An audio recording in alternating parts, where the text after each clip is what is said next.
the old people to the young people. So Black people have an accountability for that. No, they didn't ask for the extent of it, for the extreme that were in it, but Black people were demanding that their government do something about the drugs and the crime. Is Hunter Biden a crackhead or not?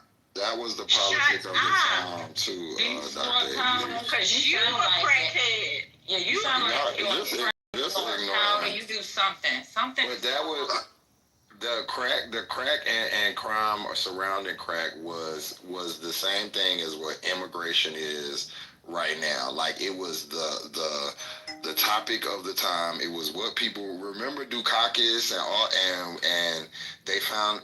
Do you? I know, Dr. Willie Morton.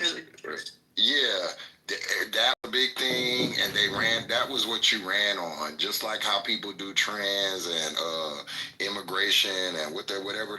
That was, it was crack and cleaning up neighborhoods because the crime rate was out of control. So it behooved both parties to run on a law and order type platform. So that's what they was doing, and Black people were begging for this because it was our communities that were being ravaged. Also, we did not have the data nor the knowledge of the time that we knew that they're gonna bring the military and kick down doors with ram crafters and shit like that. We didn't know that. Now we know.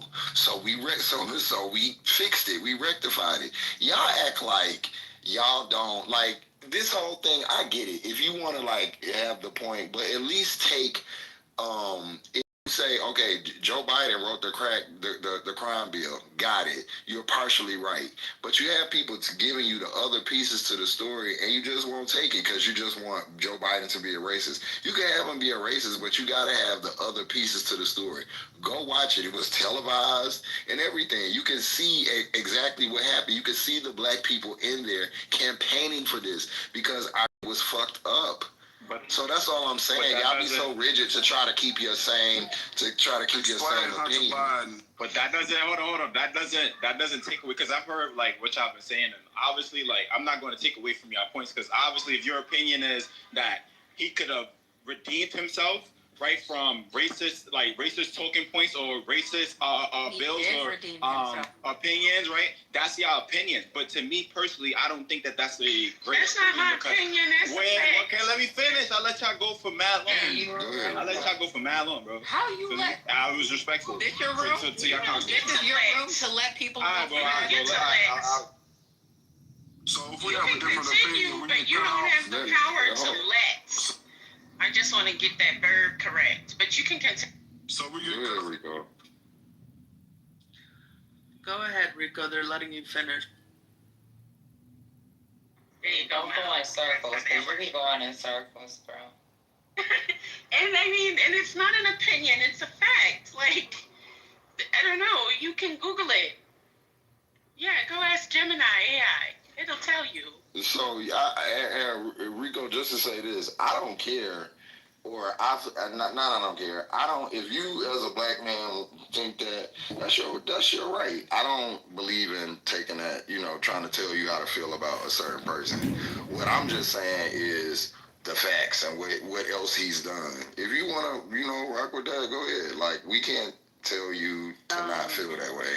But we can't say that he's rectified anything for you. We're just telling you what's been laid out, what he's done. I mean, not rectified, but he's atoned. If you don't think he's atoned, that's fine. But he has changed some things that he did, help put in place. That's what I'm trying to tell you. Can I ask a question? Your comment, the other thing too is there is a degree to which we as Black people, we have to stop being propagandized in certain ways, right? Because a lot of repetition, every time people talk about Joe Biden, it's always the same thing. Where does that script come from, and how is that script serving us? Right? I think we have to challenge a lot of that propagandizing and a lot of that anti-progressive, anti-liberal sentiment that people espouse in these social media spaces, because it is harmful. It's collectively harmful. Okay, Sister, my question can is I just really say quick. something quickly?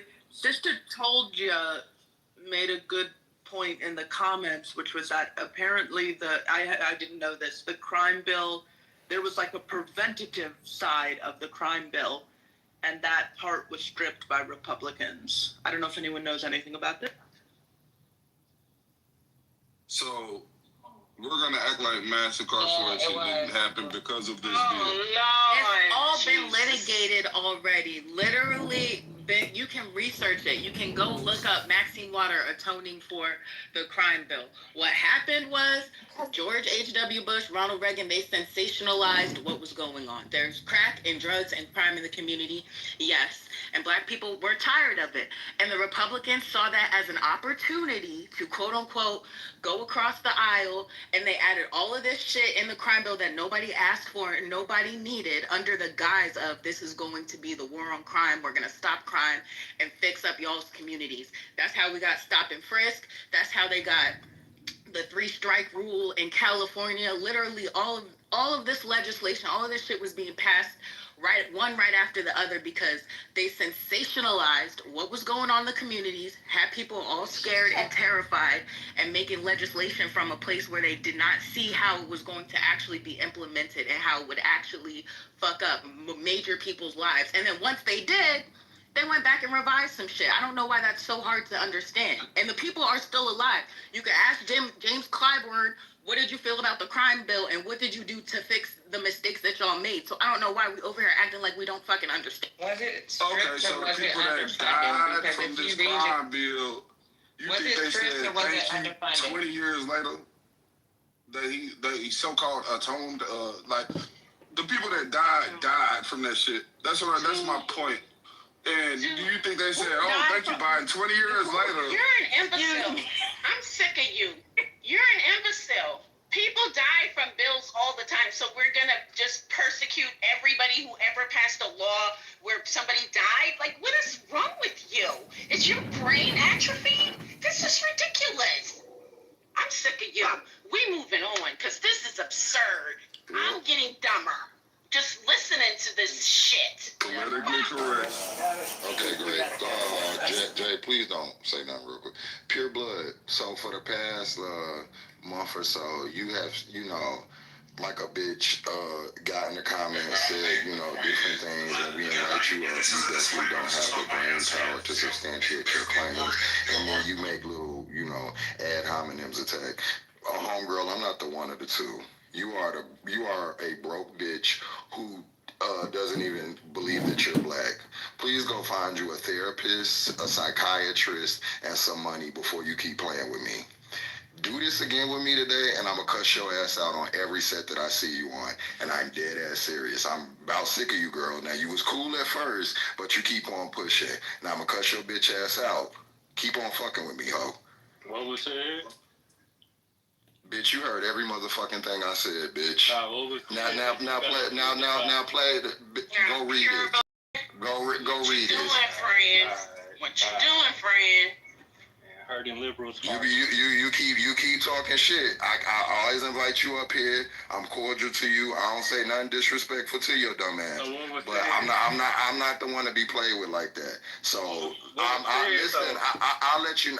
I'm not repeating shit, bitch. You typed it out of your motherfucking broke ass fingers. You know what the fuck you wrote. Stop being a bitch and be able to stand on 10 when you come up here. I'm up here. So your motherfucking Twitter fingers. So go read. So go read what you wrote, and then you can explain everything you said. Don't laugh, bitch. It ain't funny. I said you not from the South. So and what else you said? You said something about being feminized. I said liberal. You said you're not. You said being feminized. All right. So I have a question for you. Where did you graduate from? Quickly. Where did I graduate from? From high school. Where did you graduate? College. I didn't graduate from college. Okay. Shut up, brokey. Go and get you an education. Go and get you going. Yes, you do. Yes, you do. Statistically, you do. Shut up, brokey. Until you get an education, until you can get into a college and get you 2 degrees, then you gotta shut the fuck up talking to me. You're not on my level. Excuse me. You're not on my level. Intellectually, financially, socially. Today? Doesn't matter. Doesn't matter. Shut up.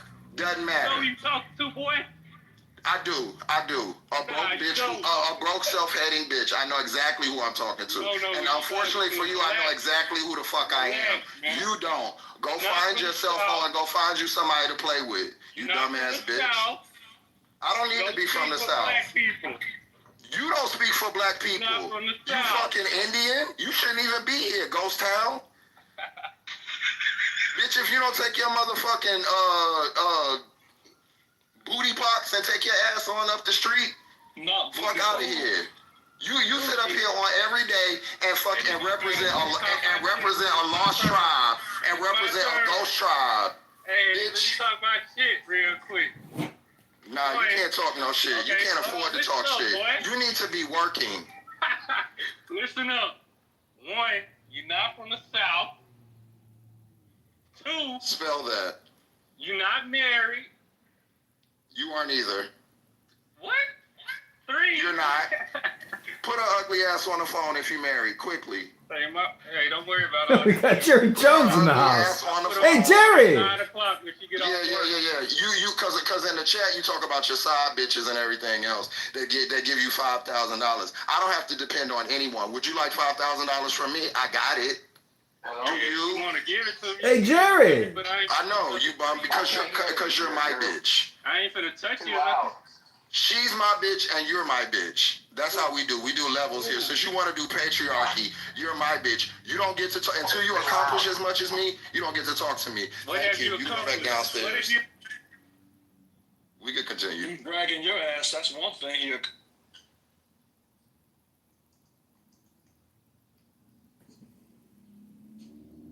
I'm no longer accepting insults from people who haven't accomplished as much as me. Everything I have, I can show it. Unless you can, you're going to have to shut the fuck up. I'm going to start really pressing you motherfucking niggas.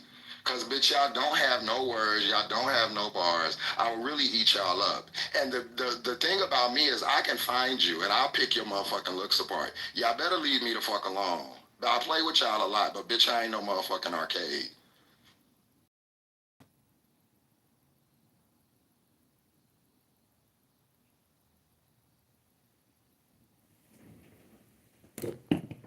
Thank you just for that eloquent drag, sir. So is this an echo chamber? Shut up. Oh, Jay, we are not moving on to your stupidity. We can move on to something else. Stick to your music. Stick to your music.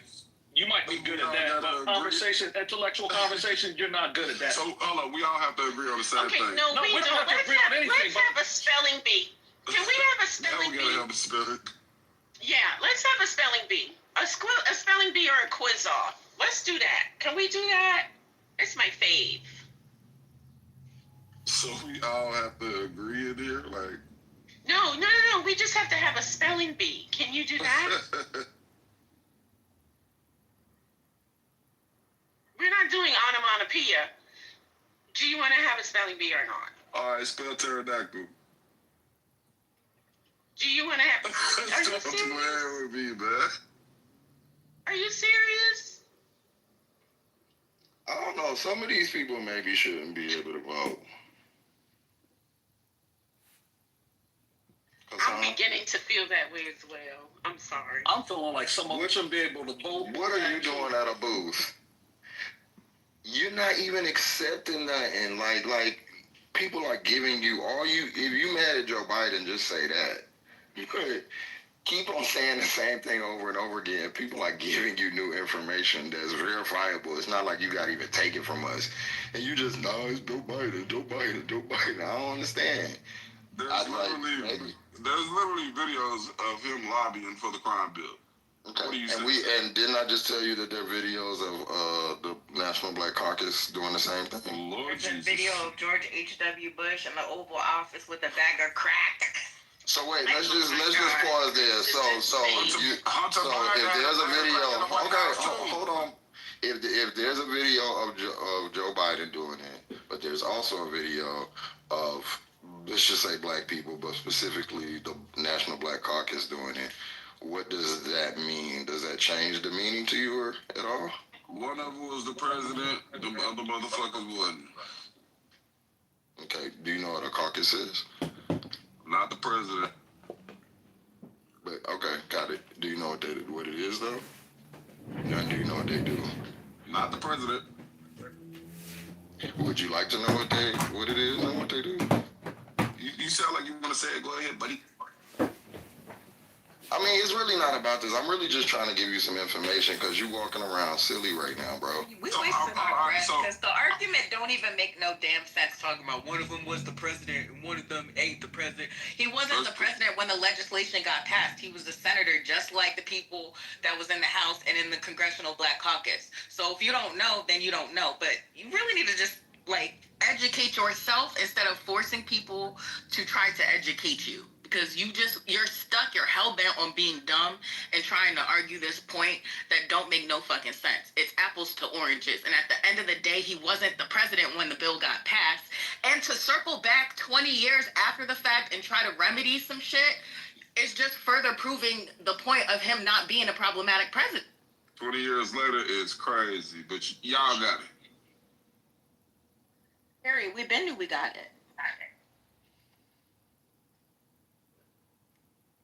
What else y'all talking about in here? Can we talk about how they're using this word assassination all wild and crazy and try and put this man on the same level as people that really got assassinated for real?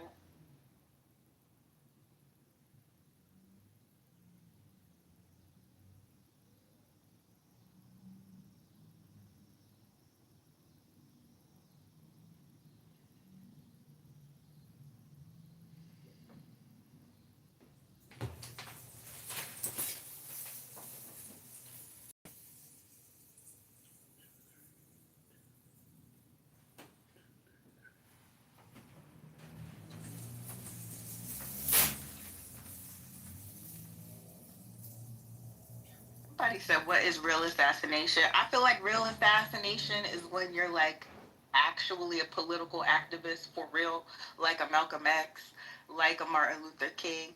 I feel like what happened on September 10th was just white on white crime, and just white people being violent, and just proving the fact that the number one national terror risk is the white male, is domestic terrorism at its greatest.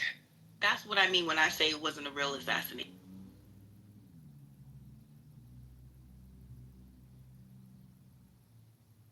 Exactly, sister.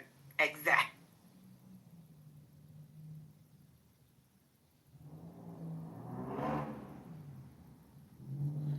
I'm about to look up what an assassination is.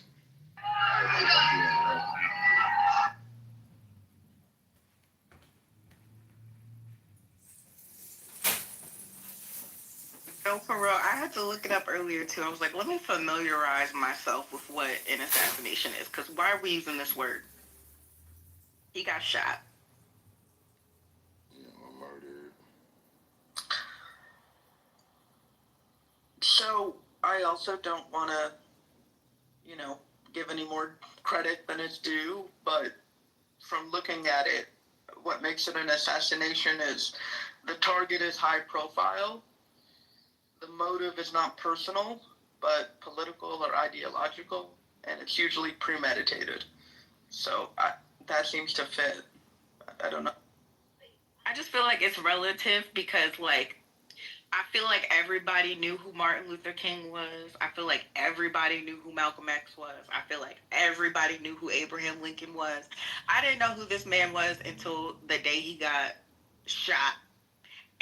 And once they started playing the clips talking about, his legacy, it didn't give this as important political figure who should have the title of assassinated to me, but that's my opinion.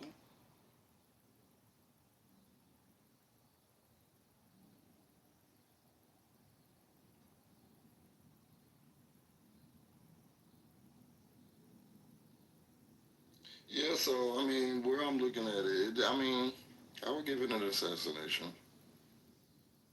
From what I I see of the description of it. I think that it's usually associated with like higher profile people, but True, but I can't think really find anything. the media landscape is so different now and so fractured from how it was in the past. Like you don't have 3 sources of news or 3 channels or whatever. So there are people, I'm sure there are so many people that have enormous followings that we don't know because that's not our algorithm. You know what? That's fair. I will, accept that submission. No, but I hear you. I see where you're coming from. I feel like they didn't. I feel like them Congress people, the woman, her husband, the dog. I feel like they used the word murdered a lot for them, but they literally held political office. You're right. You're absolutely right. Yeah, I feel like that was a real assassination. I don't know. But again, I didn't necessarily know who those people were until they got murdered, assassinated either.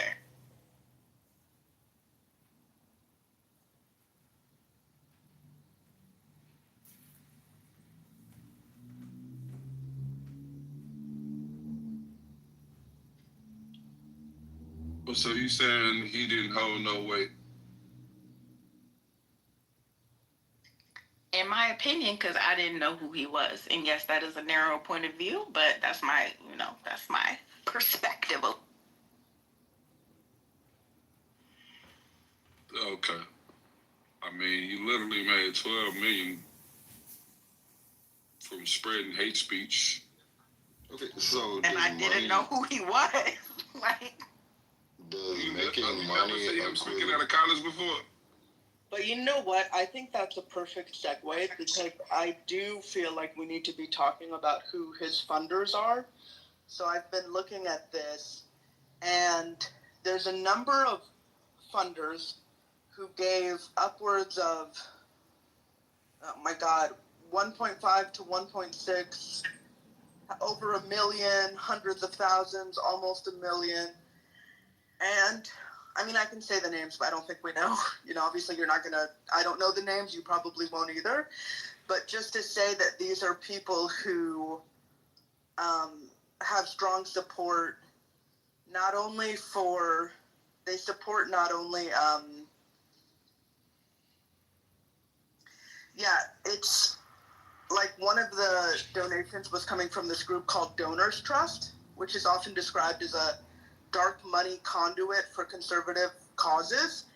And they're allowing donors to give funds to groups that are advocating for things like, no regulation on the markets, extremely small government, religious liberty, quote unquote. We know what that means. Judges. So there's very little transparency. And also now they're not just donating to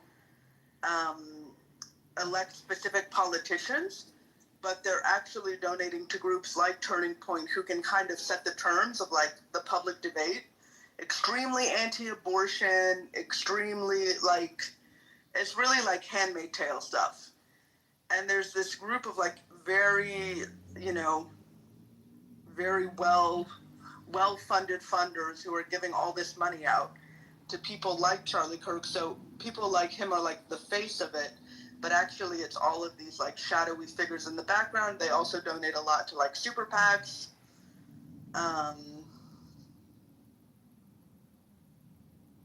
And they really want to remake America, and it seems like it's working. Look, man, all I'm saying, if you want to know the truth, follow the money. Turning Point USA was worth over $81 million. So he was worth over $12 million. Like she just said, he was the face of the hate speech organization. To say that he was just a fucking nobody, come on, you being biased. I don't care what nobody said. I didn't say he was nobody. I said it's not giving assassination to me, but, Malik, they, gave some points as to why it could be considered an assassination.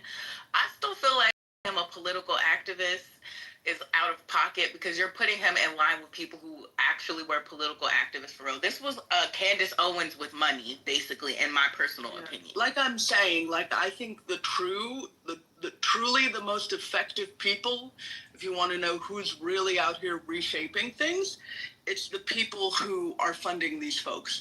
And they're not funding Kirk because he's impressive or whatever.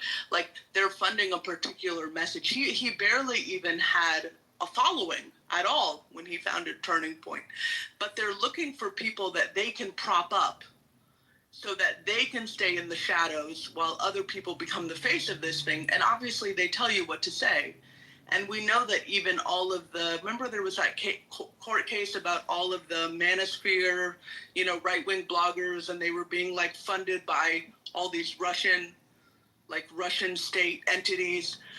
So those are actually the people who are out here doing the real work and pushing their agenda, but they don't want to stand behind it and they don't want to say it openly. But that's who this is actually about. But saying that he made $12 million is not like that. The money thing, and I feel like this is how he's able to siphon off some of the a small portion of black men, is because that seems to be the only thing that impresses y'all. Like you said that mad times, like he made this amount of money, he made this amount of money. It's mad people that made that you have never heard of. $12 million?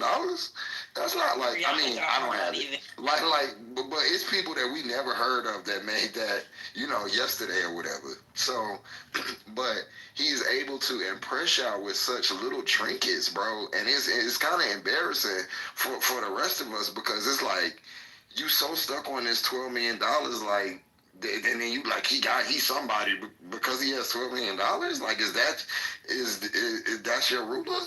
That's what impresses you and makes you that's what moves you. We in a fucked up place if that's the litmus test. $12 million. And at the end of the day, you can't take that $12 million to hell with you, so he don't even got it no more. Yeah, his wife do and his kids do.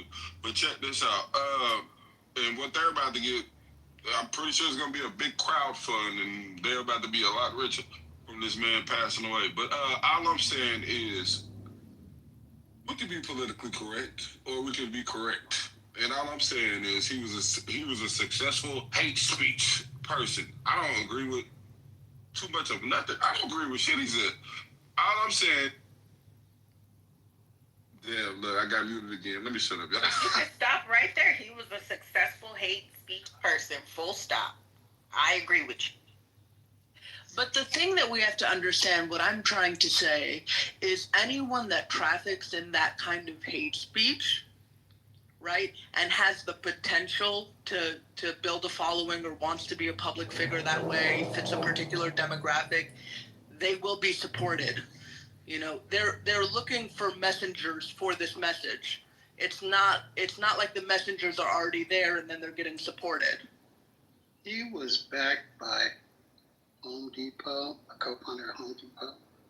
Also, he was funded by Charles Schwab, Fidelity, and Vanguard, amongst others. I mean, he had a successful grift. I'm just saying, you can listen if you, but I just feel like we gotta stop being so impressed and moved by some money, bro. It's just okay, $12 million, woo. I mean, so what? Yeah, money is. He ain't giving it to us.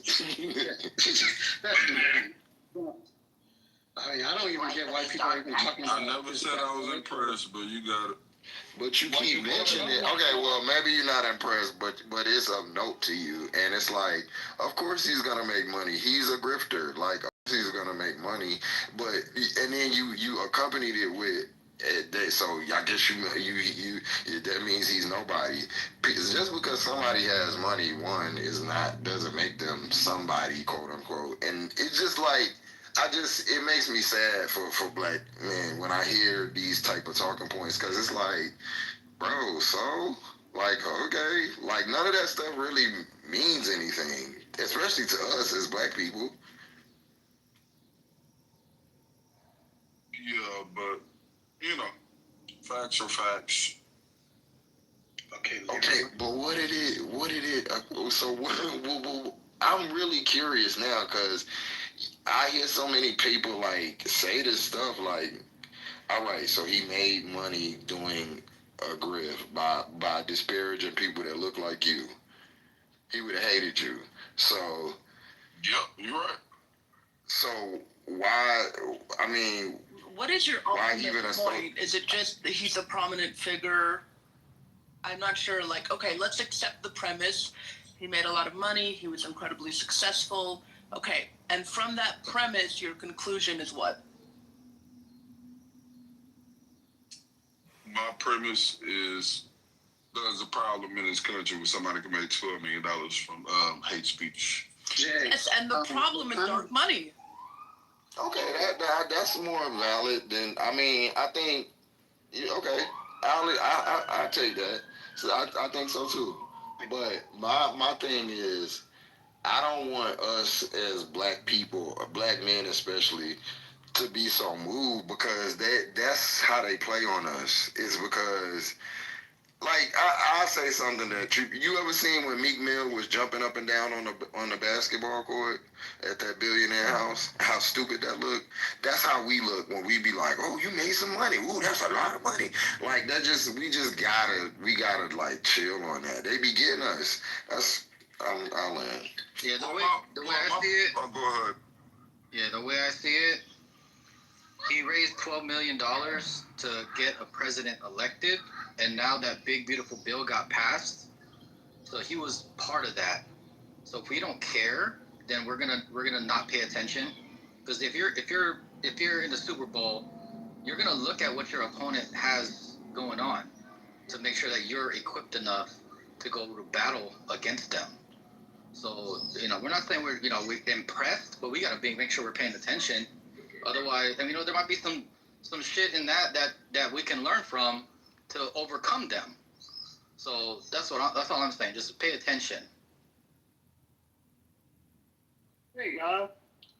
Actually, the last guy was going to say something I was going to say. That's why I'm kind of sad that so many of us, I'm speaking of black people, didn't know who he was. I get it. He's a white young man. He probably wasn't in my alphabet either if I didn't watch some of both sides of the news. Facts. So I get it if y'all never seen him because, he's not in black algorithm. He's not on black Twitter. He's not going to be the biggest joke that comes out this week on black Twitter. So he's just going to go under the radar. I'll say this. I'm sad that he does also think that money is a good barometer for why everybody should be known. Didn't say that. No, respect. I don't want your exact words, but that's the premise of it all. But I will say the importance of knowing people in the political realm, like Charlie Kirk, is important. Why? Because just like the last man just said, Charlie Kirk is partially the reason why Donald Trump is elected by the voters. Why a lot of the younger voters got out and voted Republican. Because that young white man decided he was going to go on the mission of speaking and preaching the beliefs of the president, the beliefs of white nationalism, the beliefs of racism and bigotry, and then directed them directly to the voting booth, which they all decided, not all, the majority decided on doing, and that's why he got elected, was a part of the reason why he got elected. Well, let me brother, you have not stopped talking yet. I'm going to let you go here in just 2 seconds. Okay, long sentence. Yeah, no, long past something I'm giving it to pass, not just a sentence. So I truly believe that it's important that we know who these actors are, just like we all kind of knew at one point who Andrew Tate was. We all knew at the time who Kevin Samuels was. Even though he wasn't a political guy, we understood he was pushing a message in our community, good or bad, how we look at it. We should try to pay attention to these type of people, at least get eyes on them so we have an understanding what their message is, going to groups that don't directly affect our group. Because eventually, like the last guy said, those messages will affect us all in some way. And that's where I land at. Thank you. Yeah, I just want to say, let me just say that real quick. I'm going to be real short. If you don't look at both sides, I agree with the last guy that it was just talking. If you don't look at both sides, you're never going to know when they coming for you or how they're coming for you. how many people they influence, how much money they making off of this shit. This shit is a business. It's not just political commentary. That's what I'm saying. I'm a business owner. I've owned a business since I was 17 years old. The structures of a business, you get business credit, you get all these, you get so much shit. All I'm saying is to not pay attention just because your political affiliation is ignorance to me. So I knew who the dude was. I seen some of his shit. I watch it. And I was all like, okay, this is what they doing on that side. If you're not paying attention to both.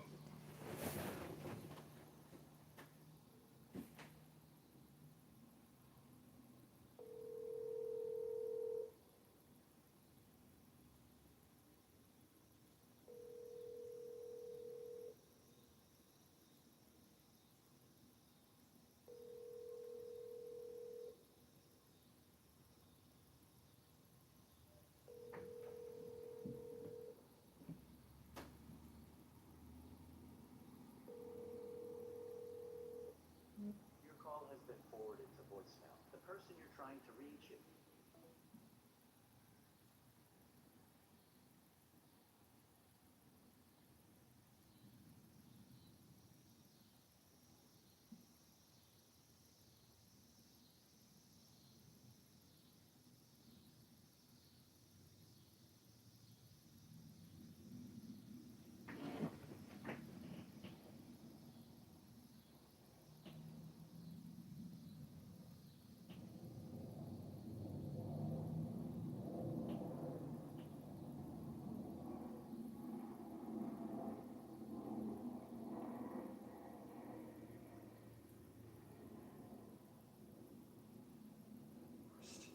Fully functioning prototype, and if I do say so, the most advanced glasses the world has ever seen.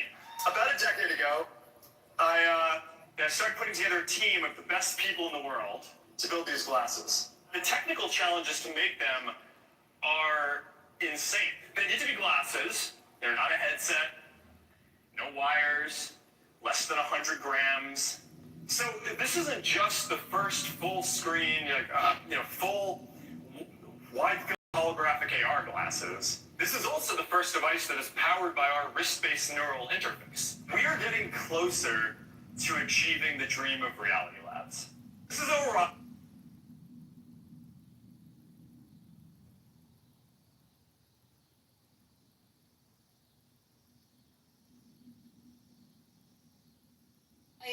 They have lawyers that on that basis. Like they do. What's affirmative action? What's the purpose of DEI then? It makes no sense. We have laws in this country that prevent you from we have civil rights laws that make it explicitly illegal to hire someone on the basis of race or gender. No, hang on. Let me ask you a question. So they do it. They try to be more inclusive, and they try to have a more diverse hiring committee so that people are more open because people have inherent bias. So I've worked in these really corporate. Acts on the thing that you're talking about. DEI is basically laws that prevent discrimination on the basis of race. So it's it's the inverse of what you think it is. Yeah. Affirmative action is more so the one that promotes hiring, But I think That's good. That's right. Yeah, definitely. And you said it's on the playlist for the novel now. Right? Shit. You said it's on the playlist for the novel. Oh yeah. It's on the playlist. Nice. I like this. I really like that. And I like the fact that also some of the words, right? The first stuff is in this room of darkness, I am taking over, and stuff. That's what she says at the beginning. So it. But.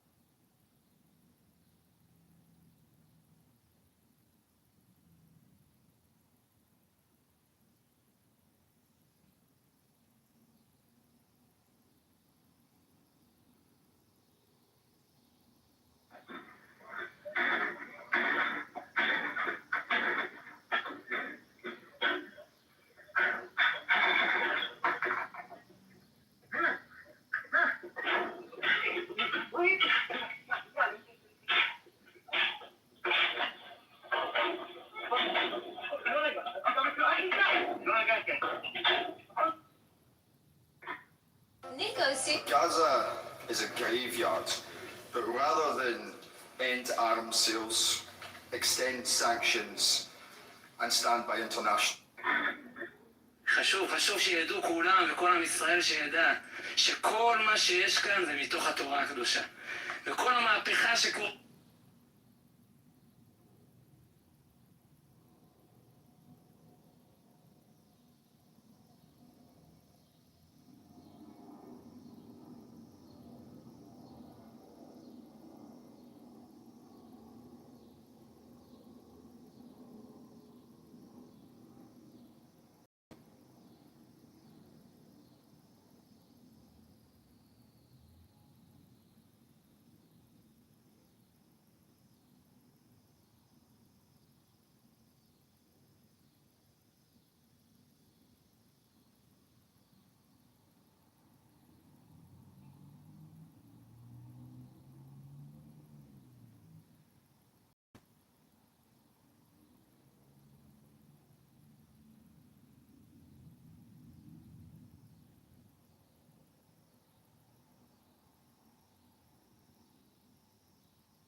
Black Wall Street, Tulsa, Oklahoma. And my other people is from Shreveport, Louisiana. We do own land, acres, all that. The American dream. 1,715 acres to be exact. You understand what I'm saying? If, as a businessman or just as a regular citizen, you don't pay attention to both sides, how in the fuck would you know they coming for you? Somebody please just explain that. But when I asked you a specific question, like where you stood politically, and you just didn't really answer the question. Like, he never voted for Trump. He never did any MAGA stuff, and that he is not for any political violence. That's what he said. Yeah, but he doesn't have to be a part of any political policy. But But he has to be involved. He has to be involved in some way, because he keeps talking about his money. I'm not saying he has to be a Democrat or Republican, but what I'm asking is, what does he believe in politically? What do I believe in politically? That's what I'm asking him.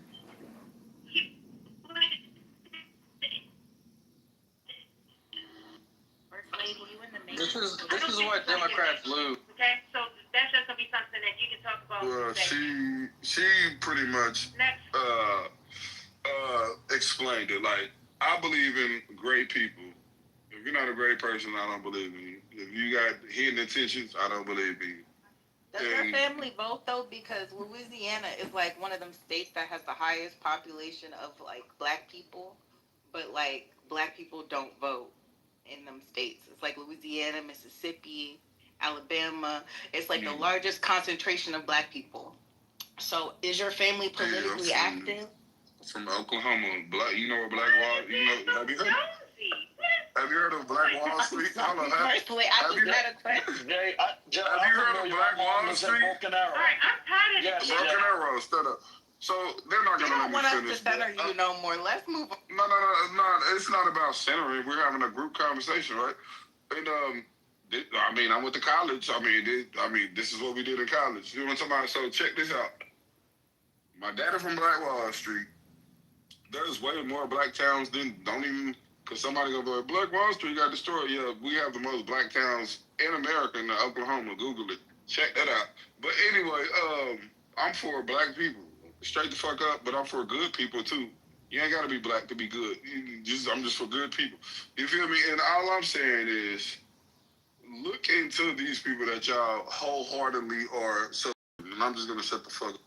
Well, Jay, I'm glad you said that. My mom lives in she teaches in Tulsa. She lives in Broken Arrow. But Jay, the problem I have is what your submission is like. You live in one of the most one of the states that has some of the most oppressive laws and things against black people. Not only that, man. Like look at the state of Oklahoma. Oklahoma has the worst education, worst economical, like as far as medium income, some of the lowest in the nation. But you're asking us to question our support for people, even in their flaws, that have been more supportive of black causes than than a red state that you live in. So, but you say you care about dirt money and all that stuff. So I'm really having a problem with you. So my intelligence has to be based on my location. I'm not saying your intelligence, but what I'm saying is this: like you're like I heard like when you first started, you came at Joe Biden and the Biden this and the crime bill this and the crime bill that. But the state of Oklahoma incarcerates more black people than anybody. The state of Oklahoma has some of the worst education rates amongst black people. The state of Oklahoma, like you want to talk about most restrictive policies and things that adversely affect black people and people of color is in the state that you live in. Has nothing to do with your. So do private schools exist? What? Do we have an HBCU? Hold on. Do we have an HBCU in Oklahoma? We don't. No. These are legitimate questions. How do you answer a question with a question? Yeah. Okay, cool. All right. Yeah. So we don't have HBCUs. I'm well aware that there's HBCUs in Oklahoma, but you still haven't answered my question. What does that have to do with the problem by and large within the state that you live in, Oklahoma, that has the systemic issues that it has against people that look like you and me, Jay? What is your submission for that? Just because your state has systemic issues, do that mean you have to become a statistician? You're not answering the question. You're not answering the question. Come on, brother. You gotta. All right, cool. So just because. Hey, I tried. Oklahoma Let me answer it. It's a slow state. Okay, cool. So let me answer it. So I'm gonna answer your question. Check this out. We didn't want Oklahoma. All right, cool. So just because the system is against you, don't mean you have to become a part of the problem. You have to become a statistic, and that is my answer. Why can't you answer his questions the same way you expected people to answer questions about the crime bill? Because you weren't capable of answering those kind of questions, brother. It's all good. You were bit by the propaganda. Let me ask you this. Are you a MAGA supporter? Or are you a Trump? Or are you just like an independent? You already said you're not a MAGA. You don't vote? You guys, we're going round in circles, and I'm getting a headache. I'm very confused. Can we just talk? Everyone who's talking can keep talking. Can we just pick a new topic? Yeah. Let's stop trying to understand Jay. Yeah, I'm just going to move on. Jason. New topic. So Oklahoma is slow and sorry. Hold on, where you from? I'm from Texas, nigga. Fuck Billy Sims, nigga. Yeah, because we beat y'all ass and took the championship a whole bunch of times, you pussy. That's how y'all got in that shithole state. Nobody wants you.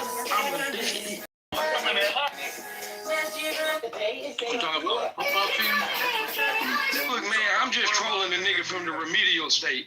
We talk about football and NBA. Y'all they don't got nothing. I think this is the problem with the Democratic Party. White people are declaring war. Who are they declaring war on? Because this was white on white crime, and I need them to declare war on them damn selves. The radical left is who they're declaring war on, i.e. Isn't black that crazy though? Because the radical left. Bro, where are you getting that information from, bro? So look, if you saw it, there was an interview Trump had where he speaks about he doesn't care if the right is radical as well. They're only radical because the left is criminals. Like it's things like that's that. And I might be paraphrasing, but that's exactly what the sentiment was. Damn. So when I tell you, like, when I say that, how do you identify a radical leftist just by appearance? Let me ask my and they all look alike. Let me ask friends, my clubhouse friends. Are y'all mad at the left for this situation? I just want to know. Yes. Y'all mad at the Are you one of them? No. Okay then. So why are you answering? I'm just joking with y'all. I'm like, You just how am I beat your butt? Nah, let them. Don't save them. Let them destroy themselves. Rob, keep talking, please. Sir. That Oklahoma nigga trying to co-sign me. J Manic, you just want to fight. Why do you want to fight? When's your birthday, J Manic? No, you just. J Manic, because no, hold up. We got to get to know you a little bit more. Don't send them in. Don't send them in. No. Listen, I said I didn't want to send you, but now that I got time, I done parked this car. I got time for a second. You could even talk. I'm asking you.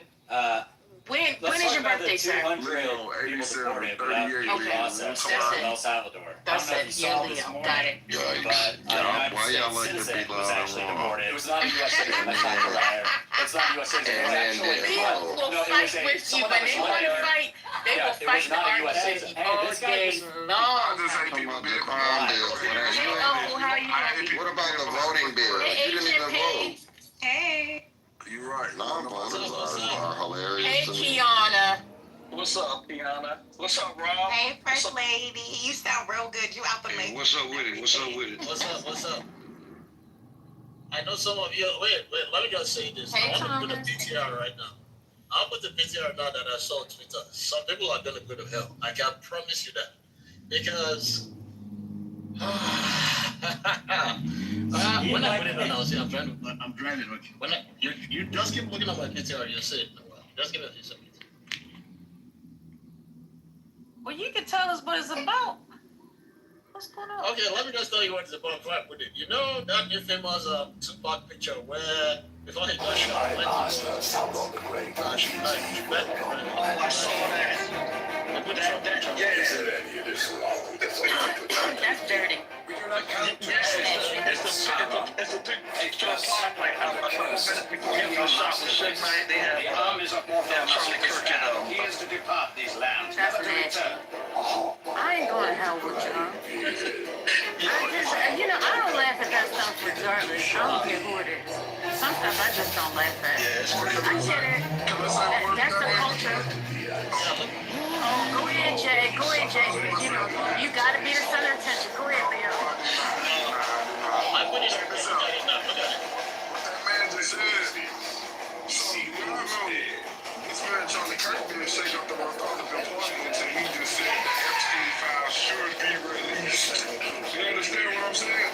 If y'all look at the other side, maybe y'all, that man Charlie the dude that just passed away, he said the Epstein file should be released. The public should know what the fuck happened. And right after that, look what the fuck happened. But I'm cool. But Jay, this is what you're excluding from that conversation, that comment, is that within the past couple weeks, Charlie Kirk was pressured by the Trump administration to stop talking about the Epstein files. And that was my point of saying that, to wake your ass up to say that. So you sure about that? Okay, yeah. I'm just... Yo, what's up? Hello, Fatima. Because when you go against your own party, you see what the fuck happened? Let's go! Nobody. I can hear you. I'm so confused. But we knew that already. You are okay? You are okay, Fatima? Can you hear me? Now I could. Yeah, I'm okay. How are you? I'm okay. I'm tired. I'm tired of fighting. Yeah, you left me. I didn't leave you. The link's Friday. Yeah, you did leave me. You asked me to make a room and then,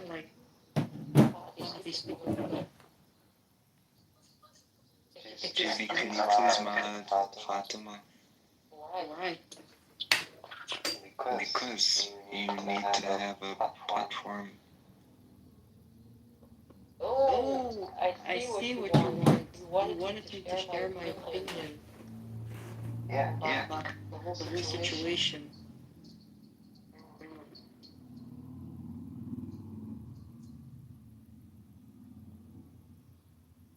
Yeah, I don't know.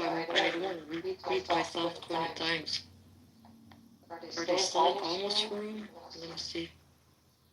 Yeah, they are. Probably still talking about the small picture. No, we cannot hear you, DB.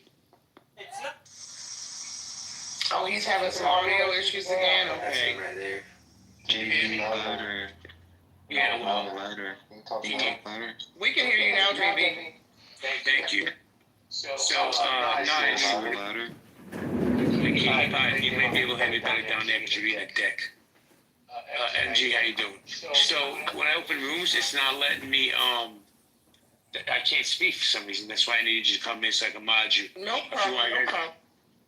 If you guys want to go back to the snatch, be my guest. Back to the snatch. That's funny. But Fatima, I didn't hear anything you were saying while you guys were talking. XG, how you doing? Jay, how you doing? And XG and MG. Hey, MG. Yeah, that's one of my other Clubhouse moms. Aww. What's up? Well, let me thank Nye for coming in because I needed to have somebody modded so I can leave and come back. So thank you, Miss Nye. I appreciate that. No, you're good, sir. Why are Americans so angry? Well, here we go. We're gonna find out tonight, aren't we? No, we're angry about everything. This morning's room I thought was epic, right? It's a big room, a lot of people coming in. And Nye, what did I say to you offline? What always happens? Race. Everybody likes to get triggered about race and black people. Right, but we can't say that when, like, yesterday we had Seneca going on like a 5-minute long tangent uninterrupted and expected it not to turn into a race. Nick, Mikael, oh no, I'm so sorry we went through that. I went through that like an hour ago. Let me just publicly state this. I don't agree with anything he says, but I like him because you know he's trolling you and you dummies still fall for it. So I don't know what to say about that. Exactly. But hold on, let me just say this. Hey, let's keep it real. Not just race relations, Nye, MG, Fatima, XG, right? Does my microphone work? It sounds a little muffled, huh? Oh. So, we're angry. We're angry about everything. Our politicians, our lives, our kids, right? I put this article up. These teachers were caught violently mocking Charlie Kirk's assassination while in the classroom. I personally think, and like I said, it's not about politics. They should be fired immediately. I'm sorry. I don't care what side of the aisle you're on. When you got teachers doing this around students, they need to go. And if that makes me a semi-conservative guy, I'll take the mantle. JB, I have had so much joy today watching TikTokers and ex-users cry and whine and literally break down about being fired from their jobs because, when they were celebrating on social media after Charlie Kirk's assassination. And I guess a lot of people, they got doxxed essentially. Folks online found out where some of these people were working and notified their employers and they were fired. And now they're online crying about, I got fired because what I said. Oh, really? Just like you were celebrating that this man got shot over what he said? Imagine the irony. Imagine karma coming back to bite you in the ass. I love it. Keep up the good work, folks out there who are notifying the employers of these people who are celebrating the death of a man who has now left a widow behind and 2 small children will grow up without their father. And that's fun and that's funny and it's worth celebrating because you didn't like what he said about DI and blacks and pilots, so let's gun him down and kill him. He deserved it. But let's go ahead and elect somebody into positions of power that says that 60 million people should be fed to alligators. Yeah, let's do that instead, though. I don't know what you're talking about. I'm tired of that whole high ground. I don't know what you're talking about, but you're kind of on my shit list for lying about me on stage today about Pepe. So let's be cool. I don't have any smoke with you. I don't have any smoke with you, so let's just be cool. But don't lie on me again, okay? So let's just... Yeah, well, hold on, Fatima. Hold on, Fatima, please. XG don't fuck with my sister from another mister. Right, and that she can't handle alone. She's a Chicago girl. But before we continue, let me say hello to Lula. Lula, how you doing, Lula? Good evening, everyone. How you doing? Fantastic. And yourself? Yeah, pretty good. Thank you. Very sorry to hear the news of what's happened this week. And very sorry to see how awful people are being about human life, to be honest. It's just, I can't believe how many people are celebrating the loss of a young man. I mean, Because they're losing. Absolutely. I mean, I didn't agree with everything he said in the slightest, but he's still a young man, a father, a husband, a son, probably a sibling, a friend. It's human life, so that's any life is precious. So, Lula, let me ask you a question. Where are you calling it from, if you don't mind me asking? Where am I from? Where are you calling from? South UK. So, are the Brits as angry as the Americans? Because we're a bunch of angry fucks over here, Lula. Yeah, I think we are probably more kind of simmering grumpy, but yeah, definitely there's a lot of anger at the moment in the UK also. Yeah, and the Charlie Kirk thing is a big talking point because we have a lot of issues with free speech, and there's politicians that want to bring in blasphemy laws and things. So, we are facing similar things. And I think, therefore, this is obviously something that's produced some conversation this week for sure. They're just as mad. It's just that they're mad about the Muslims, just like we hate trans people over here. They just hate the Muslims over there. That's their fault. That's not that would be an unfair summary of British people in general. We don't hate Muslims. Many Muslims integrate brilliantly. We have an issue with illegal immigration, not with Muslims as a whole religion. So I would appreciate you not saying such sweeping statements. Well, the NBL liberals have a hard time with facts and truth. They like to embellish and make things up to fuel their rage. So don't mind the nonsense you hear on this. Sure, but liberals are going to rattle on about a whole bunch of nonsense that's not even based. Okay, stay pressed. I think you might be my spiritual sister, Nye, because I like to push back on people as well. But I mean, I'm a white British woman, and I'm a teacher. I work with many Muslim families. They're absolutely beautiful, wonderful people. So the idea that people that sound like me hate Muslims is inaccurate. Okay, let me say hello to Sandra down in the VIP section. We got y'all, who's gonna gaslight the chat. Devin, how you doing? What's up, Georgie?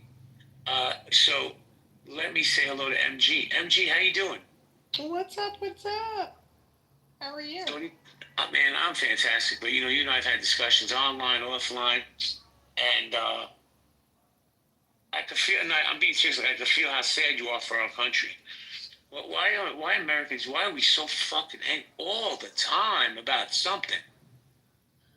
Listen, I'm not an angry person. The only thing that I can logically deduce is these people are underemployed. They have no real passion. They have no family. They have no friends. They don't have a support system. That's the only thing that makes sense to me. Like, why are y'all angry? It's a combination of all of that mixed in. Half these people in Clubhouse, I'm convinced, are not employed. You can't be on this app 24 hours, right? So there's that. Then, we have a loneliness problem in the United States. We really do. That needs to be fixed. Mental health crisis, all of it mixed in together. May I throw just a smidge of gasoline on what you're saying? Just a smidge. Yeah, go ahead. We also have a president that really just should shut up and stop blaming the left for everything. Because that kind of rhetoric, I believe, leads to what's going on in this country right now. He's supposed to be the leader, and he's not leading by example. Just my opinion. There's the gasoline. Go. Well, I was talking to my husband about that this morning, and I said the same thing. I said, as much as I am a pro-Trumper, don't come for me, I'm just saying, we need some decorum. Like, oh my God, we need some class, right? Like, we can't have this chaos. I mean, Nye, do you not see it? Do you see it any different? Like, I feel like it's just too much. Everyone's pissed off all the time. I don't know. I'm looking forward to a president who can lead. Sometimes you can lead in silence, and you don't have to be on Twitter or whatever, or Truth Social, spitting out everything that comes through your mind. Sometimes that's not necessary. You can lead you can be a leader through silence. Just because you have a voice doesn't mean you should use your voice. I don't know your name, sir. You have some Hebrew writing. It just looks like I don't know. This person. I know. You know HB. Come on. I don't know what to call him, but yeah, we know him. What am I calling him? You call JB. We've been through this. Aleph. Oh, Aleph. Dude, if you stop changing your damn PTR, you wouldn't confuse me so much. Aleph, what's good, man? Good. How's it going, bro? Going great, man. I where I live in Brooklyn, I have like a little compound, so I'm detached from the rest of the world.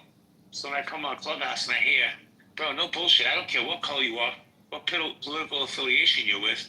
There's so much hate. Yo, Aleph, let me tell you something. I saw an article. I should pin it to the top, where there'd been over, I think, either 10 or 20,000 remarks blaming Israel for Charlie Kirk's assassination. Imagine the anti-Semitism that we're angry about everything. Jews, blacks, Chinese. I hate Chicago. Chicago hates New York. Why are we so angry, Aleph? What else? Sorry. Go on. No, it's fine. No, because he was directing it towards you. Yeah, but ladies always go first. Yalla. Well, I'll make this really quick, because I didn't really understand the Israel, Bibi, and Charlie Kirk connection until I went to Candace Owens' page today. And apparently, and I got to do a little bit more research, but apparently Charlie Kirk, in the days or weeks before, the months before his death, he was critical of Israel. And apparently he wrote a letter to Bibi.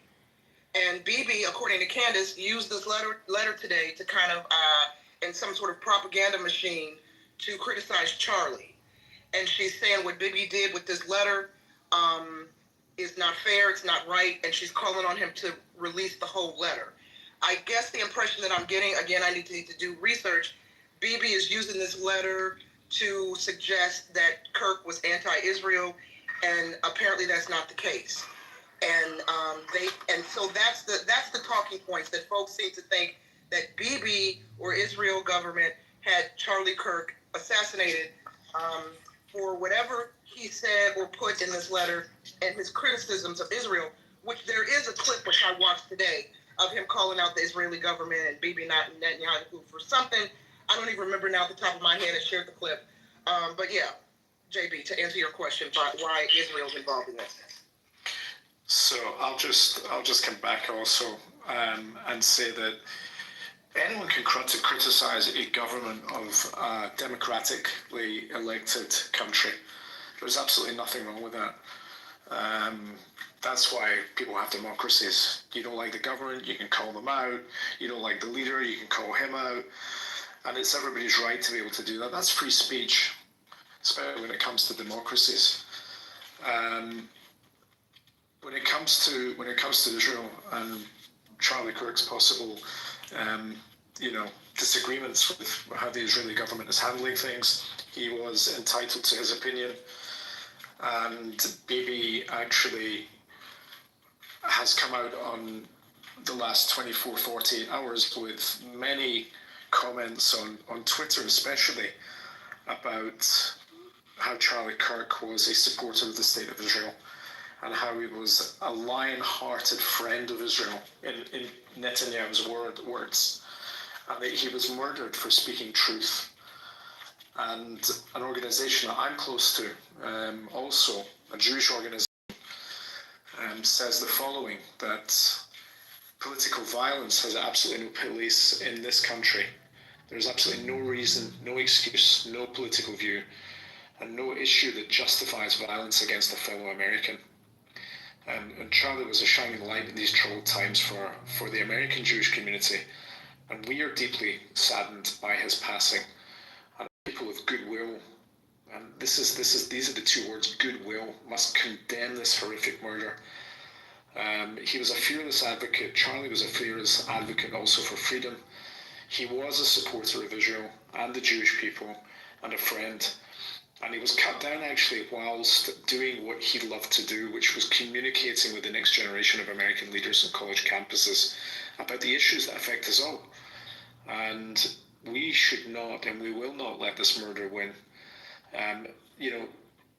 a lot of people get upset with, the fact that he, I'm going to make a comparison here, it might sound ridiculous, but like Abraham sat under a tent and always a gazebo, a tent, whatever you want to call it, and invited people to come and talk, come and sit down. You don't agree with me, you don't like me, you don't agree with my views, I don't personally agree with your views, but come and talk to me. Let's talk it out.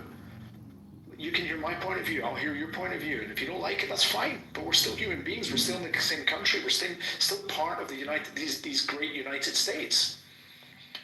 And to see this man gunned down the way he was really truly horrific. And I just hope that some good comes out of this, that maybe it has shocked enough people to realise that discourse and discussion and disagreement about politics should just be that, disagreement. But then you take the political hat off and you become friends. It's like a football match. You go and battle. You battle to win that Super Bowl. But at the end of the day, you're all friends. And that's what political discussions should be like as well. We're not enemies. We're citizens in this country, and we should stay. Thank you, Elif. Let me say hello. So I don't endorse anything that's said on the stage by other speakers other than myself. With that, I'm going to welcome Win Stefani to the stage. Win Stefani, how you doing? Good. What's going on, fam? Doing, yo, Win Stefani, why are Americans so angry? Yeah, you skip over me, JB. Oh, my fault. Hey, what's going on, Kima? Go ahead. I got you, Akima. No, you didn't win somebody, JB. No, go ahead. You all good. What up, JB? No, go ahead. I promise I didn't do it on purpose. No, it's all good. I'm just poking I have no problem. You go ahead, Akima. No, brother, no, please, no. You go ahead. You got it. Go ahead. Bro, y'all don't know what jokes is. He was just playing. No, I'm good. I just got off like almost an hour ago. Why are Americans so angry? I think Americans are so. Let me not give. I don't believe Americans are angry. I think what it is a lot of us are just tired and fed up with the bullshit. A lot of us are out of touch with reality. And I think a lot of us don't know exactly which outlet to turn to. And I think I've kind of just found out exactly what the issue is. I think a part of our nation is just cut in half. If you had to take a cake and it be the United States and you cut it in half of us are on the left, half of us are on the right. I don't care whether we say we're Democrat, whether we're Republican, whether we're leftist, whether we're right, whether we're center, whether we're abolitionists, whether we are revolutionaries, whether we are extreme MAGA-isms, or whatever the case may be. A lot of us are just trying to find our place in America.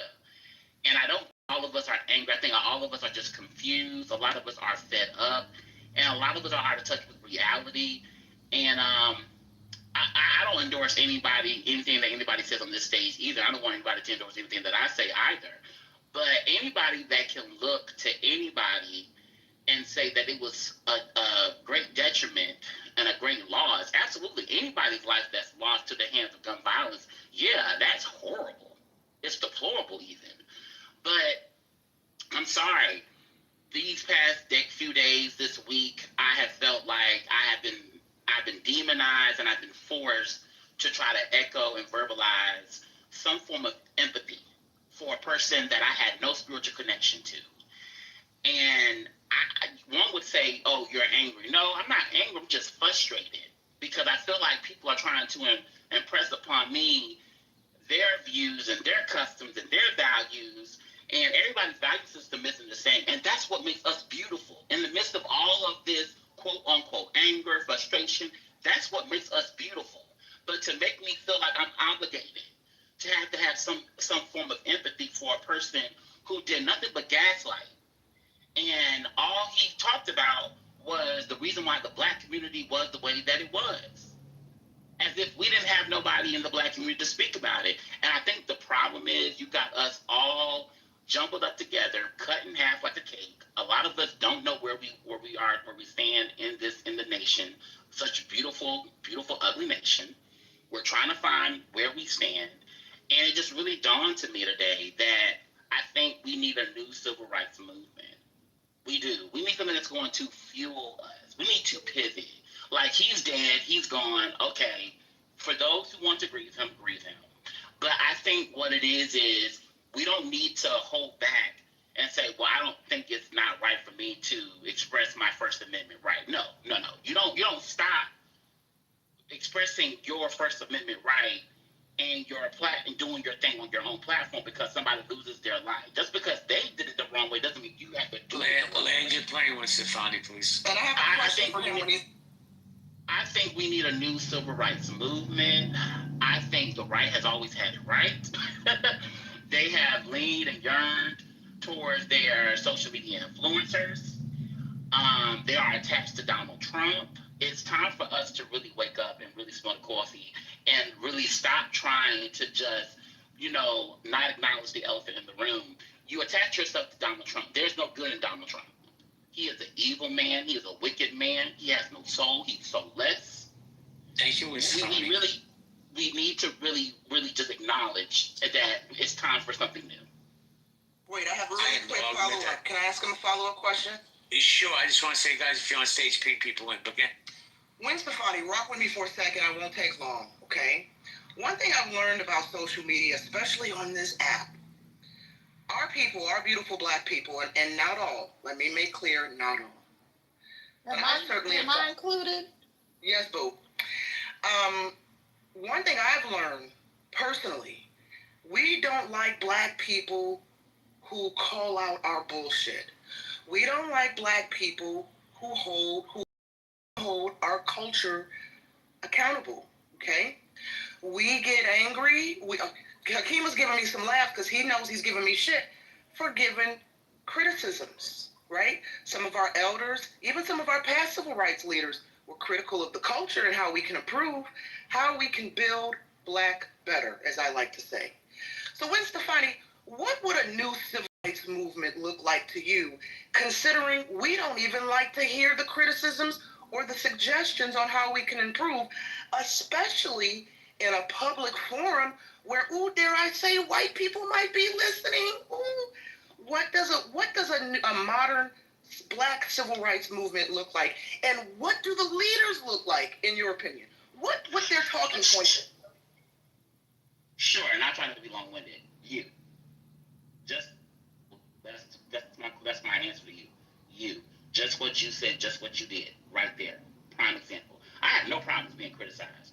I have no problems criticizing my community. I will tell you, we got some fucked up shit going on with us at the black community. Let me be clear.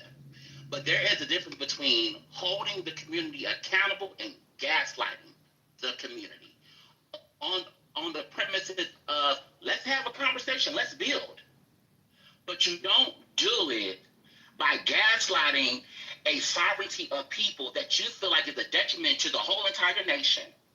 And then you go out your way to gaslight and to try to gauge a group of people to have a provocative conversation. It's not a debate. It's not a debate when you gaslight. Because it's not to the same degree that you do it for your people.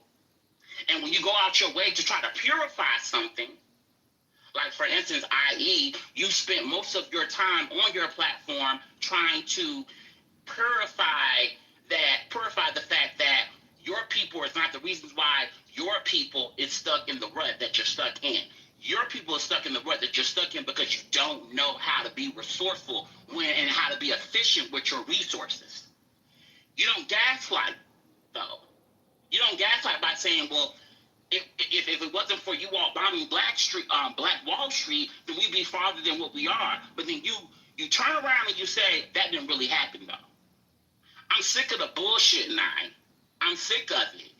But we need more people like you. We need more people like JB. We need more people like MG. We need more people that, okay, if you're going to criticize, let's come up with some solutions as well. If you're going to have a conversation, don't gaslight me.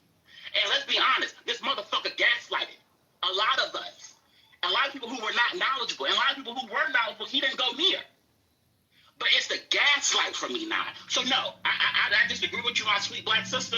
No, I don't mind being criticized. Criticize me all day because I'm right behind you. I'm criticizing the black community too. But don't fucking gaslight me. Because I don't gaslight the white community. I don't gaslight the Asian community. I don't gaslight the Jewish community. I don't gaslight any motherfucking community I build. Can anybody on this stage right now say that this motherfucker built when he was alive? Anybody? Well, yeah, but I won't digress. Okay. But yeah, he did. He did build? Okay. And he made progressive movement in the black community. Well, I thought you meant build in general within his movement. I didn't know you meant. No. Let's take it further. Let's take it further because what we have to do is we have to build around the circumference of the universe, not around the circumference of your community only, solely.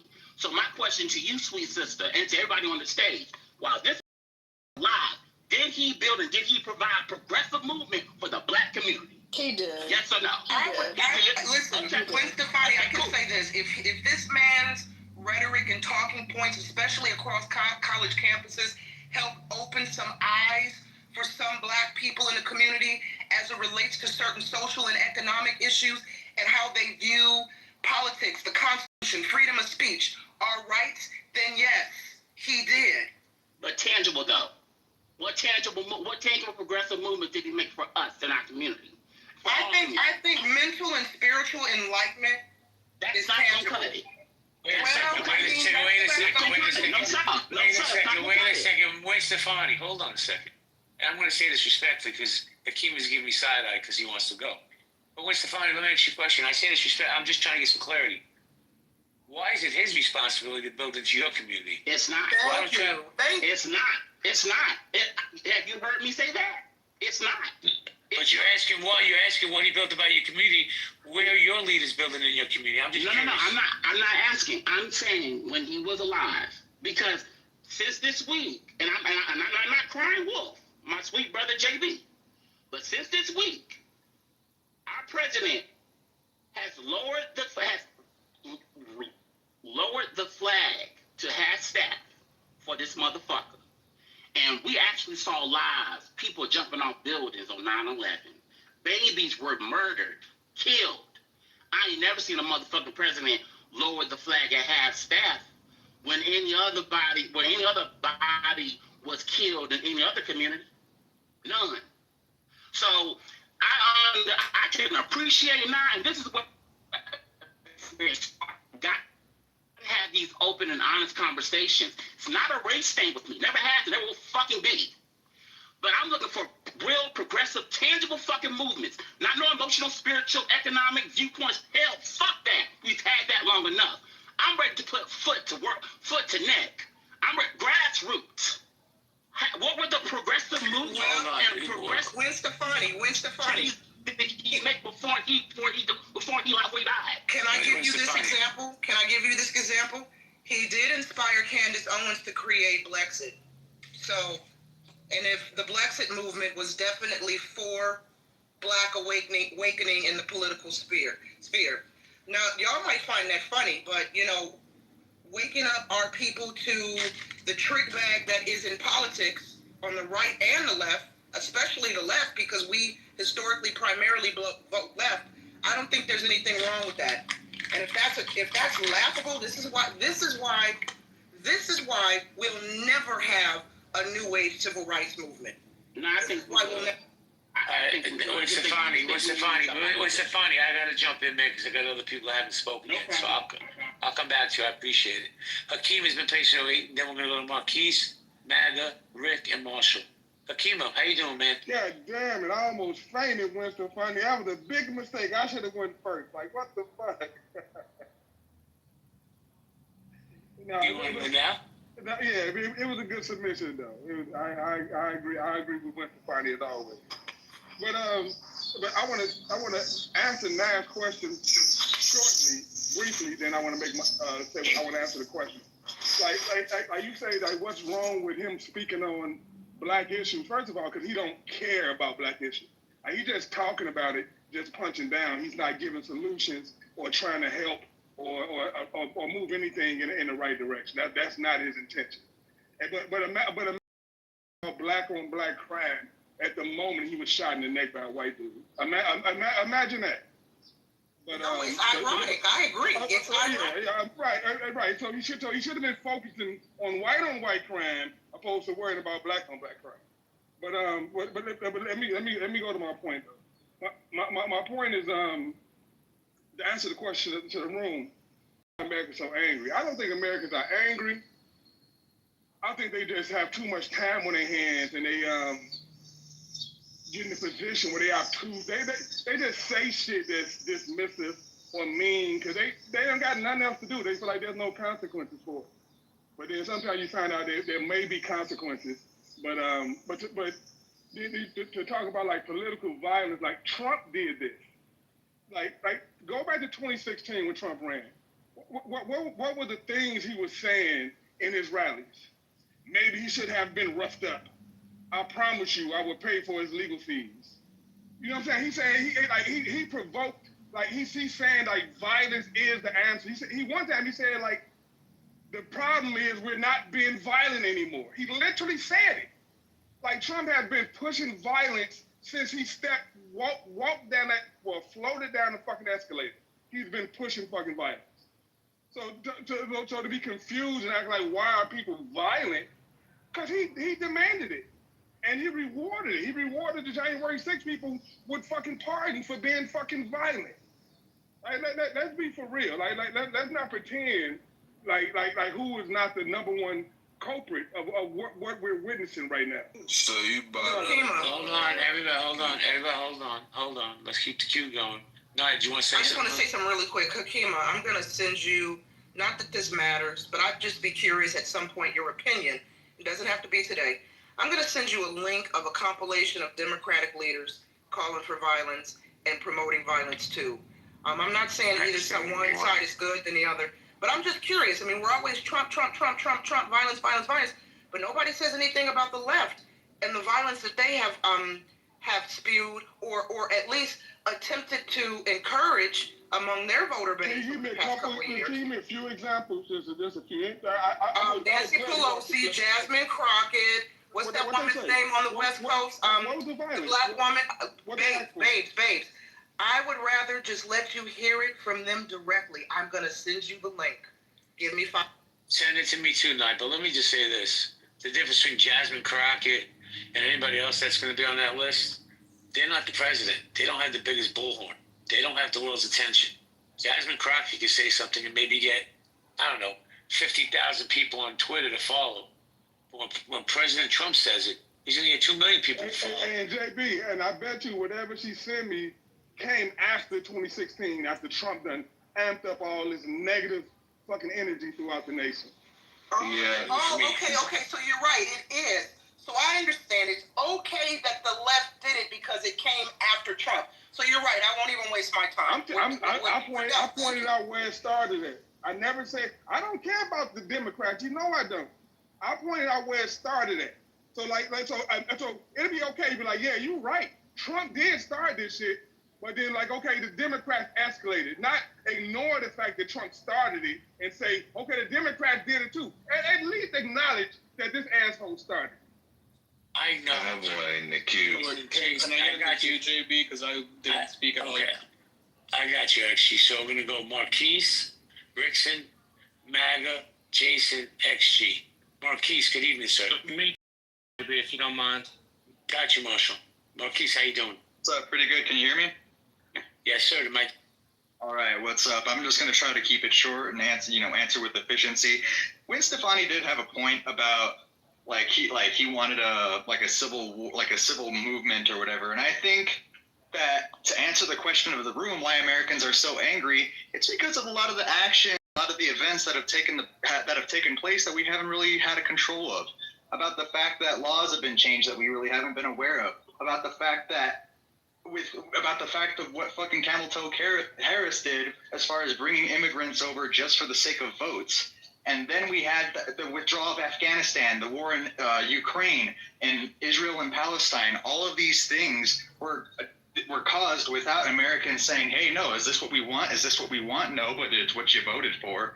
We didn't really get that. And I think because of a lot of what's happened, it's caused a lot of things inside of our country to change. And we became so PC, so scared to talk about things due to the fact of either getting arrested or getting humiliated or just a crazy amount of flack from our peers. I think a lot of these things stem from extremism and the need to be heard and a lot of these other things, but really it's been mainly all about fulfilling the rich's pockets more. It's been about filling their pockets more, and I think that's what's really been pissing people off, but they haven't really known where to start.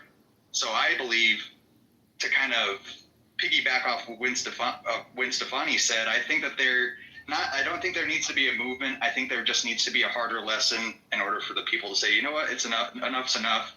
We need to take this to our town hall or city hall and make this public. We just need to get this out. You know, even with the Epstein shit, the black on black crime, the white on white crime, and then the comparison between the two if it went interracial. A lot of these divisive strategies that have been placed forward have been causing people to really be tiptoeing around each other. It's been causing people to be less real. And I'll land there. Thank you, Marquise. That's why I get in trouble, man. I get in trouble because I'm too real. Rickson, how you doing, man? Hey, bro, how you doing? Good. Can you and Marquise please cash in your pink tickets? Thank you. The mic is yours. Okay, I will do. I think the problem starts with real leadership. I think, and I blame both parties, because every time something happens, we get more extreme. The right gets more extreme, the left gets more extreme, and nothing is done. I can think back when Bush was president. I was a kid. I was like in 6th grade when 9/11 happened. And one of the things I was like, and I was at sixth grade, like what, 12 years old? When he said that, you know, listen, I understand it was a Muslim population that, you know, it was Muslims that, you know, hit the World Trade Center, but we can't attack them. We need strong leadership in this country, and everybody wants to go in their factions. What Trump did after the Charlie Clerk assassination, he's never done. As the president, right? You're supposed to tamper things down. And the problem I have with Trump is he makes everybody more pissed off. He goes on one side. I don't want Trump to fail. I can't stand Trump. I'm not going to say I hate him, but I can't stand Trump. I think he's an idiot. But I'm American first, and I don't want him to fail. Because if he fails, we all fail. And the problem is Republicans go extreme, and Democrats go extreme, and there's no middle ground. Even just hearing these conversations, oh, this is what Democrats say, this is what Republicans say. It's like a fight. It's like we're Americans at the end of the day. And the problem is, I feel like a civil war is going to happen. Because somebody just said immigrants. I mean, yeah, immigrants. Immigrants can't vote. And Republicans do it, and Democrats do it. Because who's going to do the job nobody else want to do? Let's be honest. But I just we're at a tipping stone in America, and if we don't calm down, there's going to be another civil war. There's going to be more mass murders. Like you would think after Columbine in 1999, we would have dealt with this gun issue. It's gotten progressively worse every year. Every year there's a gun shooting, but nobody's talking about that. Listen, let me jump in, and I appreciate you sharing. I agree with everything you're saying. The same day that this gentleman was killed, there was a school shooting. Two kids got shot in school. The shooter himself was 16 and killed himself. But we don't even do nobody. There was not a single room on this app. We're immune to it. We don't care about it anymore. It's just like we're so used to it as Americans that we've got desensitized to it. Exactly, that's the word I was looking for.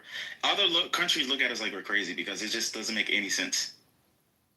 Don't take my guns. Nobody's saying we want your gun. It's just like, but I feel like we're at a tipping stone and something more bad stuff's going to happen, and nobody's going to realize because everybody's going to get more extreme.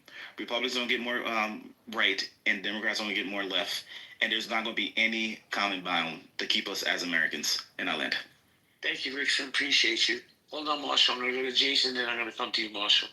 Jason, how you doing? Good, man. Good. Yeah, social issues are out of control.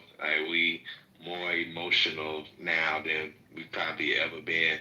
So every little thing, if you feel offended by it, you might get shot. Like that's just what it is now. People just way too emotional, and they don't reason as well as they should. We can talk about where that starts from. The critical thinking isn't all that strong. We more likely the average American, I feel, to react emotionally to something rather than the reason first. So that's my answer to the topic. Hakima said something about pardons. You know, he said that was basically like, you know, Trump condoning whatever happened. And what happened on January 6th is a whole conversation in and of itself. But he mentioned pardons, though. I wonder, do you know, I just asked you, do you know about all the pardons that Biden did right before his presidency ended? Yeah, and all the people that he... Yeah, I know exactly about the party. He pardoned Fauci, who was a piece of shit. He pardoned. All presidents do it. It's not right or left. Let me answer the question. He pardoned a bunch of people, but he didn't pardon fucking insurrectionists that tried to fucking overturn the election. Do you know all the people he pardoned? It's a long list. Yeah, it's a long list that includes people, that includes someone on Trump's end where they beat in the police officer's head. Yeah, one of those violent offenders that we're so worried about. That So Tom, no. I'm not gonna let y'all do this on my time because we still on my time. The pardons, if you're gonna try to argue these pardons after saying that, you know, he shouldn't pardon someone from, you call him an insurrectionist, whatever you want to call him. Have you ever heard of a preemptive pardon? I didn't even know you could do that. I thought somebody had to be locked up to get pardoned. You pardoning people who ain't even been convicted of anything. Well, now the president's got more power. What could they have done for you to do that? And then the Hunter Biden pardon was from 2014 through 2024. What are you trying to cover for over a 10-year span that you think is so bad? And it wasn't just Hunter, it was other Bidens on there. I don't even know all the Bidens and why they all was on there. Wait, if you're so concerned about Hunter, can you say what he was charged with? I don't know what he was charged with. I don't know what he was. So bad that he wasn't even in jail. He wasn't even in. I'm saying I don't know. You don't understand what I'm saying. Pardon was for 10 years. So for a 10-year stretch, if he's charged with whatever crimes that he's trying to get coverage for, he felt like he needed to get a pardon for 10 years. I didn't even know that was possible. Because he didn't want Trump to go after him. Only pardon people hold on, Jay, hold on one second. Jay, just hold on one second. Guys, if you're new to the room, new to my club, we have a one mic policy. Please respect the speaker that's speaking. Everybody will get a chance to chime in, I promise. I'm going to go back to Jason and let him land his plane. And then I'm going to Marshall, King, and then Mr. Shade. No, actually, I got you. Yeah, I'm going to just wrap it up. Go ahead. I'm gonna just wrap it up, man. To whoever said it might have been you, Rickson, when you was kind of pointing out the problems on both sides. I kind of troll people who make these Trump arguments, like one of them being the pardons, like the Democrats don't also do that. Going back to Rickson's point, that it's contributions from both sides, but people only decide that they want to look at it from one angle.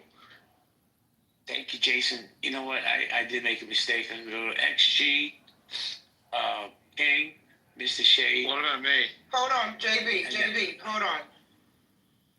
XG, prove that I used to kiki with a racist. Prove it. Did you not used to be modded up in Pepe's room? You fucking bitch. I'm tired of you spreading this lie about me. Stop lying on me. I've never kikied with Pepe. Ping Pepe in this room right now and ask him if I've kikied with him. You lying asshole. See, why are you trying to start shit with me? Over a lie. Like, are you okay? Like, I thought we was cool. So why are you making up a lie about me and Pepe, who I just had beef with over the past couple weeks? I've never kikied with this man. Never been a moderator in his rooms. Have I been in his audiences like many of us have? Absolutely. But for you to sit here twice now and lie about me and Pepe, shame on you, you despicable demon. Prove that I used to kiki with him, you lying ass fucking bitch. Prove it. Where's the fucking truth, ho? I don't like liars. I don't like liars. Save your energy. I don't like. Yeah, move that hoe to the audience. I never had a problem with XG. Now you up here lying about me and Pepe. Bitch, is you cool or is you straight? Kiki mean? Say it one more time. He asked, what does Kiki mean? Yeah. Oh, they're sitting there singing Kumbaya with Pepe. And y'all don't have a single receipt of me singing Kumbaya and Kiki and Kaplan with Pepe. And this hoe has lied twice now. Once in the room earlier today, and now in the chat. I'm trying to figure out the motives behind lying on me and Pepe. Like, you've got to be mentally effing ill. Mental health's real. Mental health's real. Don't even give him your energy now. Fucking hoe, I've never had a problem with XG. Now you lying on me. This is the problem with these. You see how people do?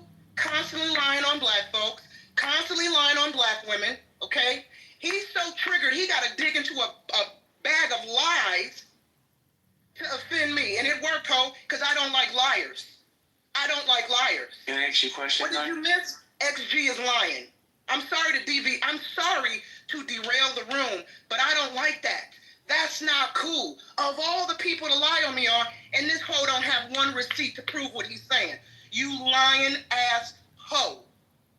Make karma deal with you this weekend. Listen, let me say this and I'll land. Ho, if you have a bad week, if you have suffered some misfortunes this weekend, know that I sent karma after your ass and we're even. I just have a question now. Why are Americans so angry? Because they're lying ass, triggered asshole. Monday, come back in here with herpes now because of you, man. I sent 9 article where this website called Jezebel had put 2 witches a curse on Charlie Kirk. Right now, did I send you that article or what? You did send me, and he's in the chat. Oh, who's triggered now? Anybody would be triggered over somebody lying on them. Would you appreciate somebody? Oh, actually, you might like somebody lying on you. You the same silly asshole that set up in this room or in the healthy debates about a month ago saying you like doxing and doxing is cool and doxing is necessary. Actually, so now that it's all come full circle, you are actually a demon masquerading as a human. You are a fucking demon. And from this point on, demon, we don't even need to engage. I don't even engage with demons. You are a demonic spirit and a demonic energy. For you come off your mic and lie on me and put Pepe in the lie, okay? Pepe will come in this room and tell you, no, we ain't never kikied. But go ahead and spread that lie, you simple ass, limp dick ass fucking. Okay, I think this is the perfect time for a room reset. This community conversation is collaboration. Why are Americans so angry? Oof, I've never heard Nye go off like that. Usually she's like, pardon my language. And I'm like, just be you. Because I don't like liars. I don't like liars, especially lying on me about something. JB, of all the shit we just went through with these people, and for him to say twice now? Well, it's the second time. It's the second time today he's done that. Right? Like, that's weird. That's weird. Of the threats that I got in the back end over the Pepe shit, that's fucking weird. So yeah, that's a sensitive subject to me because XG does not know what's been going on in the background for the past month with Pepe and his crew and folks being doxxed and threatened over things they didn't even say. And for him to spread that lie is evil. It's evil and unnecessary. And then he goes in the chat and says, you know, now, you simple asshole. Well, let me just say this. If he sent it to you earlier today and he saw you got a reaction out of you, do you really expect better where he's going to come up and not throw it to do it again? I mean, this is Clubhouse. He presents himself to be the moral of authority, a mature human being. Why would someone who, isn't he an educator? Isn't he a teacher? Why is he lying? First of all, I didn't know we had beef. So the fact that he lied the first time was jarring. Like, why are you lying on me? I didn't know you even had a problem with me. I didn't even know we had an issue. So you lie the first time, I don't know the motivations behind that lie, and then you do it again. So yeah, I don't like liars, and yeah, they're going to get a response.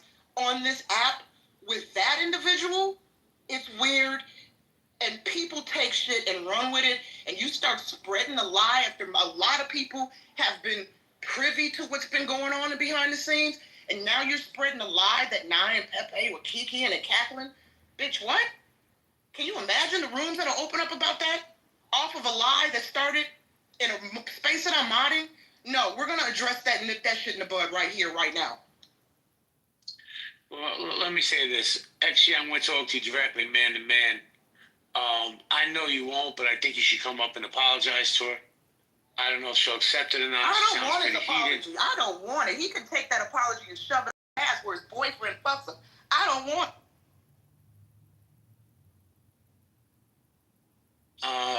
Do you want me to bring him up or not? If you want him to stay down there, he can stay down there. It's up to you, Nye. Nye, what do you want to do? You want to bring He him up? can Or you want come to leave him up down? on the stage anytime he wants. He'll just know I will never engage with him ever again. I'll never move down unless he starts lying. But our positions are now clear.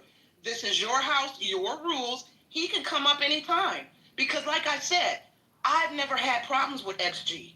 I still don't. But now that he's proven himself to be a demonic liar, I know not to fuck with him. Go ahead. He can come up and say whatever he wants to say. Wait, hold on. Hold on. Time out. Flag on the plate. This is your room too. Any room I open, you're co-owner.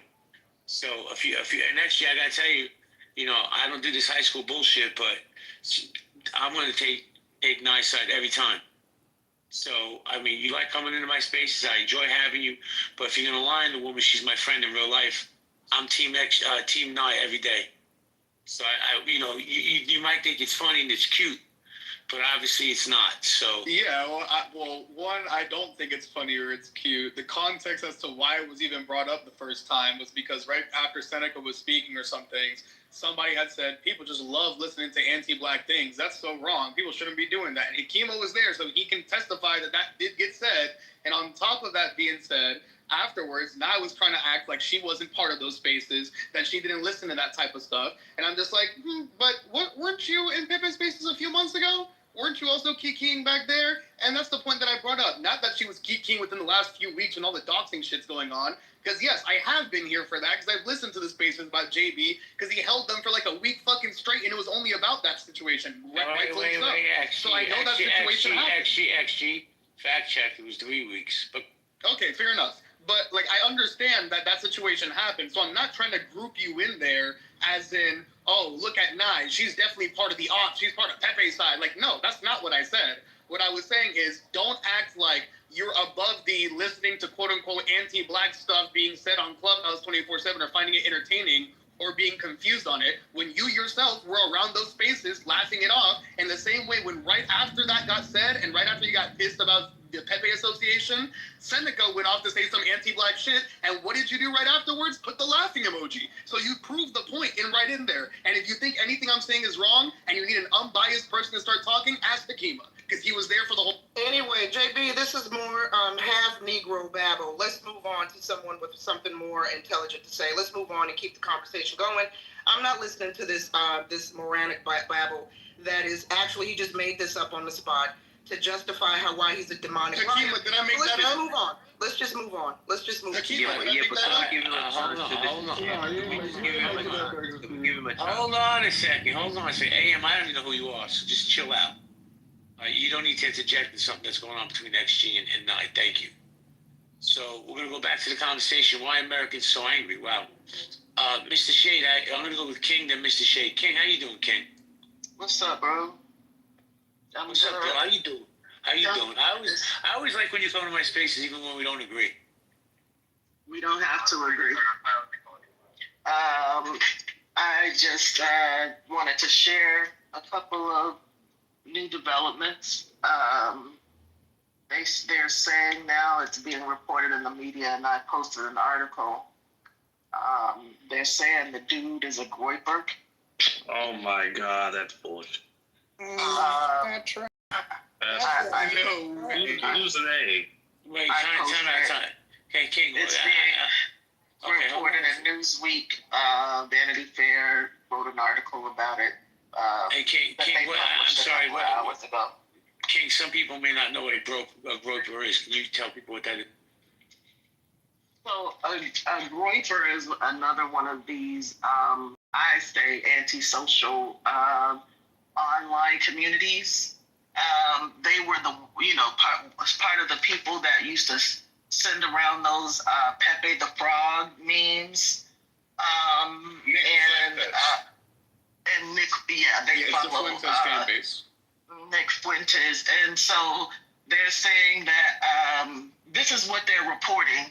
I posted one of the articles from the Atlantic, Vanity Fair. I'll post the other sources. It's being published in Newsweek and MSN.com, and I'm guessing that this is going to be a topic of conversation. But they're saying that the writings on the cartridges that were found were actually related to a video game. It wasn't anything about trans ideology. And that like there's a game that's like a first person shooter game where you're fighting as a fascist. Anyway, I posted it in the chat. Y'all can read it, but I'll post more. I also read that it was dope. I got you, but I'm gonna go to Mr. Shade than you. I also read that he was part of a group of something called Fur Babies, whoever the fuck that is. Mr. Shade, how you doing? I don't know what that is. Yeah, but it's shit posting. So the article goes into these references that he was using, and it's basically, and this has been consistent with a lot of these shooters. They're like shit posters. They speak in fucking 4chan. Like, this is how they have conversations. Because it's interesting, but it's mentioned in the article about the fur baby thing. I'll post some more too when I'm not driving. I appreciate it. Drive carefully. Mr. Shade, how you doing, man? Mr. Shade, are you there? I'm here. Give me a second. I'm right here. You want me to come back to you, or you good? No, you good. I was. Two things. I'm here. Two things. Cashing your pink ticket. The second thing is, maybe you can tell me what the fuck is a fur baby. Hello, can I get a chance after this guy? You can stay in the audience. Go ahead, Mr. Why Americans are so angry. And it's weird. I thought I cashed in my pink ticket earlier. I don't know what happened. But I think with this administration, we've been with the past two administrations. Really, we've been in a constant. Hell, let me take it back to COVID. I think COVID's really kind of that tipping point, socially and politically, where shit just is out of whack. I don't think, with all the news going on, people have had a chance to breathe. You know what I'm saying? It'd be some new shit every day. Hell, I almost forgot, and this is so unpatriotic of me.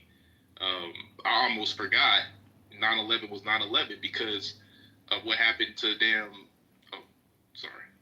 what happened to Charlie Kirk, So it's just, everything is just, the economy is doing what, it's bad. We got a lot of confusion going on, but I think the worst thing I think is really going on, JB, and I say this with all due respect, with this administration, man, I think there's a lot of white males who feel like they're being disenfranchised and or they are becoming they're being, like, imagine America, a United States of A, white people feel like they're being suppressed. Lone wolf is better. It's gotta be a mental illness, and I'm gonna land with that. Thank you, Mr. Shade. So before I go to the next speaker, I'm gonna get a little cue going, and everybody will get to go. I promise. I'm gonna go Dope. I'm gonna go Connie, and then I want to welcome my friend Yoshi. Dope, how you doing, man? I'm doing good. I just want to respond to the thing that King said about the shooter, which we already know by now. We know their motivations. Embarrass us, Dope, on the stage now. Embarrass us. Yeah, so we already know the motivations of the shooter. Okay, so we already know the motivations of the shooter. For people to act incredulous to the most obvious evidence and just try to pass this off as, things are still up in the air. There's more definitive evidence for the shooter's motivation in this case than there was for many other cases, in many other mass shootings and many other terrorist attacks that most people would have accepted. So the guy is known by his friends for being left-wing. He was talking at a dinner table with his family where him and his family member were talking about how Charlie Kirk spreads hate. So if he's talking about how Charlie Kirk spreads hate and he's known as an anti-fascist, he scribbles anti-fascist catchphrases and sayings into his bullet casings. The phrase that King, I guess, didn't seem to mention, "Oh Bella Ciao Ciao," that's an anti-fascist Italian anthem. It's also on the Reuters playlist on Spotify. Oh my God! Okay, They cited the Reuters playlist. What are you even talking about? They cited it in my article, and they put a link in the chat. I read your Vanity Fair article. Okay, it's the most pathetic attempt to try and muddy the waters I've ever read. The "O Bella Ciao" anthem is not some Groyper's play. It's a freaking anti-fascist anthem. It's sang by the people who overthrew Mussolini. Are you gonna? Do you think? Honest question, King. Do you think it's more likely that this person scribbled it on the bullet, thinking that people would just automatically think of the Groyper's Spotify playlist, something that most self-proclaimed Groypers probably wouldn't even fucking know, or that it was an anti-fascist anthem? Which one do you think? I don't know any anti-fascists that sing that song. I don't know if you know any anti-fascists. Oh, but you know what the Groypers though. You know what the Groypers life either. But you know they just reported it in the, I told you there were several articles I just read. Okay. So yeah. And I will post the other articles from the other Squirm. You don't know me, bro. I know you're enough to know that you're embarrassing yourself. I will post the Newsweek article and the MSN.com article. They're also starting to talk about this on the Twitters. So I will share some of that content. Okay, all right. So whatever. I read the article. Guys, we have a one mic policy. Don't mic is yours. Please land your plane. All right, so yeah, if you guys can just follow me for a second here. So King is saying that she didn't know any anti-fascist singing the "O Bella Ciao Ciao" anthem, which was used by Italian anti-fascists in the celebration of overthrowing Mussolini. But she apparently knows more Groypers that have this on their Spotify playlist or some shit. Like, what's her standard for understanding this? I don't know. I think most people that are honest with themselves know what's going on here. And King doesn't want to accept the fact that a far leftist shot someone that she disagrees with. Thank you, Dope. Let me say hello to Connie, and then I want to go to Yoshi, and then Nerd, and then William, and we'll go back around. Connie, how you doing?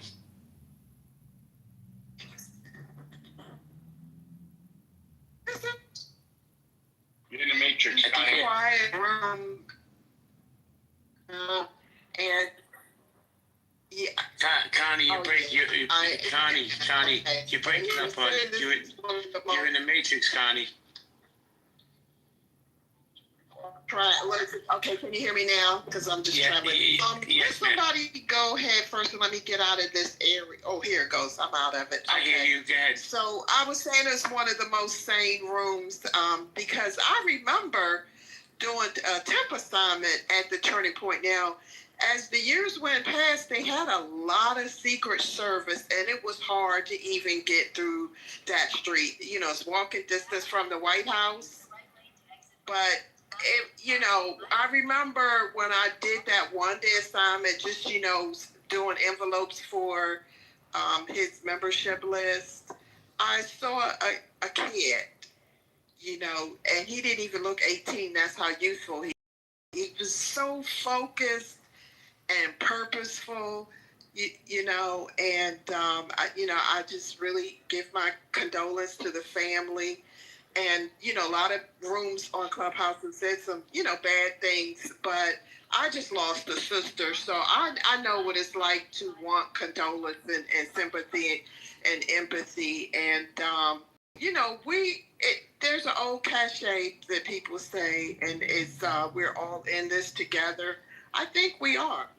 I think we are because of the simple fact that, they have the 1922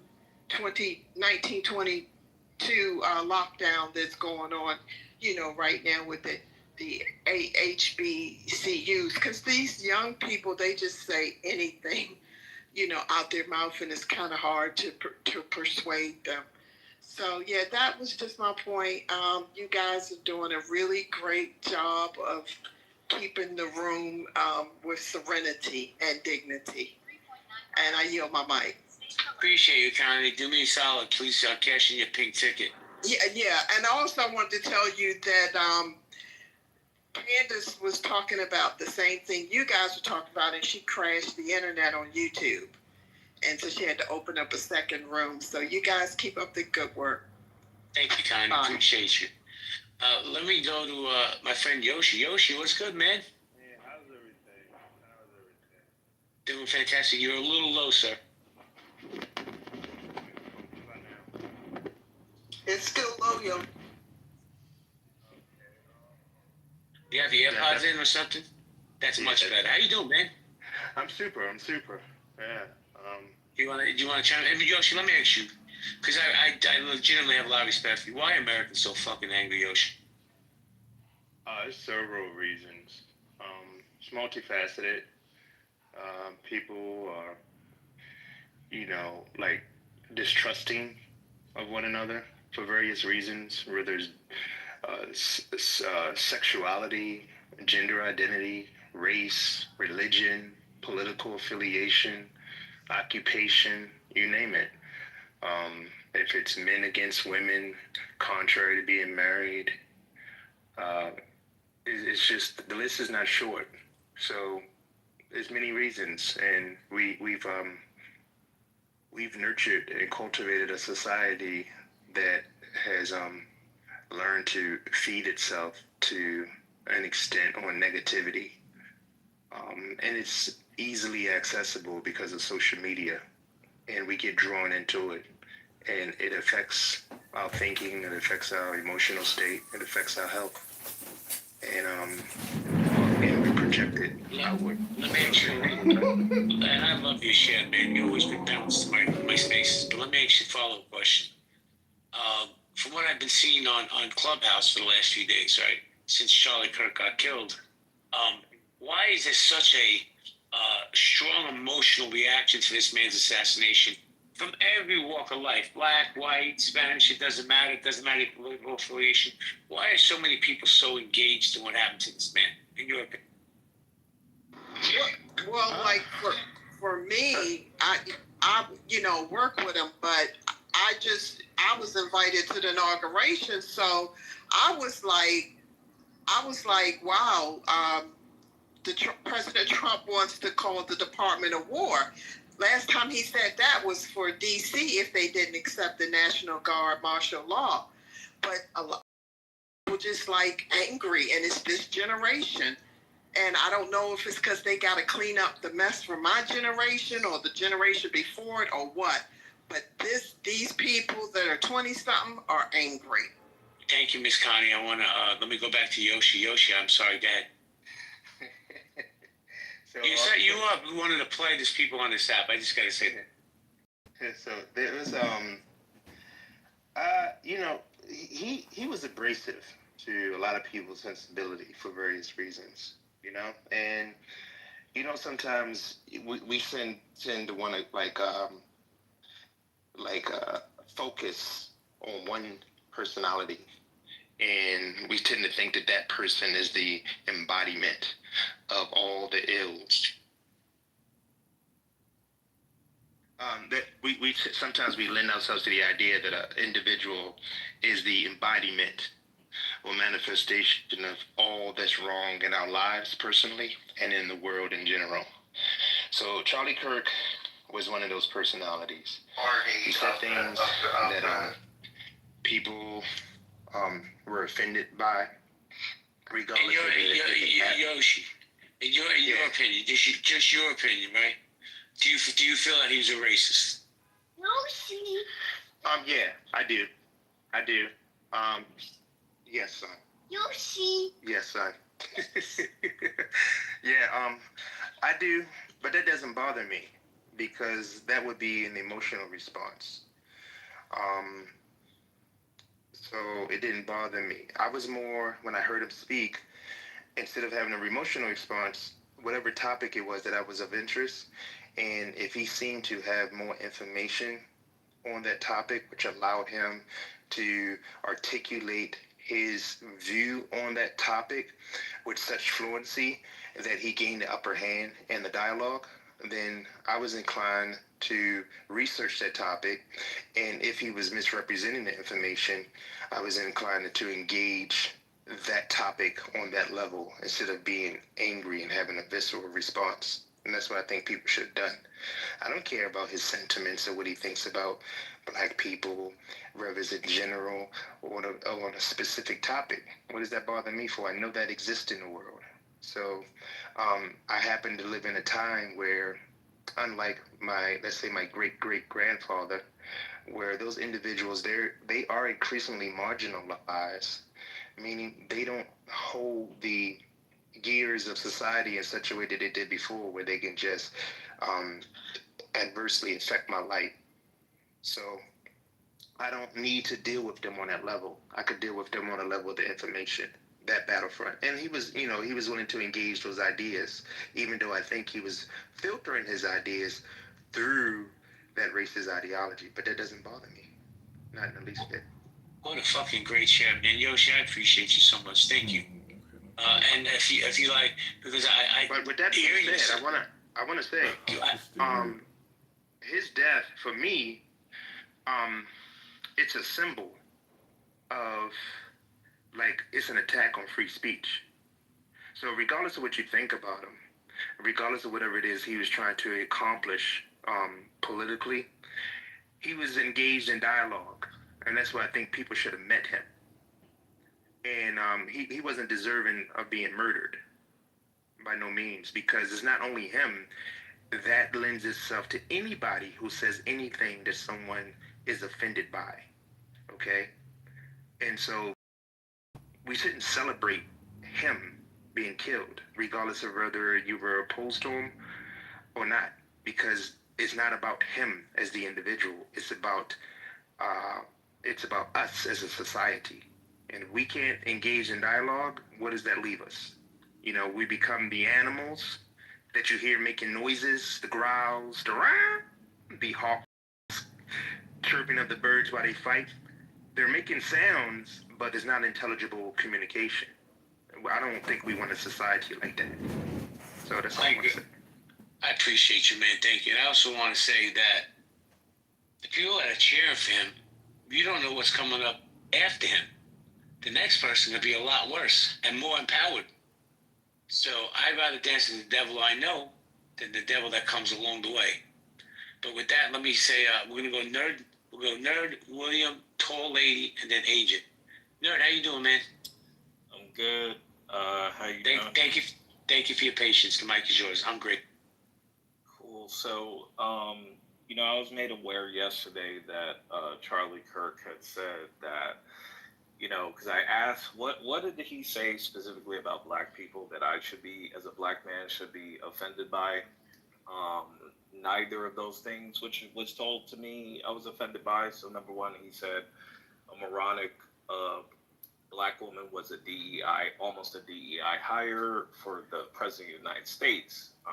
My only disagreement with that was he miscategorized that as a moronic Indian woman. So the second thing that he said was civil rights, and I'm just paraphrasing. Civil rights should not have been passed in the way it was passed.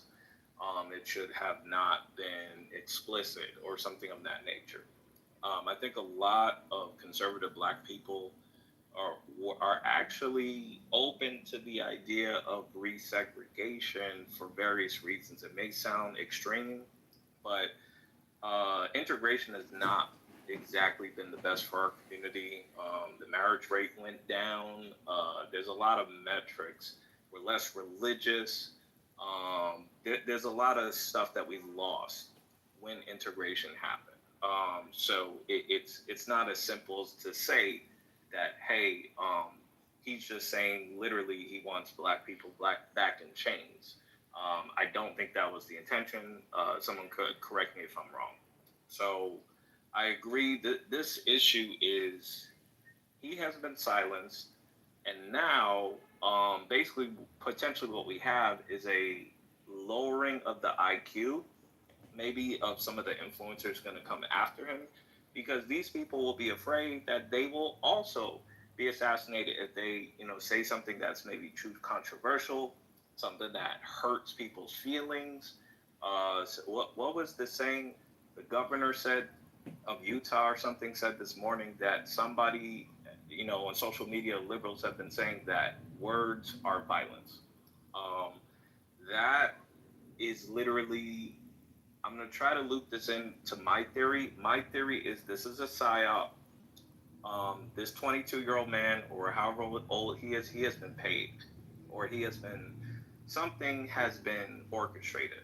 Because yes, young men can have angst. I was a young man once. I know I sound young, but I'm not anymore.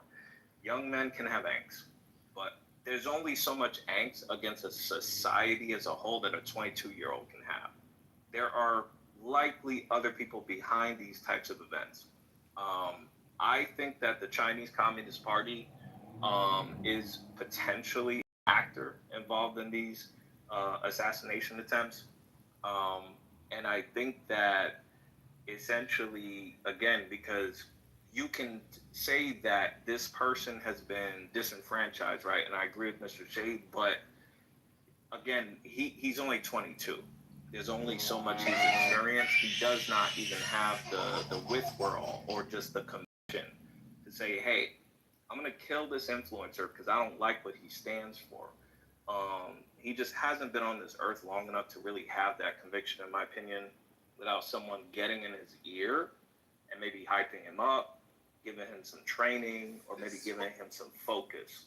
So again, I'll end with this. My concern is the IQ level of all social media is going to go down because people are going to be too afraid to tell the truth, say anything even remotely controversial, and the conversation, the true, authentic conversations are going to stop.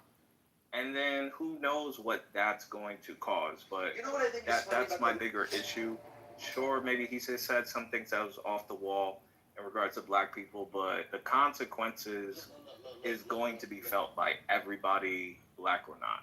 Thank you, Nerd. Appreciate you. William, how you doing, William? Hey, JB, how you doing? Did I get your initials right?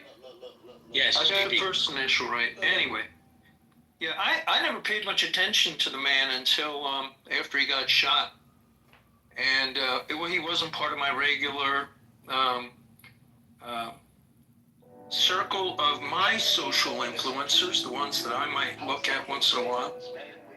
But I do think what the last speaker was saying is correct. It's possible, it's likely that there is outside the country influence on the level of what's going on with the hatred in America. And when I say that, I don't mean that this particular guy, because I don't have any evidence of that, but that the hatred does get stirred up by active measures of, like the Russians, the way they will do total war and seek to undermine American society, get us fighting with each other. It makes them stronger. It gives them, it gives them, the weaker we are, the stronger in their view they get. And the Putin really has been playing the Ukraine war and the approach to the world as at least to the West, as a zero-sum game. So he's got allies of China and of Iran and of North Korea. Those are his direct allies, in the dictator class of what do you call it, nations. But the Russians have been engaging in psychological warfare, psyops, cyber warfare, ransomware, disinformation, and I don't know that it's I doubt it was directly targeted or that this young man was a paid operative, but I think our whole society, to a degree, is influenced by attacks to undermine our unity. Well, It's not something. From what I understand, he got radicalized on Discord. That's entirely possible. I don't know that. I heard about the Discord. I didn't study it in any detail, and I wouldn't say that, but the whole Discord. But there's, people mention 4chan as well, and that's sort of a. Was he involved with 4chan? I have no idea. Just if you can land your plane, I'd appreciate it. Yeah, that's it. I mean, my concern initially is, and I don't agree with his politics that a little bit I've learned about him. Some of them I agree with. Some of the stands that he took I think are great, like his stance towards Israel and so forth. But, I thought some of the things might be racist and not to my liking. But I don't care who the speaker is. I care that everybody has the right to free speech, not to speak in fear, and that there will be a chilling effect from political violence against everybody. And thank you. You mind about? Thank you. Hold on, Mr. Shea. Hold on 1 second, because I got people that have been waiting that haven't got in yet. Let me go. I'm going to go tall lady. Sorry, my apologies. Hussein, and then back for what's mine, Hefe. All right. Tall, how you doing, tall lady? I'm doing well. How are y'all this evening? Fantastic. The mic. Thank you. So, first, I believe that America is so angry, especially this younger generation. So I just want to briefly say that I worked with juveniles for 15 years that went to prison, who shot people, who stabbed people, all kinds of shit. I've worked with at-risk youth for a very long time. But I will tell you that one thing I have noticed, and even my juveniles have even told me, is that my juveniles, even though they committed crimes, they were never told they were victims. And so I believe a lot of our young people are angry because of victimhood mentality that's been told to them by authority figures in their life. And some people would be like, holy shit, this is crazy. But it's true whenever you go to school and you're told certain things about yourself. I never had teachers, even my juveniles who went to jail, and they were in jail school, they were never told, like, yo, you're a victim of your circumstance, da da da da da. They're like, no, you can make it. You have resiliency. You are resourceful. The other thing is that we're also this idea of Marxism, and people are like, oh my gosh, she's talking about Marxism. But that's an important factor, because I do believe academia has a huge responsibility in this. The book, The Coddling of the American Mind, talks about it at university since 2010. It's a huge imprint on people's brains, and we don't want to admit it in our universities what is happening, because now those people are teachers, and then they're taught to institute these same things in their classrooms and tell people, oh yeah, you have this and this wrong with you. Oh, you ain't gonna make it, homie. But your classmate over here that lives in the same neighborhood with you, the same shit's going on with them, but they a different color than you, they gonna make it. And so there's a lot of that goes on. Tall lady, can I ask you a question? Please. So here's a question. I agree with everything you're saying, right? The coddling of this generation is going to be so detrimental for all of us. But at what point, and like I said, I swear to you, I agree with everything you said. But at what point do we start looking at the parents' responsibility on this? No, I totally agree. But this is the thing, is that and I'm not trying to be rude, but even if you have shitty parents, it doesn't give you an excuse to go out here and do shitty shit, because you have other adults in your life that can show you the way. So many people talk about, I got adverse childhood experiences. I'm a 9 on that scale. Like, I should be a prostitute in prison. I should have all types of problems. But what happened is that I was able to be around other adults that were able to feed and pour into me certain morals and values.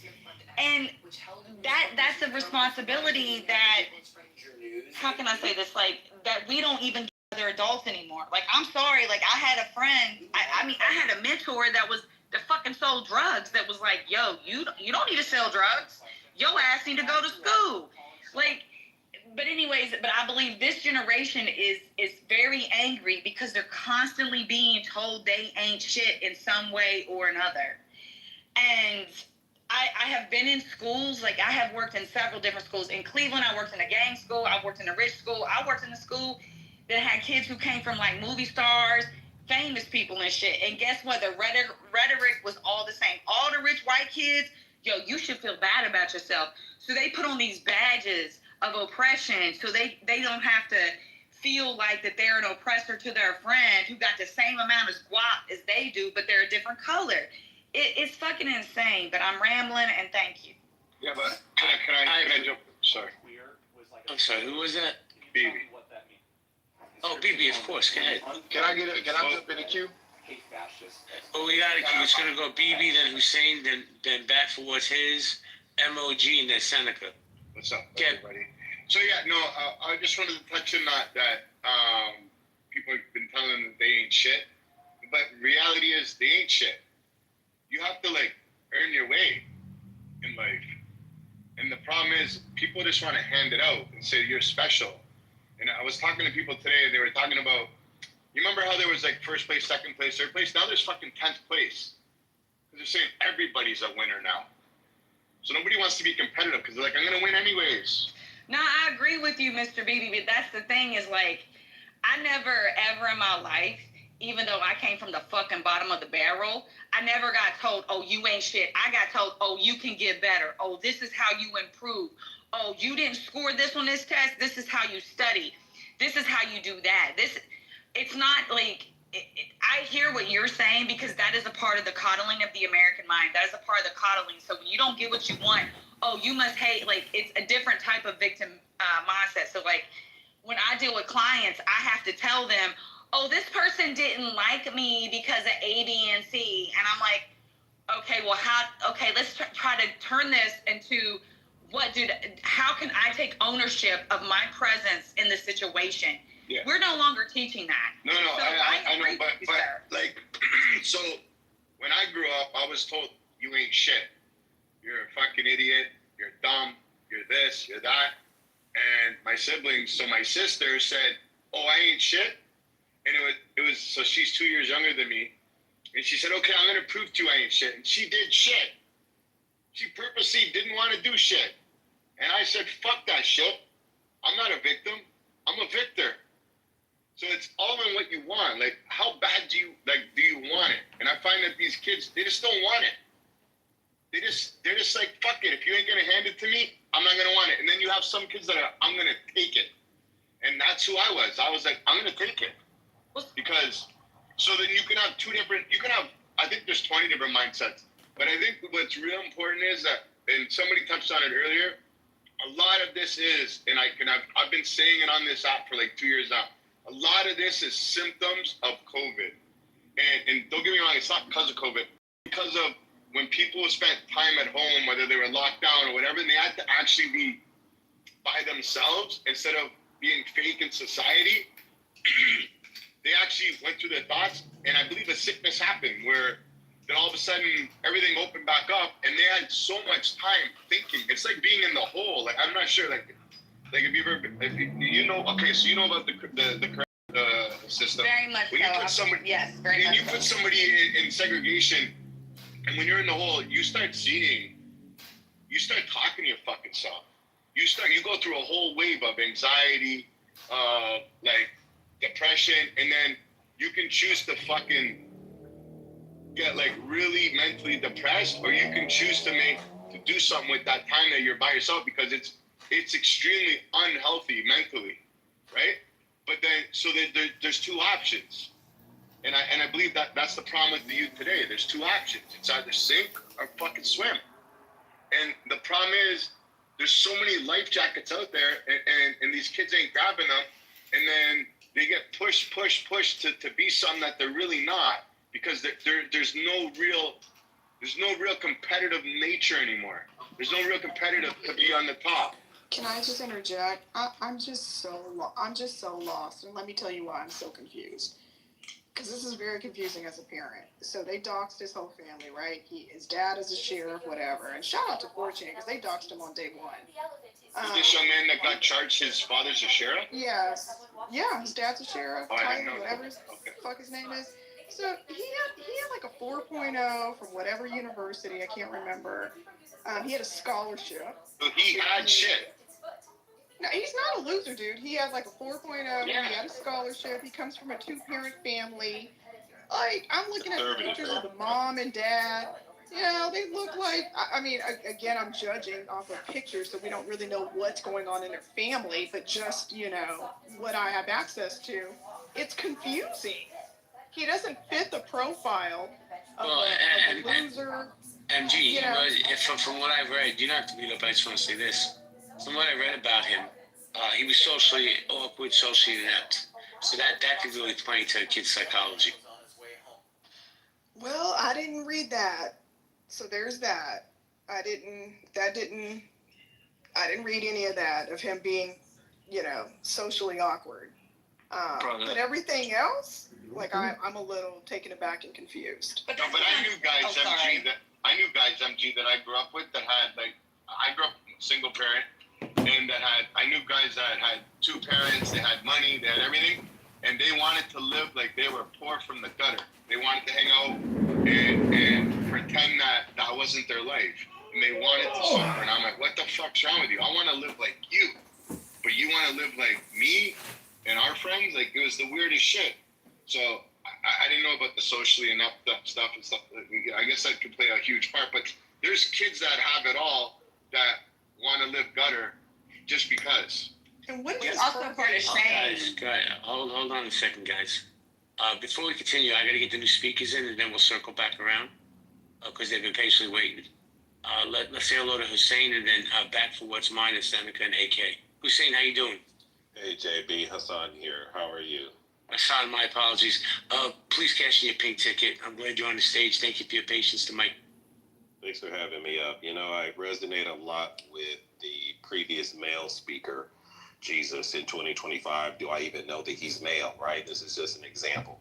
I'm concerned that the simple answer is usually the right one. So I personally, even though I have a lot of respect for Nerd Swag, I don't think that this guy is necessarily an agent of China or Russia. I think he's a reflection of what the great Malcolm X talked about a generation or so ago, which is chickens coming home to roost. I think what both of these individuals represent is a reflection of our broken society. I think if there was a time in American history where even telling a lie on somebody could get you shot, I see you at dawn for a duel. So while people did have the freedom of speech and the freedom of expression, sometimes that shit came with consequences, and that sort of check balanced people from taking it too far. But today, and I'm in education, we're in a place, as was mentioned by the previous speaker, where everybody gets a sticker. You get socially promoted, even if you can't read. You can get a high school diploma and be literally, not just functionally, illiterate, you know? And we've got mixed crystal now, the non-binary, teaching our elementary kids. Like, our society has gone so far in this radical individualism that we have lost the things that make the fabric of America actually work. We've spent so much time undermining our own unity that we certainly don't need a foreign power to come. They just need to sit back and watch this empire crumble under its own weight. And so, unfortunately, I think that these two guys are both tools, although on opposite sides of the extreme, tools of the same unseen hand. I think the healthcare executive that got shot by the guy is not a dissimilar situation here.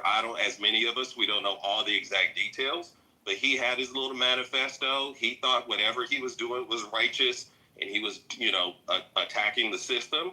But we live in a system now where a guy like Charlie Kirk can say so many disparaging things, and there's no consequence. We'll hype him up, and I feel compassion, right? I'm sad that the guy's dead, because I don't think anybody should be a victim of political violence or violence in any manner for that fact.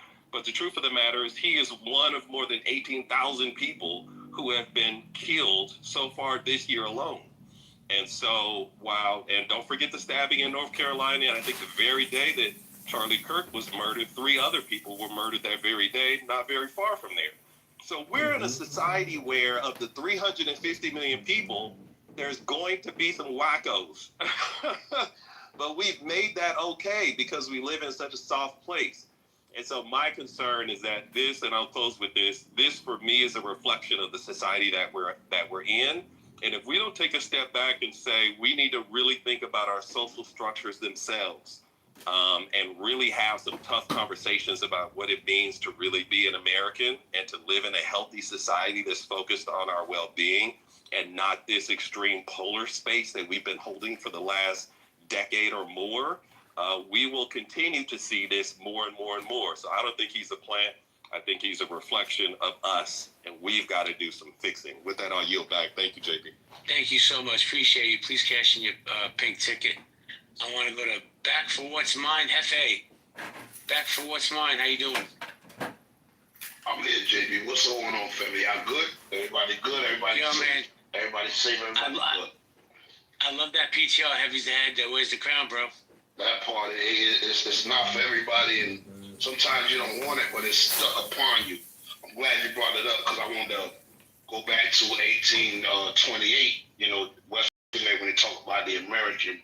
Then if you go and get that in your diet, y'all can read that for yourself. I have the book, 1828 Webster Dictionary, when it talks about the American. So the title brought me in here.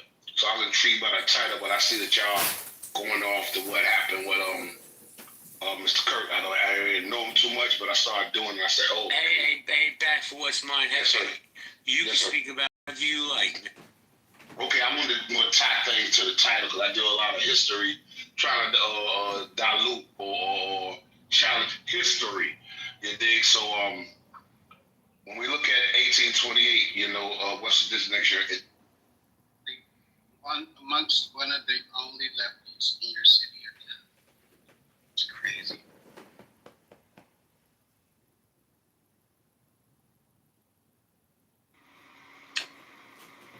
Is everybody in the room aware of how the Nazi movement used a martyr to extend their movement? In Reichstag.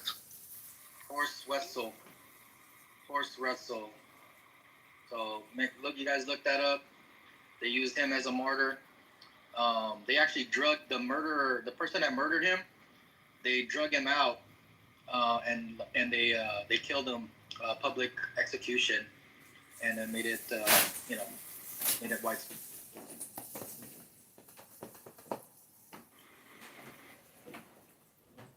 They're trying to do that same playbook, y'all. This is why we really got to be paying attention to the language that they use.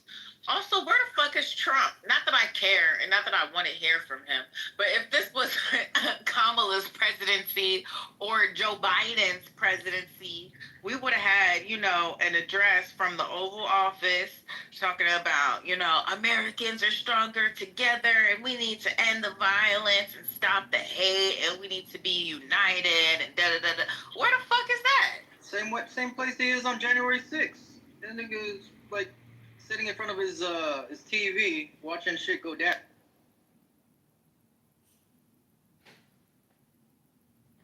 He went and he was asked a question today about how he thought about that whole thing.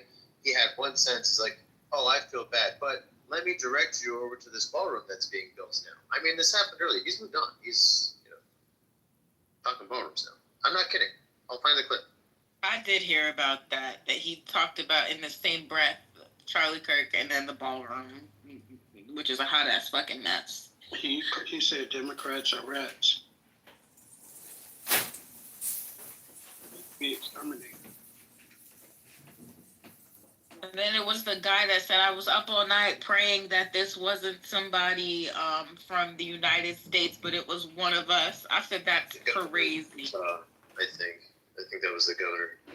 Yeah, the governor. I said, that is absolutely crazy. But they wanted it to be a foreign national or somebody else that wasn't from here. They sure did. But or at least a Democrat. and now I'm seeing stuff about how they are concerned about how easy it is for men to be radicalized online, as if that's new information. We've been knew that white men was at risk of being radicalized online, and it was all okay when it was for the far right and the right wing. But when they get radicalized and then they realize that the Republicans are liars and that they've been lied to, they've been betrayed, they crash out, and they can't handle it. Come on. It's not important what happens to a white man. Let's be honest, okay? Consensus. But it had always been happening to white men. It was just they were being radicalized to the Republican or the far right's benefit, and now polarization, right? But right.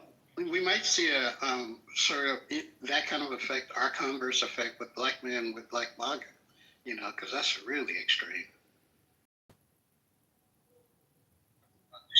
Yeah, unless they might start crashing out and killing people too. I've been saying, listen, MAGA is dangerous. Slapping people. MAGA is dangerous. I think that they need to be arrested and sent away because it's a dangerous gang of thugs. And I don't know what we're going to do about them. They got the streets dangerous out here.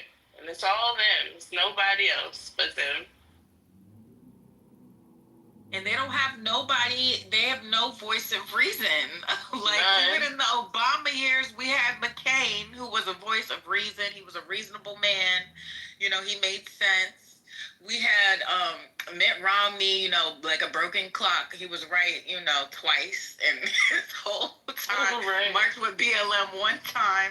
But now they don't have nobody. Thomas Massey, right? Thomas Massey? Isn't he fighting back, like pushing back against Trump? That's not a big. Isn't he in Congress? He's not in the Senate. He's a congressman, right? Like on a committee, on a board of committee or something. He's being helpful on the discharge of the Epstein thing, right? He's leading. And so has Marjorie Taylor Greene, but she's not worth a piece of shit either. I don't trust her at all. You don't trust her? No, I don't trust her Maybe yet. Maybe my governor, Brian Kemp, to do it. Because he don't fuck with them. Very good. Call him, Brooklyn. Call him up. You tell him I'm one of your constituents. Right. We need to get the face of Republicans back in order because y'all all fucked up right now.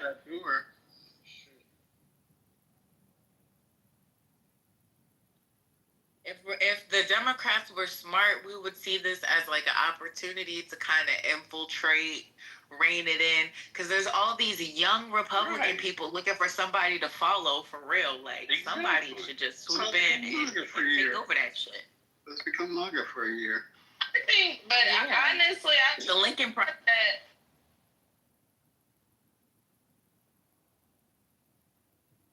Go ahead, BK. My bad. Oh, wait, I'm in that wooded area. Hold on one sec.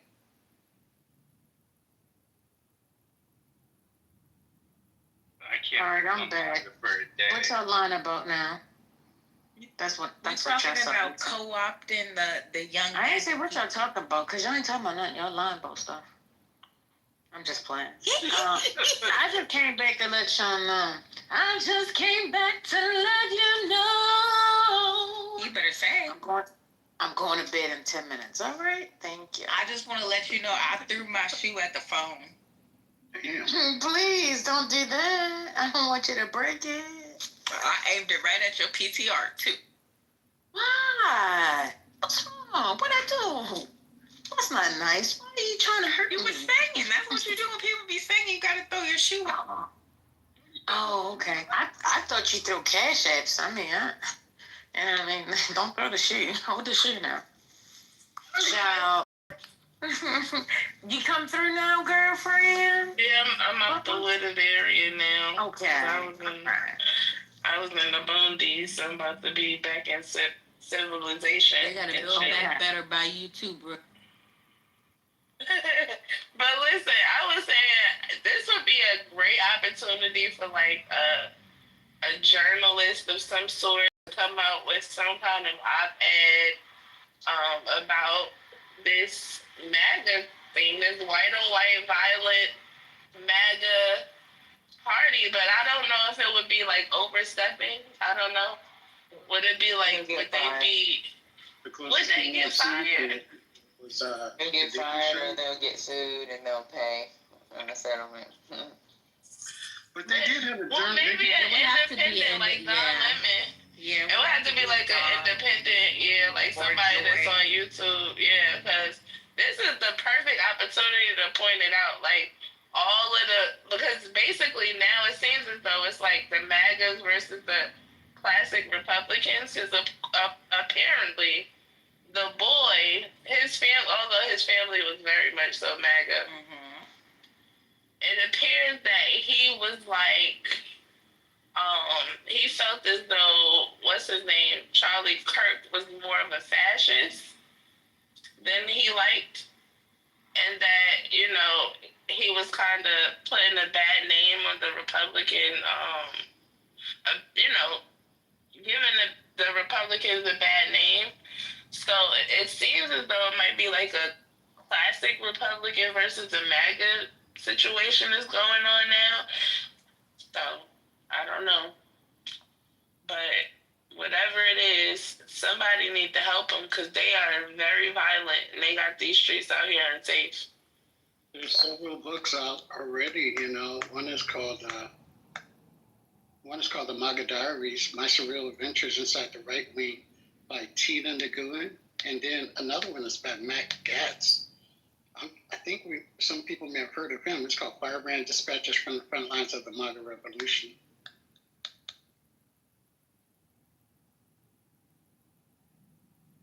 Yeah, Brooklyn, I like this idea, but the problem is it's only going to appeal to niggas who read.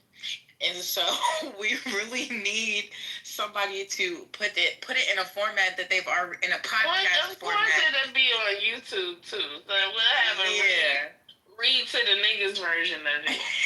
We need a podcast on YouTube format so they can be indoctrinated more easily. Yeah, like you pump into ChatGPT right now. Have it do it and then generate all the videos. That's not popular enough for me to be able to do. I need a face. Like I need a face. Generate an avatar. It could look like an Infinity or something. Oh shit. Oh, that would be a good idea to have like an AI character do it. That might work. Somebody need to do something because this shit needs to be pointed out. All day to them. They be locked in. Then they could just break them down slowly and surely. They're used to the cult programming anyway.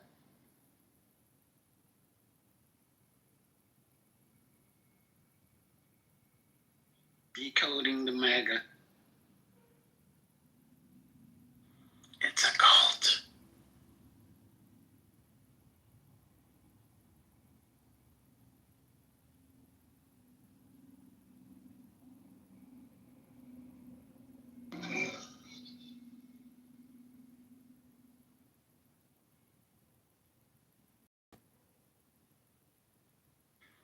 Hey, weren't they supposed to be against cancel culture or something like that? And now everybody's getting canceled? Oh, God. Somebody explain that to me. This is literal cancel culture. Cancel entire Why are you supposed to be hypocrisy is on brand, dude. Keanu, why would you say? They took that shit to the extreme. Dude, I got the whole weekend. He ain't never lied. Wait, don't they also scream about, like, fuck your feelings or something like that, too? One of my neighbors got one of them signs. It say Trump 2024. Fuck your feelings. I can't wait to see that man outside tomorrow. Yeah, I was out in the road. I'm sorry. Oh, go ahead. I'm gonna get a t-shirt that said, CK Dad, fuck your feelings. That's what I'm gonna do. And I'm gonna get my cousin to make it. I'm trolling everybody, fuck it. I don't care. They also say to legalize comedy. And in this terrible time of political violence, I also think that it's okay to laugh at someone who's the fucking idiot.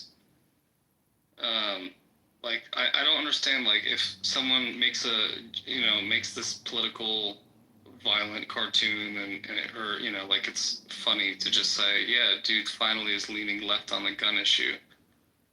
I think that that's funny. I'm just gonna laugh. Like, I'm not gonna feel bad about it, you know? Nah, it's the way that the media is low key being shady. Cause CNN played a clip, or Anderson Cooper. He's the shadiest of them all because he do it with a straight face and no type of expression. Why Anderson Cooper gonna play a clip of Charlie Kirk talking about how often he receives death threats? Jesus fucking Christ! I almost had a stroke. And saying that if you don't get death strokes, then you're death strokes. If you don't get death threat. Oh my God! Take your time. Slow down. You might be having a stroke right now. She looking at a dude. I know what you do, Rick. I know what you do. It's just too funny.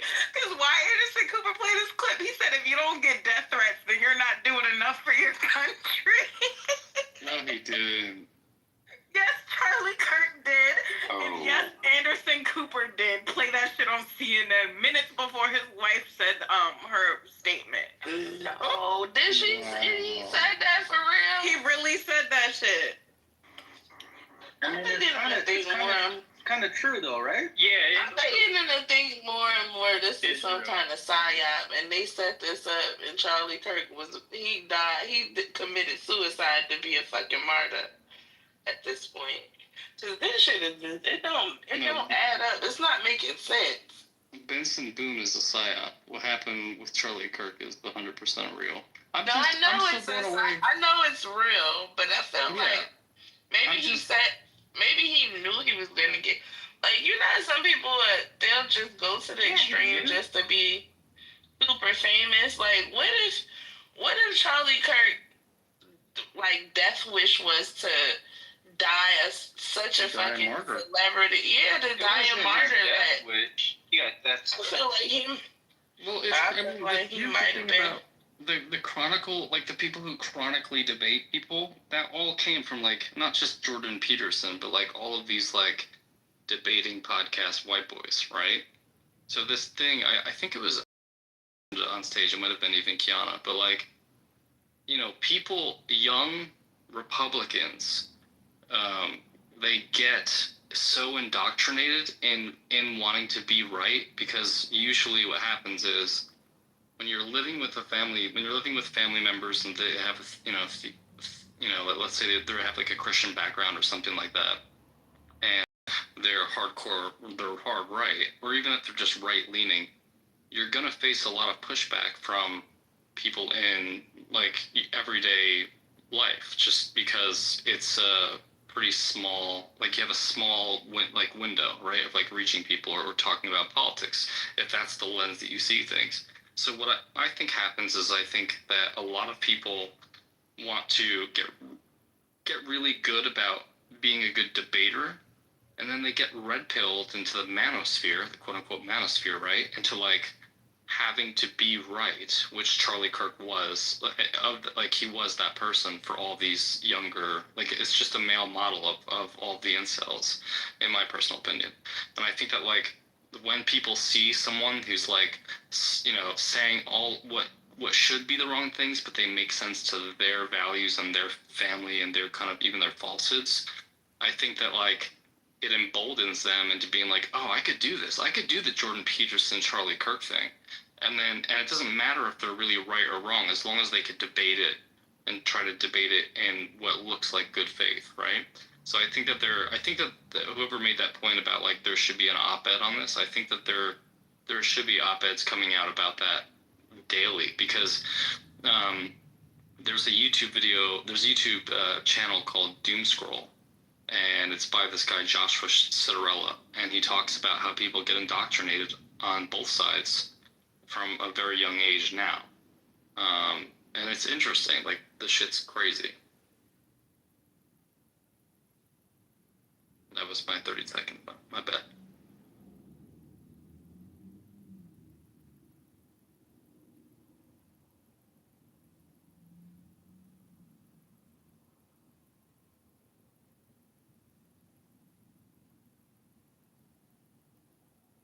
I'm just gonna say, like, you can't say don't, like, legalize comedy, but then if I laugh at a fucking joke, you're gonna get upset with me because I can't have my own opinions. But what about the First Amendment?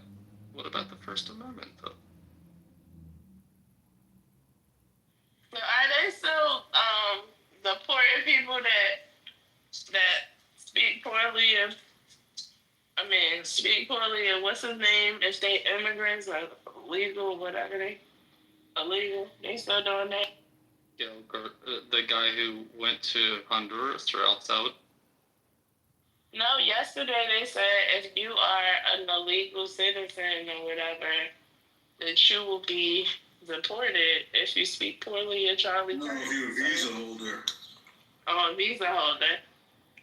Yeah, that's crazy. And you know what? So they're basically saying that if you're not a citizen, you don't have the First Amendment. You don't have the protection of the Constitution, which is itself unconstitutional. All these constitutionalists that are on the right, they can go, you know what? They could do that because, like, it doesn't make any sense at all.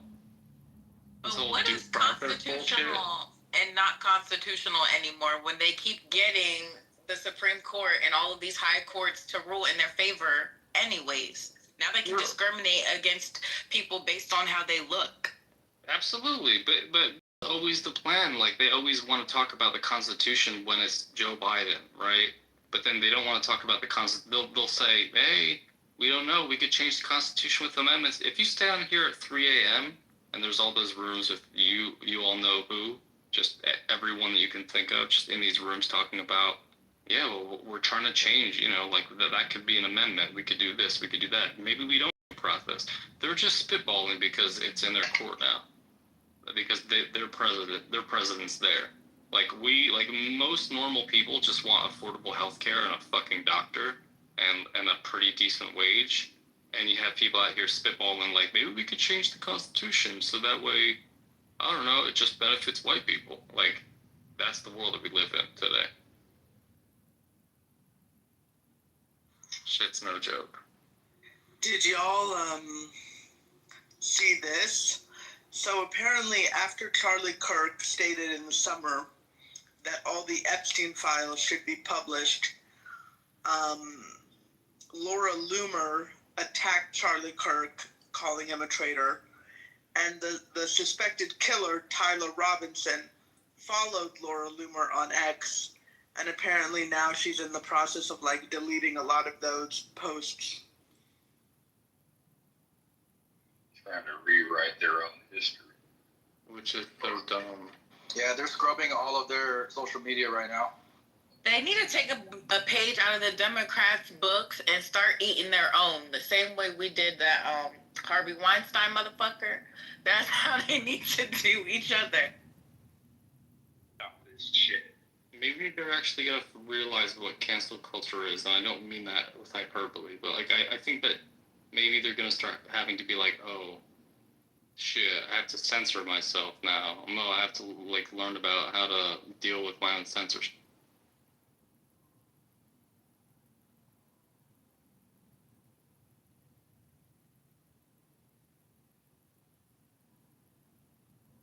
Does anyone live in Chicago?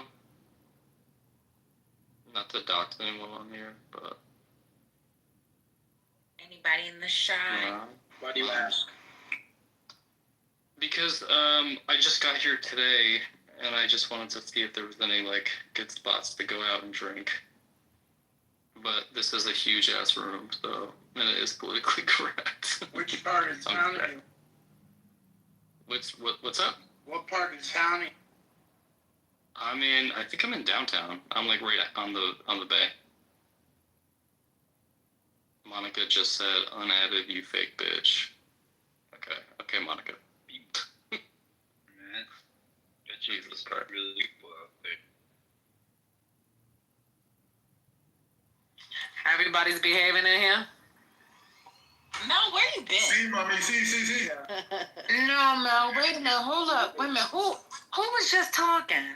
What male voice was that? That was Haitian. No, before him. The one that's... Huh? Authentic. Oh, she said she was going to follow you? Monica? No, she said she unblocked me. She unblocked you, or she's gonna block you? Monica hates me. No, she's gonna she unblocked me. Oh, She okay. bitch, apparently. I don't know. Oh, okay. She loves Charlie Kirk, though. I know that for sure. Oh, okay. Okay. All right. Did you hear her this morning call somebody a low IQ bitch? No, child, I wasn't here this morning. Was I here this morning? I don't think I was here. She was. She was on stage? Oh, y'all was in Lisa's space, because I was about to... Oh, that was Lisa. Okay. Yeah. I heard she was dragged for filth for a while. Hey, y'all, have y'all watched that movie Poltergeist? You remember the old movie Poltergeist? Yes. Coming to the light, Caroline. Coming to the light. Monica's on stage. Next time Monica's on stage. Coming to the light, Caroline. Next time Monica's on stage, remember Poltergeist. Tell me I'm lying. They sound exactly. Jeremy, you're behind. I just did it for you, honey. What's going on? This house is clean. Focus. Coming to the light, Jeremy. Coming to the light. You're scaring me now. Hey, son. Yeah, that was Monica's got a photo of Abe Lincoln, FDR, Martin Luther King, Charlie Kirk, and Jesus, and they all died apparently because of words. I can't. What's going on? Yeah, Monica, Blackpink. Like, I can't with that. Yeah, you know how much Jesus talked about the importance of having a father in the home. Yeah. You know, Jesus was killed by his own people.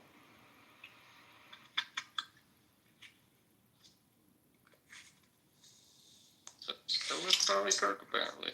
Some of y'all just shouldn't use your mic all the time. Exercise. Just staying on the other side of that mic.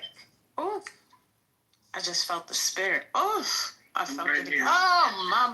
I'm right here. You know the spirit? I'm right here, baby. Hey, can I have some? Hello. What the hell are y'all doing tonight? It wasn't gas, I'll tell you that. It probably was. If it was. Baby. It probably was. As long as it wasn't the spirit of Charlie Kirk, you good. Oh my goodness, you guys have to stop. Y'all gonna end up on that website. Yeah, and I don't want to be on it. So y'all please, if y'all respect me, try not to do that in this space, because I don't want no parts of it. I'm just saying. Yeah, And I ain't trying to block y'all speech, but I don't want to be. I don't want to be on nobody's radar. Yeah, can we just praise what's his name, Mr. Robinson, the father? You know, thank you for turning your son in, because otherwise we wouldn't have known that this dude was a right-wing extremist. Yeah, because that Patel fool was not gonna find him. What's his name? Oh no. He couldn't For real, may that man rest in peace. He couldn't find the mic if it was right in front of him. Couldn't find his right eye. Between him and Pam Bondi, they was not finna find nobody. $1 bill. As a matter of fact, if it wasn't for the footage of the guy jumping off the roof, they probably would have pinned it on that old man. No, they wouldn't have nobody. They could have caught him before he did this, is the reality. If people were doing the actual work and had, proper things in place. But they didn't. They wanted to gut the FBI. Y'all, did you guys play this dude's wife talking? Yeah, we played it. Okay. No, they didn't. They played like 2 seconds of it now. Jeremy always be talking about something late, boy. Oh, okay. I'm just asking. Jeremy, what? What happened? You always be talking about, oh, nah, we did. No, we didn't. Can we hear the rest of it? No, we heard it, but not all of it, I think. Like 3 minutes. Do we want to hear the rest of it? No. How long is it? How long is it? 15. All right, so wait a minute. Hold on. Friday night. Not Friday night. That's like Tuesday night. That's a Tuesday night service. You're not doing that on a Friday night. Friday night. Yeah, we just heard the martyr part, Mel. That's all we heard, and then we just like, all right, we're done. All right, but listen. So, I mean, is this like a gag room? Like, what are y'all doing? So what y'all want to talk about? Y'all ain't got nothing else to talk about. What's happening? Y'all got some other news y'all want to talk about? Hello? Am I talking to myself? Hello? We're gonna do TDS and Go play the rest of it. It's fine. Oh, now it's fine. No, I didn't say it was bad. I'm just saying all we heard was a little bit. Jeremy, are you white or black? he's Filipino. Filipino. He's racially ambiguous. Oh, he's Mexican of the Asian community. Don't say that. He ain't no Mexican in the Asian community. Oh, I'm sorry, Patty. You got Filipino ancestry too. Yo, that's my sis. That's Patty's cousin. Stop playing with him. It's not me that gave them that role. It's white people. It's all white people' fault, Patty, because that the Eurocentric values and shit spread over there. Yeah, but Mexicans are more. Oh, well, you Filipino, you definitely need to watch out on them niggas. I've been hearing you drop a whole bunch of N-bombs. Me? Yes. When? Today. You did? Uh-oh. Uh-uh. Yeah. Not you been getting by. Yeah, it must have just slid out. Like, I didn't even know. It shouldn't be in there. So, It's I apologize ahead. It shouldn't be. That's great. Don't worry, it's never hard R. That don't mean that's not helpful. What you still get knocked out in person if it ain't a hard R. You know that, right? Are you for real? Did I say it? Yeah. Wait, but even if you didn't, right now you just condoned the No, I grew up. Yeah, I grew up. I'll be honest. I grew up, saying the word. So I correct yourself. I grew up saying, what they call it? The tie. Oh man, I ruined the whole thing. Wait, why was y'all saying that? Where you grew up at? In Vallejo, California. Dude, I probably remember you, right? You know what? I'm not trying to give him no pass, but Vallejo low-key explain it. Yeah. What does that mean? I don't use What is Vallejo is Vallejo. Vallejo is like all the cities like this. Like, yeah, like what is Vallejo? So like give us the equivalent. Like everybody I know from Vallejo is hella. Okay. Filipinos came up from Carolina, Vallejo, San Francisco. It's kind of like that. It's different. Like. And I'm being super honest. I'm being super honest with y'all. But there's a lot of people from Vallejo. It's like tribalism over racism over there. Yeah, like I guarantee you, he probably won't get pressed in Vallejo for saying it. It depends where you at. I can't believe you and the Crest doing that. He could be on guard. All right, so we're gonna keep it moving. So I don't know. Just I don't want to center myself. Again. Wait, they're gonna come me if you do. We can't let the California people speak. About what? About shit we don't know about? We not from California. Oh, sure, but Texas, we can just let it go on for an hour. No, we don't. I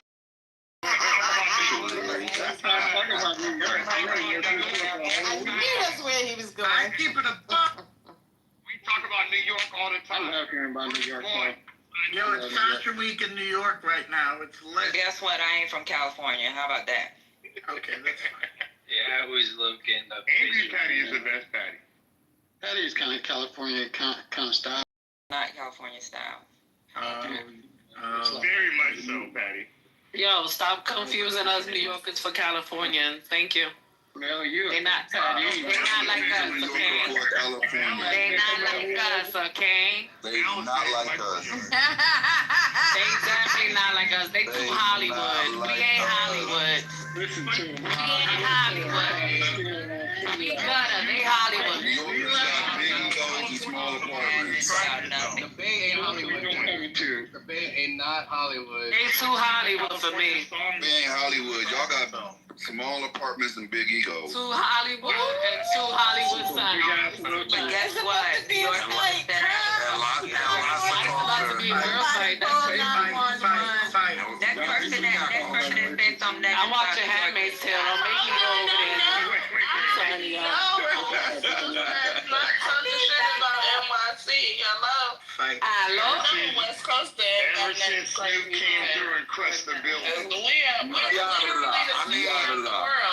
I mean, Biggie and Tupac explain it all. Like, Biggie's way better than Tupac. Y'all really thought Tupac. Y'all really thought Tupac. Y'all really thought Tupac had any competition for Biggie. You don't believe that? The fact that y'all even thought that. Actor and a rapper. Which one can only rap? I don't care which one can rap. Actor and a rapper. Listen, you gotta master one. And which one was actually born in New York? You gotta master one. Well, it doesn't matter. We don't need to play. They know he better. I get it. Nobody said he was better. Biggie is better than everybody on the West Coast. Fuck you. Y'all came out with E40. He had movie. E40 songs really. And album. E40 double the talent. Stupid as a motherfucker, yo. Tupac taught Biggie everything he knows. Man, Biggie and Tupac is a Broadway dancer.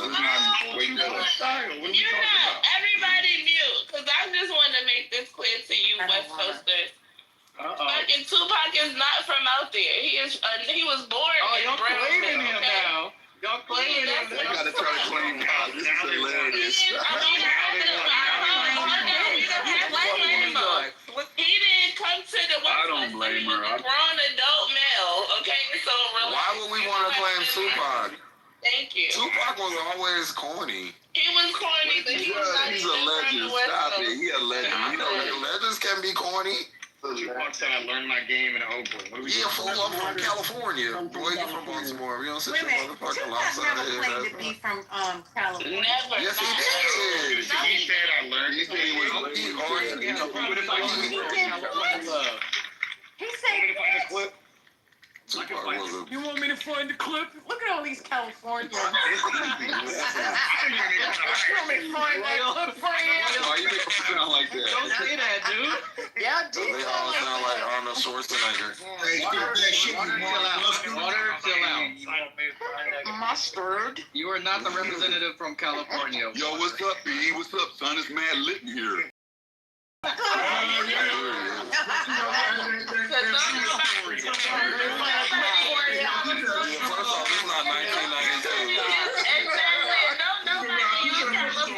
Fucking language, nobody, because y'all talk proper as fuck. Yeah, fool. What's up, son? Respect, son. And y'all still try to use Dazzle. Y'all niggas is mad corny, B. Word to mother.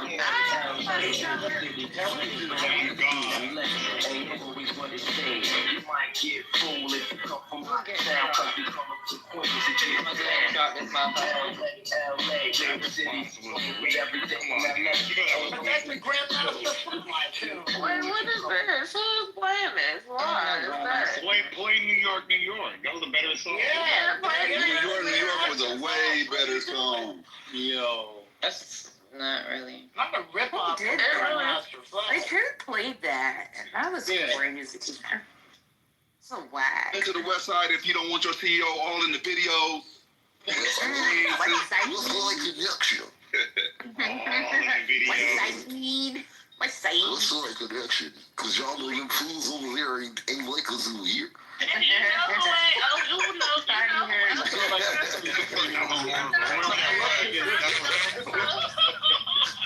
know who else ain't from the West Coast, Dad? Y'all don't like that? Punk ass Mark. I can't come to your hood. Niggas got Jerry curl juice and shit over here. That's how y'all say A buster. What's a buster? Yeah. Gee, what's a buster? I haven't heard nobody say that in the last 10 years. Y'all do realize nobody says that out here, right? I say Buster all the time. I'm saying nobody in LA does. Maybe you do, but out here, that's what I do. Every day. Alexis, they use it all the You time. niggas are real busters. Like, who does that? Don't know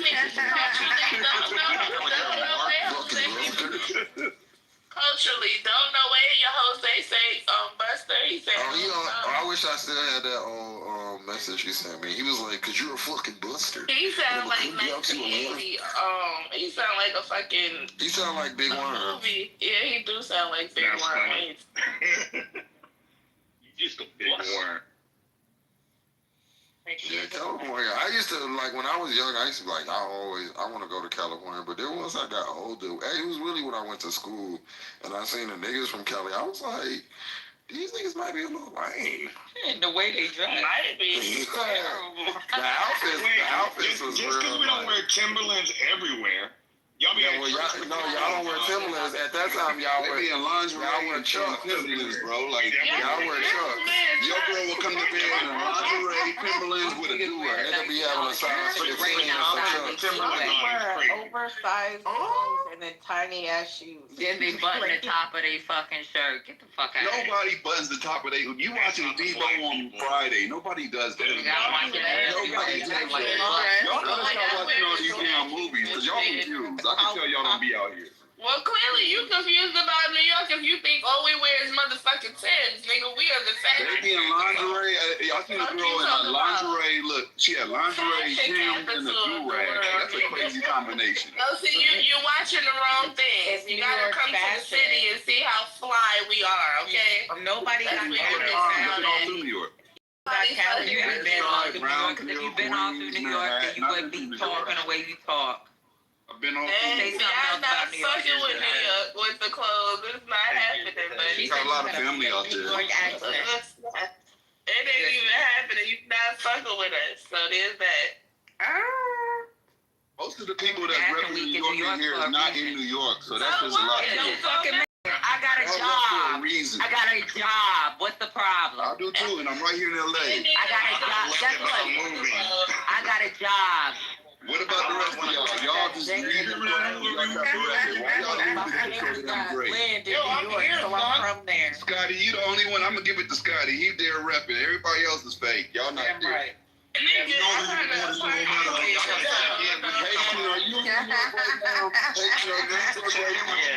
had a job. Okay, that's what I thought. The jobs are better out there. But Patty, you got apartments there too. What the fuck he talking about? We live there part time. Brooklyn, you're not in Brooklyn. What are you talking about? It don't matter. What's I call you Atlanta? Your name should be Atlanta. Your name is Atlanta. Her name is Kaylee Pearl. My name is Brooklyn. Okay, that's cool. Atlanta is still better than Cali. Yeah, because there's a lot of Californians in Atlanta too. Atlanta is still better than LA. Shit, California. It is. It is definitely better than LA. It's more black people. It's more black people in Atlanta. Like as long as y'all got Creed from California, y'all are dead. Like Creed is from California. So y'all can never outlive that. We got actual black people. When Gemini said that he was at the gun range the other day, and he don't never see no black people in there, I wanted to say, nigga, because it ain't no black people in LA. I couldn't imagine. You barely got black people, period. You can't go to the steps without seeing a cowboy. Wait, I got the numbers. And we all have the numbers. Hold on. Wait, I have the numbers. Statistics prove. 134,000 in Atlanta, 338,000 in Los Angeles. I'll have you know. Wait. Hold up. You said, read it again?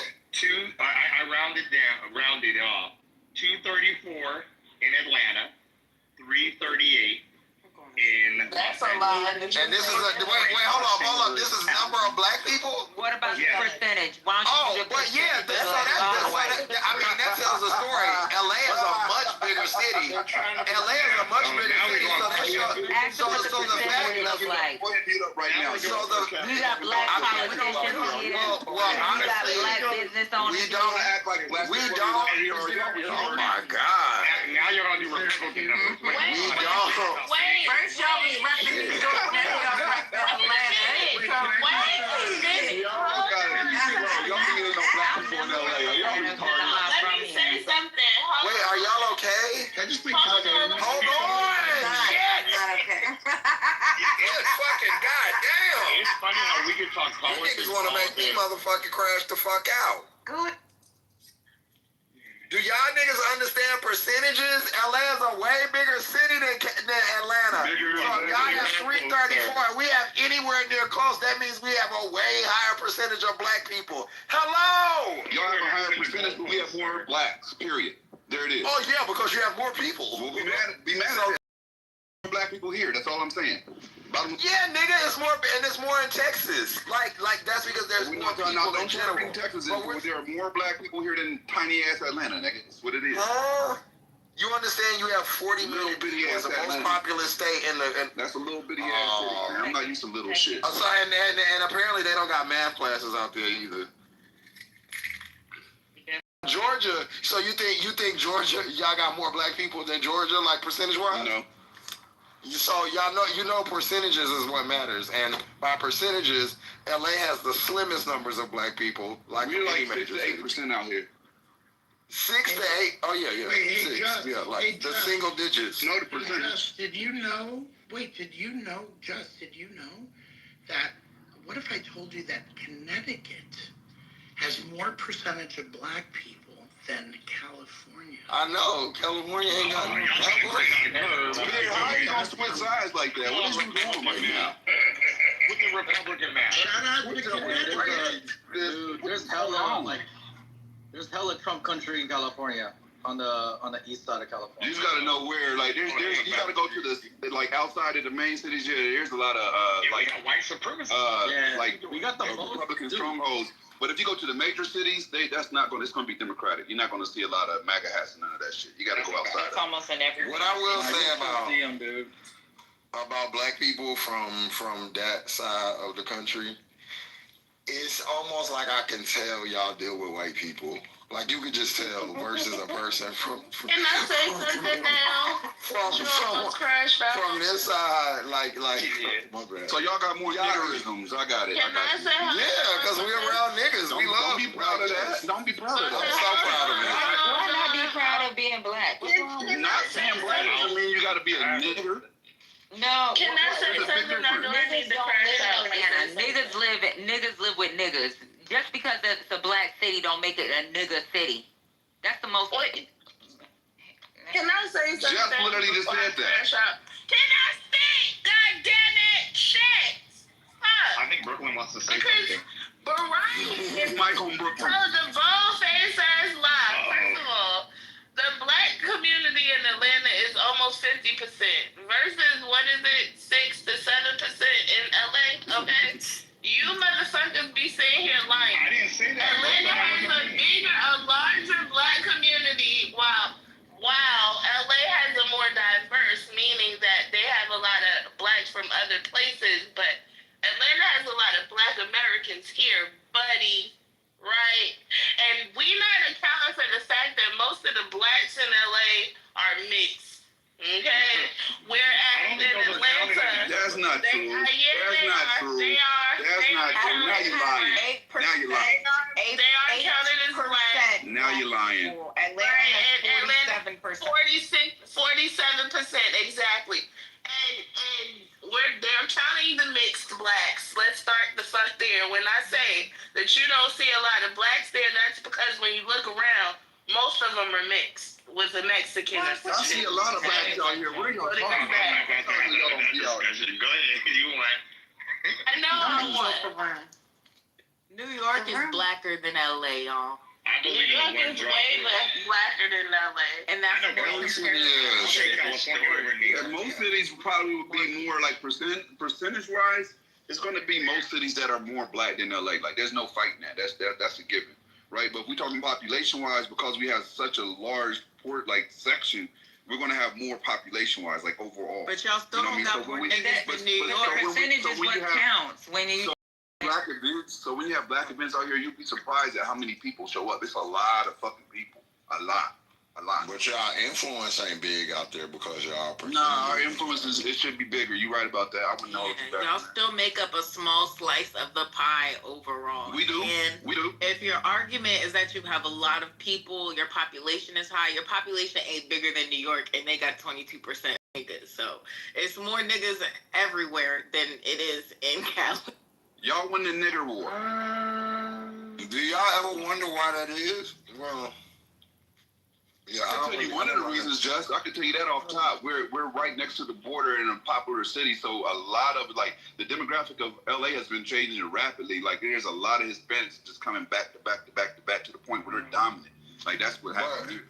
For a city like I just think like why didn't black people migrate out? I guess because it's further, but like how they did to New York and Chicago. You're not next to a border like we are. We not the Mexican. They moved to Texas. They moved a lot. I mean, Houston is. Houston has a real significant black population. There's also a lot of black people that are leaving the major cities to go to the smaller cities. Yeah, they are for finances. Yeah. Yeah. The Great Migration. Back to the cities. The Great Migration didn't hit hard enough because when you look at where the areas that are mostly populated by black people is kind of still where they dropped us off at. As fucked up as that is, just. And that's true. The South is very much so highly populated with black people. That's true. So basically, y'all just left the plantation and stayed. So that's why it's so many. Virginia to Texas. Oh, they actually. No, people. I actually say Delaware to Texas. Delaware to Texas should be the black curve because that's where all the black people really live. People are just migrating back to the South. What city has the highest percentage of blacks overall, like as a whole? Detroit or Jackson? Oh. Mississippi State. I would say Mississippi or Alabama. Yeah. I was Jackson, Mississippi, or Detroit, or Flint. Flint might be up there. Nah. Doesn't North Carolina have a high percentage? Of what? Not really. They actually never did. What about New Orleans? Yeah. Yeah, a lot of people out here. I thought so. Yeah. I mean, to you, it's gonna be a significant anywhere on this part of the coast. Don't do that, It's actually at. That's low. That's low. South Fulton has 90%. It's Atlanta. South Fulton, yeah. 3% black population.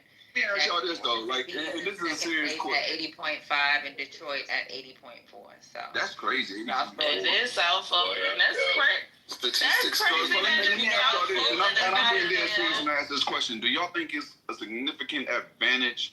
I know you ain't interrupt me to fucking ask your damn question. I thought you was done with your. No, I know. You could talk for 10 hours after I finish what I say. You didn't finish it. I didn't. Because I gotta say something. Now I done lost my damn thought. Go ahead with your turn. My bad. But look, I was about to ask, do y'all think it's a significant advantage to being black in a majority black city, or do you think, like, let's say Detroit, for example, they have a high percentage of black, but they got dirty houses and dirty water, like they market. What are you implying? Being black in a city. They get neglected because they don't care about it because it's the majority black. I think that the government overall might not be looking to give them the resources they need. Now you sounding anti-black. But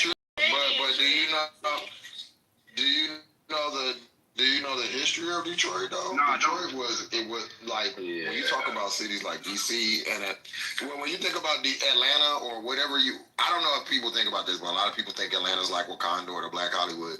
That started out with like cities like Detroit and places like Harlem. That's where black people went to thrive. Specifically, that's where black people went to go get rich. Well, not rich, but that built the black middle class because that's where they made cars and black people could get jobs. So when you think about job in Detroit, one of the first cities where you saw black people, not just black people like congregating or just living there, but occupying all facets of society, socioeconomically, like from rich to poor, is Detroit is probably maybe the first. Yeah, I guess DC too, but Detroit, I would say, is probably the first city you see that on a mass scale. It got devastated because they took the the car market out of there and all of those things. But nah, Detroit was the one. Just let me say this though. And I'm gonna give clarity on what I'm saying, right? And I've heard other people from Detroit talk about this. They said they felt like they were denied resources because of the racial demographics. That they should have had more resources allocated to them that they didn't get allocated to them because of the way they were structured, because that there were so much African Americans there that they were being neglected to a certain extent. Now, the details I don't know, but I do remember them saying that. I get what you're saying. That's America though. Yeah. Oh, I was just gonna say, I get what you're saying, but to me, if I could do it over, I think I would have had more opportunities. Same way I wish I would have went to an HBCU, I would have been better in a black city, just because I deal with so many microaggressions. I would much rather take flat out racism than microaggressions racism. When I was in school, I wrote my final paper, my thesis paper, on how I prefer skinheads over the KKK, because I was like, because the skinheads hate you, but the KKK could be a regular person and be like, hey, how you doing? And then as soon as you leave, they're shredding your resume or they're doing something to try to make you, you know what I'm saying, be harmed in some way. But that's not why Detroit lost funding to infrastructure. When those factories went away, you got to remember people moved, and that causes a plummet in the economy. Yeah, they lost 700,000 people. Right. You had to. The value of your house goes down when you can't sell it. Like, there's a lot of shit that can't. Didn't the city go bankrupt or some shit like that? Yeah, went bankrupt because it lost its lifeline. Well, Brian could tell us he's from Detroit. Or around that probably tell more. It ain't about black people being there and they destroyed the city, or it's an economic thing. Like, come on, y'all. I'm looking at this right here. It says white flight. It says white flight when white residents move from the city to the suburbs, it significantly reduced the tax base. Take a regular business class and talk about that. Because Detroit is something that is actually something that they'll talk about when it comes to what economies look like when they fall apart. Like, I don't know. I understand that the economy fell apart. I literally just put this in chat to see how far off I am, right? And it says there's substantial evidence that Detroit has been denied resources or has had resources unfairly distributed in part because of its racial demographics. Many scholars, activists, and reports point to patterns of systemic racism, segregation, and policy neglect that disproportionately affect black residents in Detroit. Yeah, and they had stealing ass politicians as well too. Yeah, they goes into mortgages. It says in Detroit, white borrowers receive a disproportionately high percentage of home loans relative to their share of the population. Meanwhile, black residents, who are the majority in Detroit, receive fewer home loans despite their numbers. This makes it harder for blacks to build wealth through home ownership. So there is some shit happening. And it's hard to build wealth through home ownership when your house isn't going up in value either. Appreciating, I get that. So and also redlining and blockbusting and all. Yeah. I literally just described redlining. That's what they're doing, exactly. Go ahead, Brian. Sandra. Yeah, I was gonna try to get in there, but Detroit is, what you described. That's where people who haven't been to Detroit with redlining. That's where the whole thing with 8 Mile, and people who haven't been to Detroit know the movie. And it's like, but when that's like the unofficial cutoff between quote unquote the safe black part, or excuse me, the quote unquote safe white part, and then downtown Detroit, then 696, which is the east-west freeway that split the city between the suburbs and downtown Detroit. Everything you're describing. I mean, I guess I often say I'm not a native Detroiter. I'm an adopted Detroiter, and but I have the experience of spent a lot of years here, and it reminds me of Cleveland. And to me, I venture to pan out and look at the quote unquote Rust Belt, of Cleveland, Detroit, Pittsburgh, Pittsburgh, Steel City, and all these heavily Midwestern manufacturing bases. Yeah, Detroit. If you look at the history of the city, and with right, wrong, or indifferent, with Henry Ford when he lobbed out that $5 a day, at the time that did have a shift for a lot of Black Americans that came up from the South looking for, quote unquote, a safer place. My dad was included in that, not to Detroit, but being a child of the South and what he went through, he moved us up to Cleveland. But, to know the city of Detroit, to learn about it and its impact on Black Americans and the politicians who did their fair share. And granted, and even Coleman Young, he was the first, Black mayor of Detroit, but that mofo was shady, just like any other ones. But at least he was, he tried to do some good for the Black citizens of the city. But I don't know, it's a combination of things that you could, in my opinion, you could look to as a demise.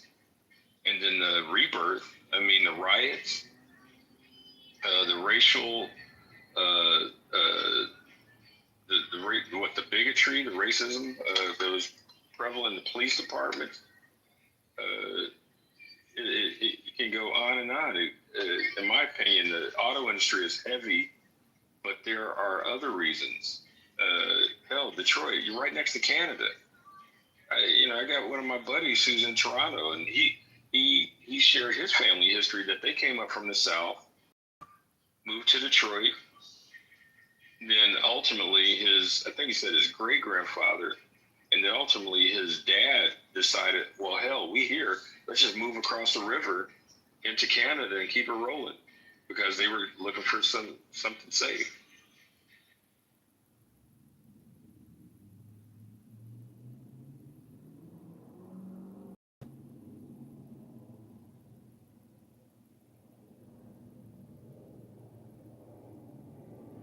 Well, at least we accomplished not talking about tech.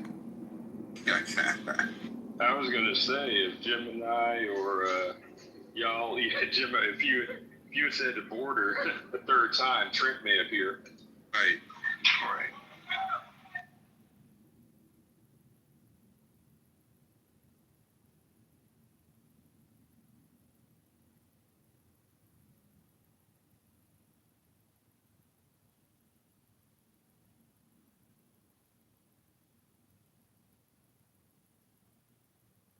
Does anybody know anything about the rights that are supposed to be being removed from the Afghan interpreters that assisted the U.S. military, and they're basically being forced to go back and face the consequences? The ones that were brought here? Yeah, I've read a couple things, but I don't have any details. Shoot. No, let me Google that. That's crazy. They've been talking about that. So we hired. I'm sorry. If I'm not mistaken, Haitian Patty. Isn't that true? Yeah. Yeah, that's when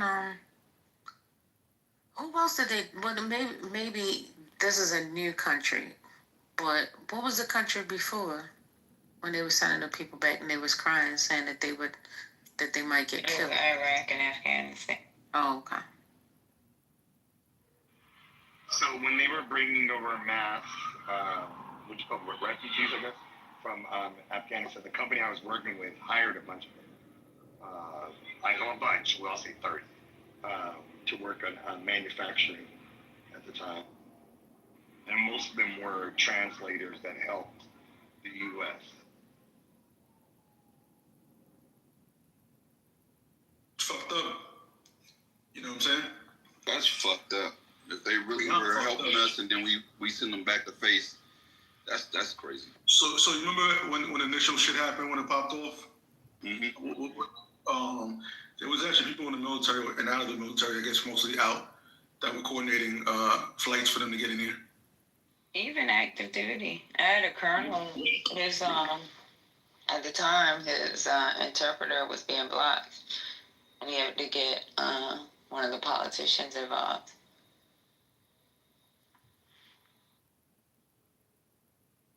It's the most fucked up thing, you know what I'm saying?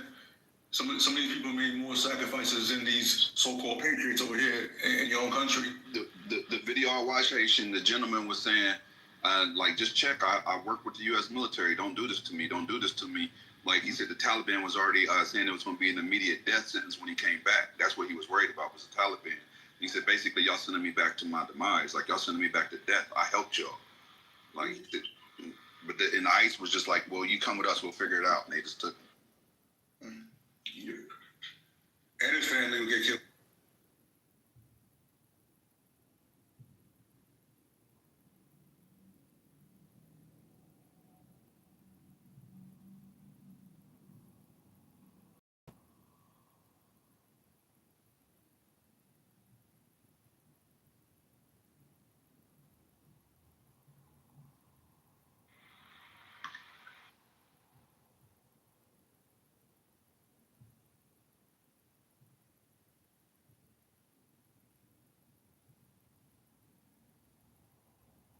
That's going to make people think about helping us out or providing services if this is how we treat them. Exactly. And this is the second time we kind of fucked Afghanistan. Because when they fought the Soviets, when we were supplying all that shit to them, after they beat the Soviets, we left. And that's how the fucking Taliban came there with free reign. Motherfuckers don't learn from the mistakes, bro.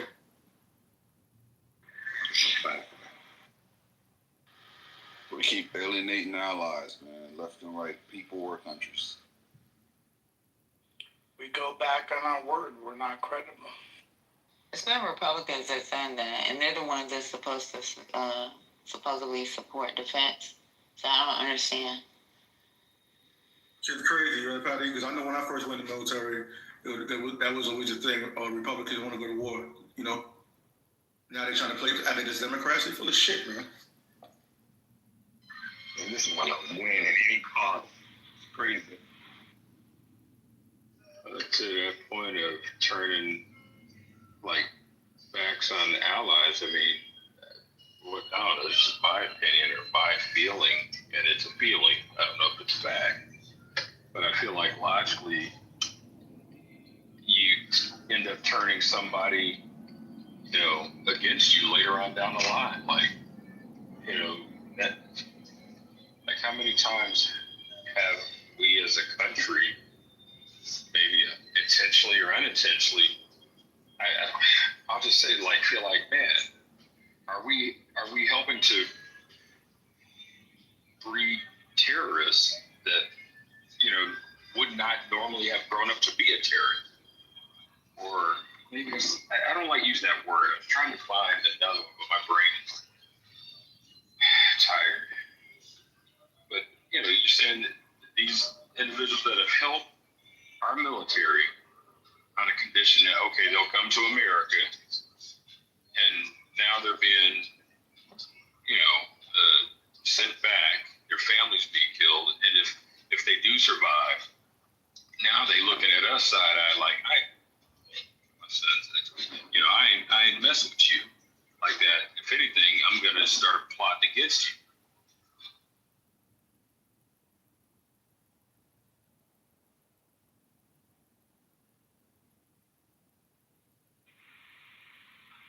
Make sure I wasn't interrupting anybody. Did you guys see the moment of silence from the EU for Charlie Kirk? Did anyone catch that? Didn't they stop it? No. So instead of giving him a moment, they said they wanted to do a moment of silence. People started banging on the tables and screaming. It was awesome. They were wilding out. It was a very clear statement that, like, we're not with that. Yeah. The NFL did one too. Wait, they did it for what? I didn't hear about that. At a game? It was before Thursday night football. Shut up. And the Yankees did the same shit, bro. Yeah, so the Yankees, I heard they did a statement. I didn't know they also did the moment of silence. I didn't know the NFL did that shit. Wow. I think it was the Commanders, right? Yeah, that was Thursday's game.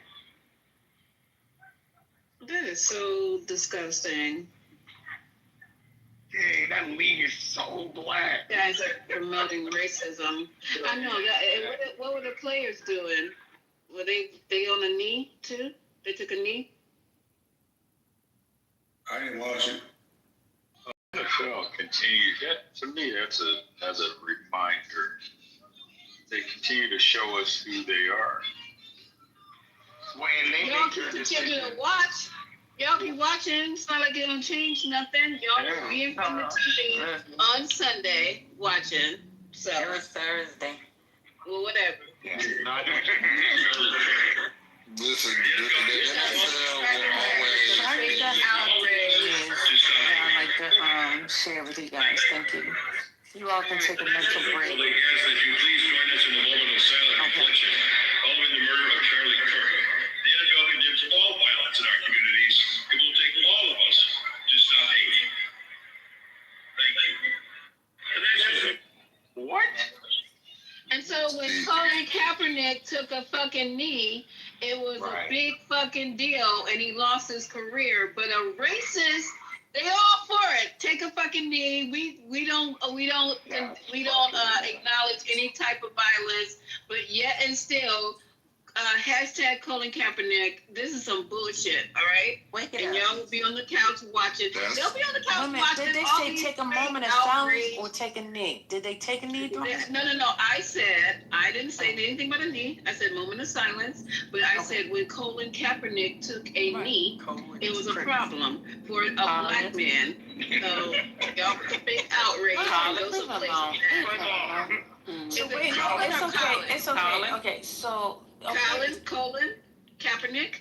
Oh, the Kaepernick. I'm talking about. Okay, yes. Kaepernick is unhinged. Definitely not a Colin.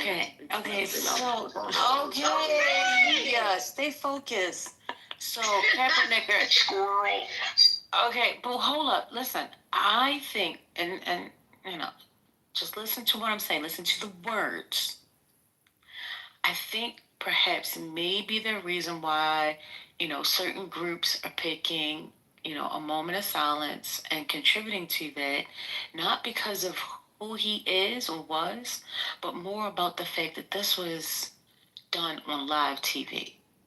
You know what I mean? Like, it was something that everybody's been playing, and the fact that he was in that political arena, so to speak, I think that's why we're seeing these moments of silence.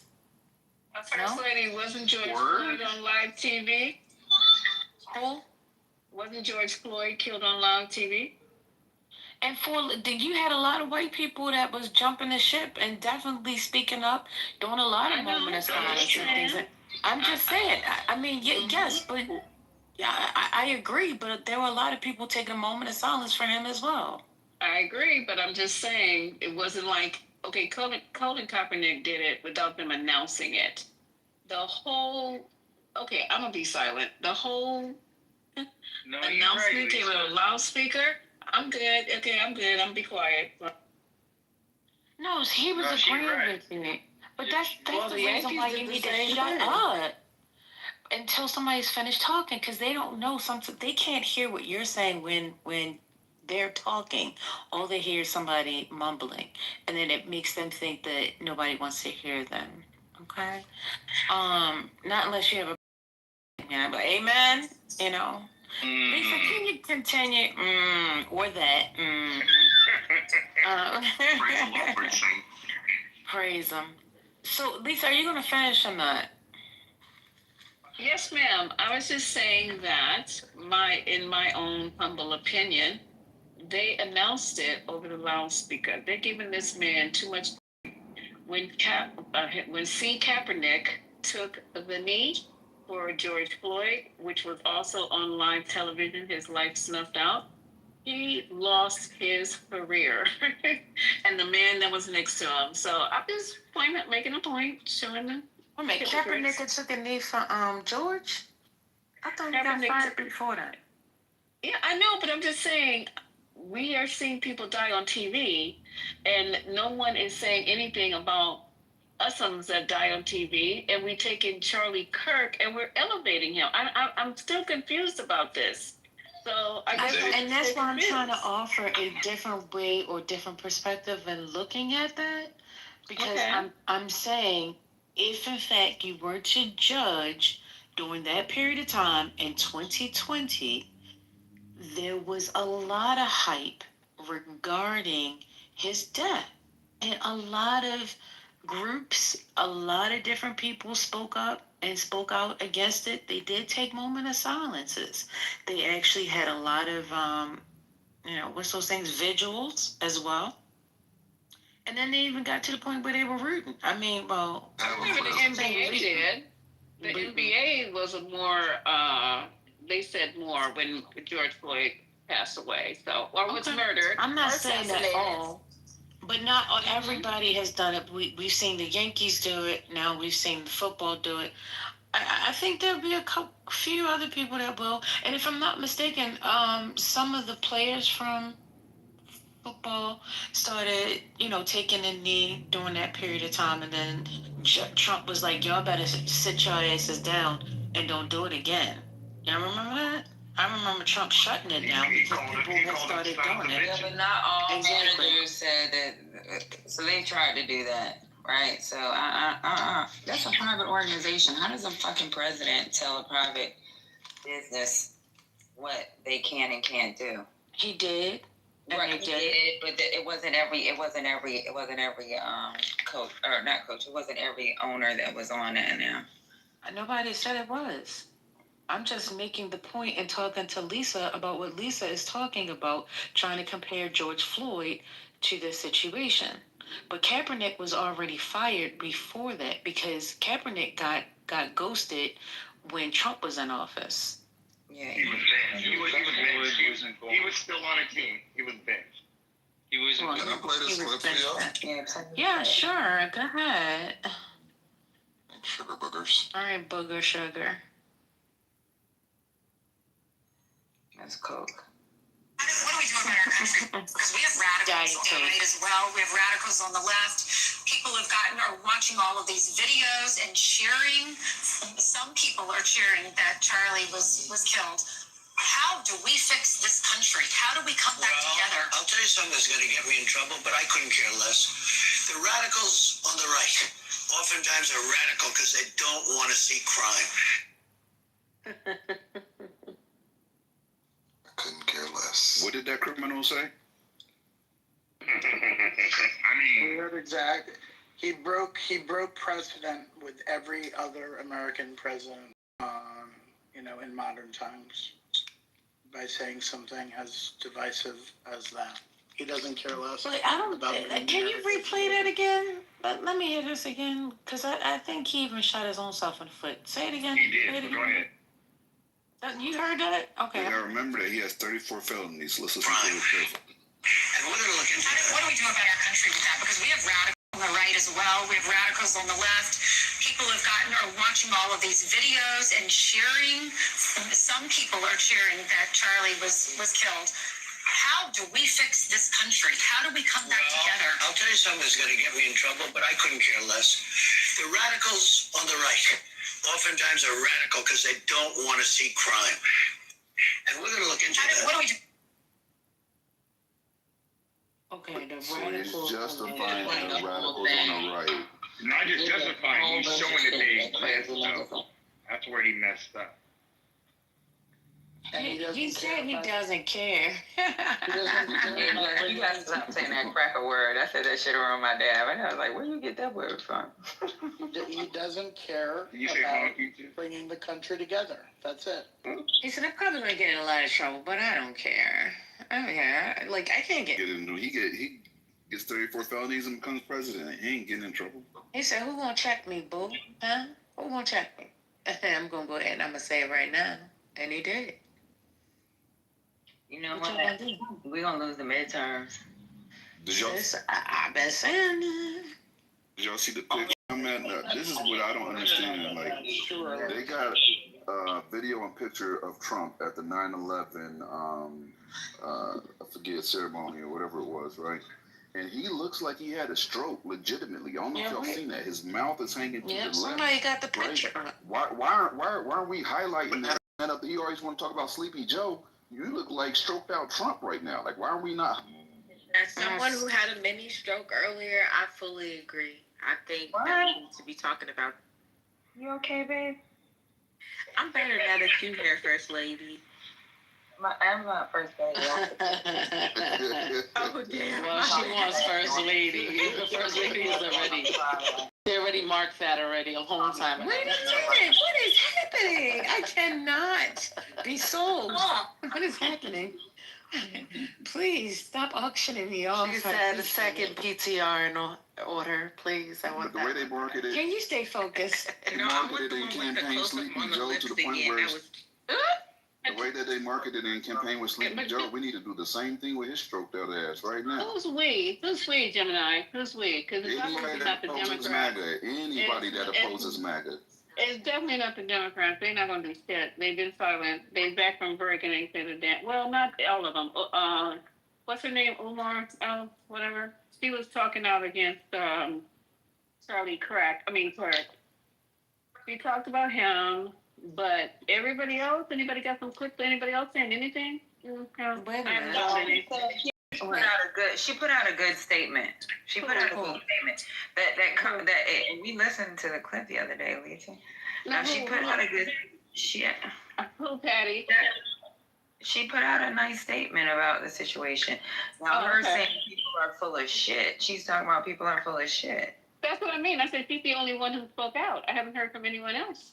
Have you? Can I just say this? Can I say this? See, that's the difference between the left and the right. See, the right people, they have minions to do the work.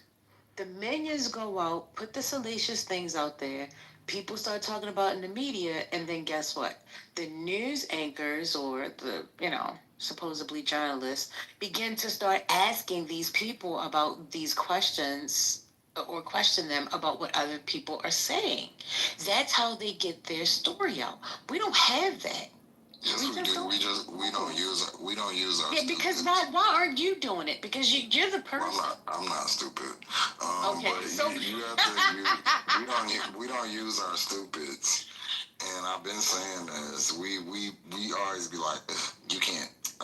But there's a purpose for those people. We just don't use them because we so smart over here. Okay. But that is one thing. They use their stupids. We have class. Is what you and it's given you will not represent us, but let them go on out there and do and somebody need to do some dirt. Sometimes you gotta throw some sand in somebody gotta throw punch in the mouth. Like somebody gotta. Most of your legislation is about stuff like diversity and compassion and the right to have health care. It's kind of hard to have a negative fucking.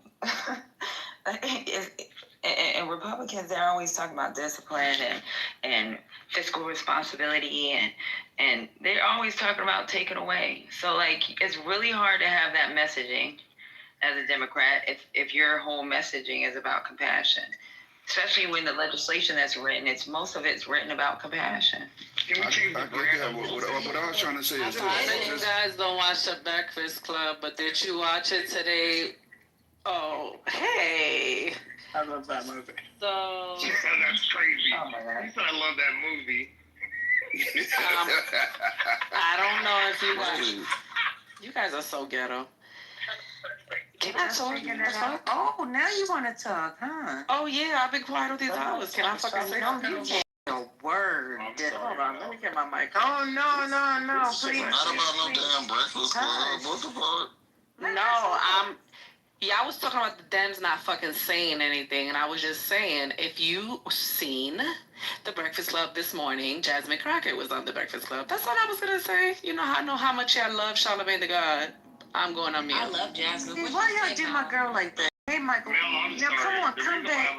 You Shut the fuck. Tell us what she said. I put the YouTube. I put the link in the chat. If y'all want to check it out, check it out. I was gonna ask you, can you play it? But that's a whole hour. No, that's too. Oh hell no! She talked for a whole hour. Just give us, All their interviews are an hour. Just tell us. Clearly, I don't watch point that you found interesting of what she.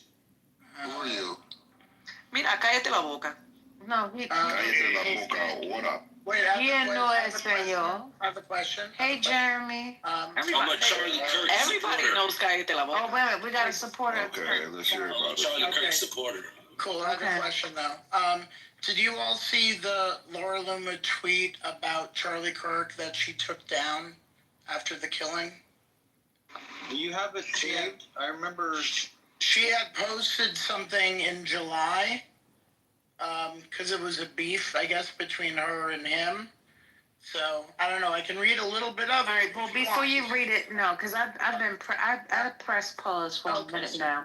You don't care about the Civil War going on with it? I want you to get it out in a second because I've had mine on pause for a minute and it's live TV, so I just need to get this out. Thank you.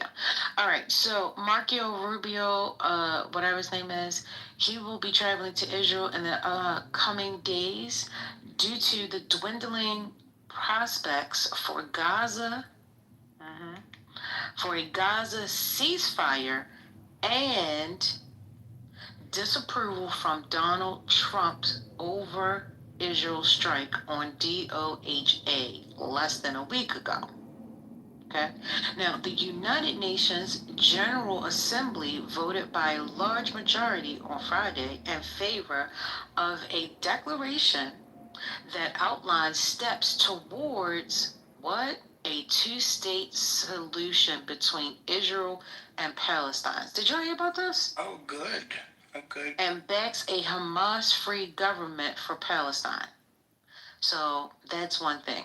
A resolution which is non-binding was approved by 142 countries, with 10, including Israel and the United States, voting against it.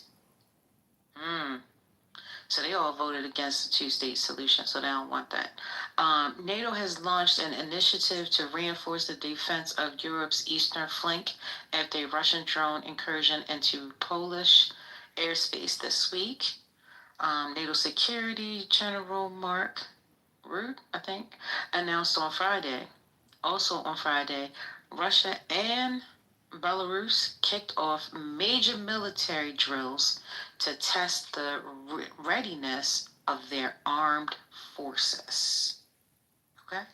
All right. I think that's enough. It was something else I wanted to say, but I guess it probably passed. So go ahead, Scotty, with your information. Let me just add to what you're saying. Belarus is sandwiched right next to Ukraine and Poland. And Russia. So to get to Poland, you gotta go through Belarus, and Belarus is on Russia's side. Belarus is also directly north of Ukraine as well. So it's a very area for Russia. So it's something to be very concerned about. Okay, so I've found it. So in a chain of acts looking to stoke internal tensions in recent days, now y'all tell me what this means. Recent days, served pig heads were dumped outside mosque. Red hands dabbed on a Holocaust memorial, and Stars of David sprayed in Paris neighborhoods, according to a statement from the Paris prosecutor's office. Did you hear about that? No? Okay. Guess I don't care. So I don't know, there's a lot of stuff just going on crazy. Supposedly foreigners who have since left France did this. So Water, I need you to get us a report on France. Thank you. All right, Scotty, one mic on you. I'm going on mute. And if I fall asleep, leave me sleep. Thank you. Okay, just mute up before you fall asleep. I don't snore like with Stefani. I don't know why somebody muted him yesterday. Who said I do? Who said that? Was that culturally? Huh? You gotta pick a side and stay on. Exactly. Little fucker. So I said, ahead, asking sir. Laura Do for a you report want me to on read what Laura pregnancy. Rumor wrote about Charlie Kirk? Yes, please. Go ahead, sir. Go ahead. Okay, I'm gonna go to she sleep wrote to you this then. in July, but of course deleted this, after he got killed. But said, I don't ever want to hear Charlie Kirk claim he's pro-Trump ever again. After this weekend, I'd say he revealed himself as a political opportunist, and I've had a front row seat to witness the mental gymnastics these last 10 years. Lately, Charlie has decided to behave like a charlatan, claiming to be pro-Trump one day while he stabs Trump in the back the next. Turning Point USA was only able to thrive thanks to the generosity of President Trump. On the one-year anniversary of the assassination attempt on Trump's life, Charlie hosted comic Dave Smith at Turning Point USA's conference, where Dave Smith was able to speak a bunch of conservative youth, an organization that claims to be pro-Trump. And 3 weeks ago, he called for President Trump to be impeached and removed from office over his decision to blow up Iran's nuclear facilities.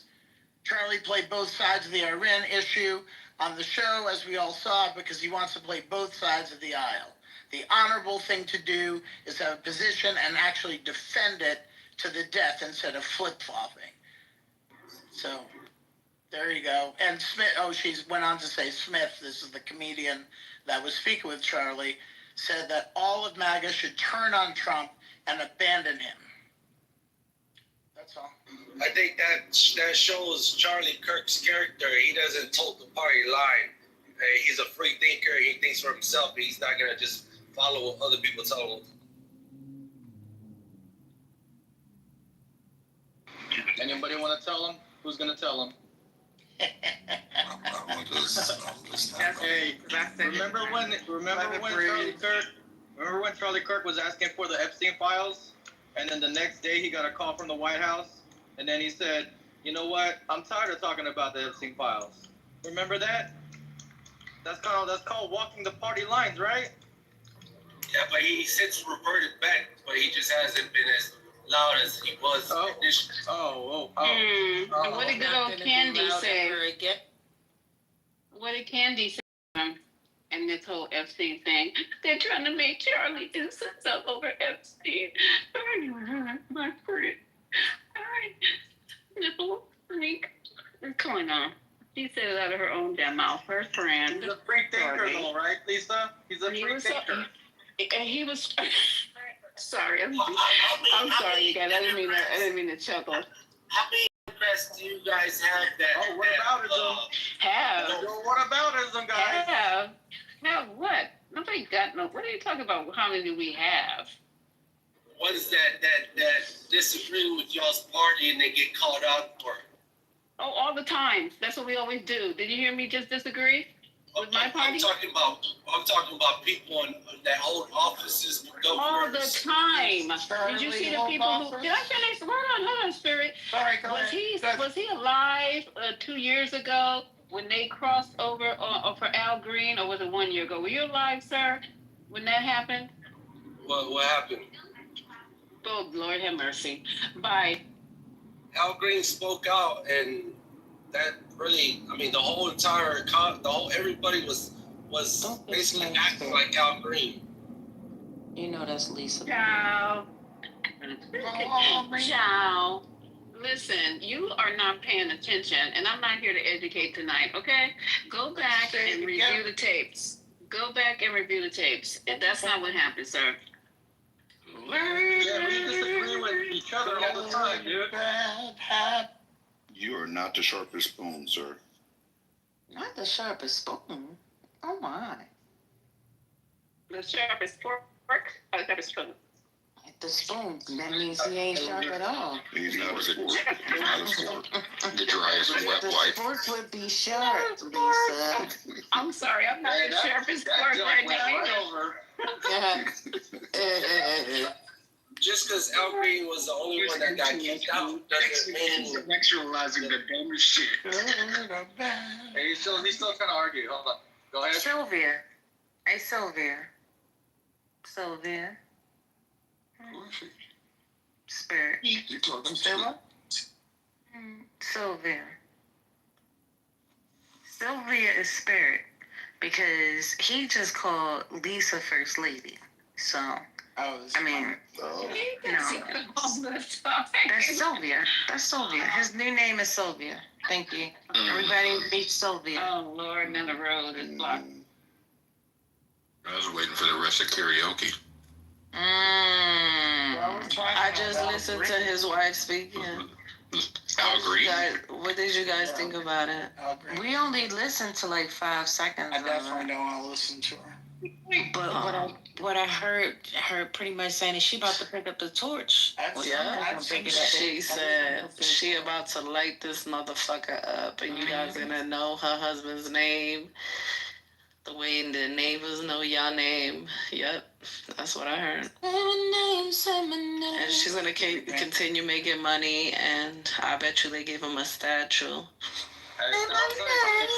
It sounds like Charlie had a huge life insurance policy. She didn't sound very.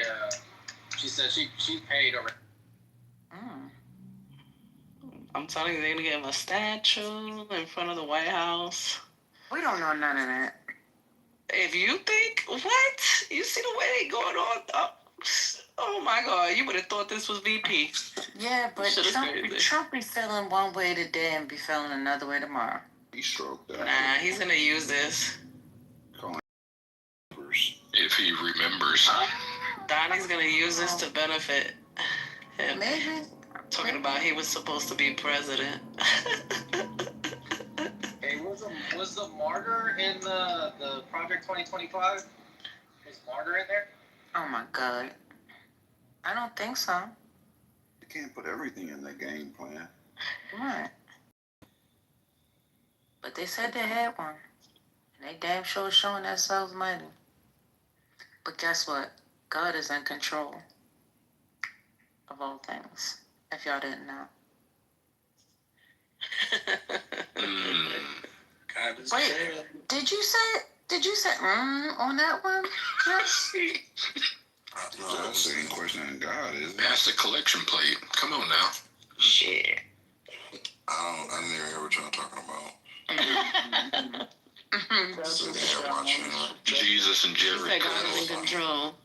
I'm watching satisfying paint videos. Did you have y'all seen this close up picture of this young man? Have y'all seen his mugshot? No. Yeah. I seen his left, to the right, to the front, to the back. I ain't seen that. Slide. Y'all haven't taken a look? Yeah. Oh, wow. He looked like my. I wouldn't dare put that motherfucker in my PTR. Is you crazy? Where could I find this in? No for me. I'm sure you could probably find it online. I'm not Googling this. So. He looked like Monica. On the internet is crazy. If you go to Instagram and put his name. No, I'm playing. Yeah, I'm sure somebody got it out there. All I'm trying to say. Where'd y'all see it? What's his name again? I'm watching on CNN. His name is Tyler Robertson. Tyler. Right?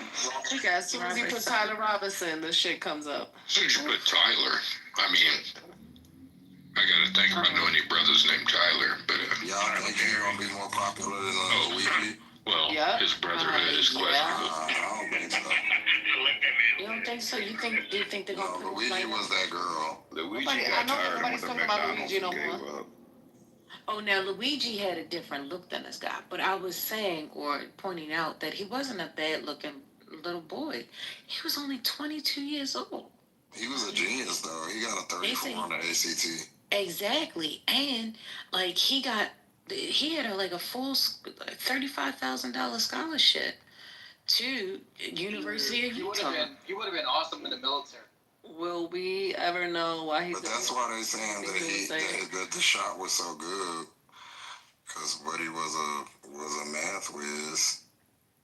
Well, there was people walking around with hats saying "Make snipers great again." So no, that's not nice. That's why he came out better than the last time. Man, listen.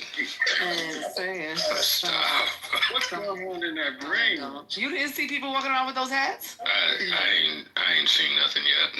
Oh yeah, there's people walking around with those hats. They were walking around with those hats after they try to take down Mr. President. Oh. Okay. Oh. I'm just wondering, would he have been hit if he was wearing a turtleneck? Okay. This is, y'all need to stop. Y'all gotta let y'all intrusives. I'm sorry, did I say that out loud? I thought that was my inner voice. I'm trying to tell y'all, I'm not going to fucking jail with y'all. I just want y'all to understand. First Lady C is not saying any of this shit for the records. Please do not talk over me because I want these people to understand that excuse me, ma'am, I am fighting for my right to speak. Listen here, Clubhouse. If you got this shit recording and you are recording, I want you to know that I disagree with all these people in regards to the shit that they're talking about KC. Okay? I was just asking about I second that. About to the KC funeral. This is crazy.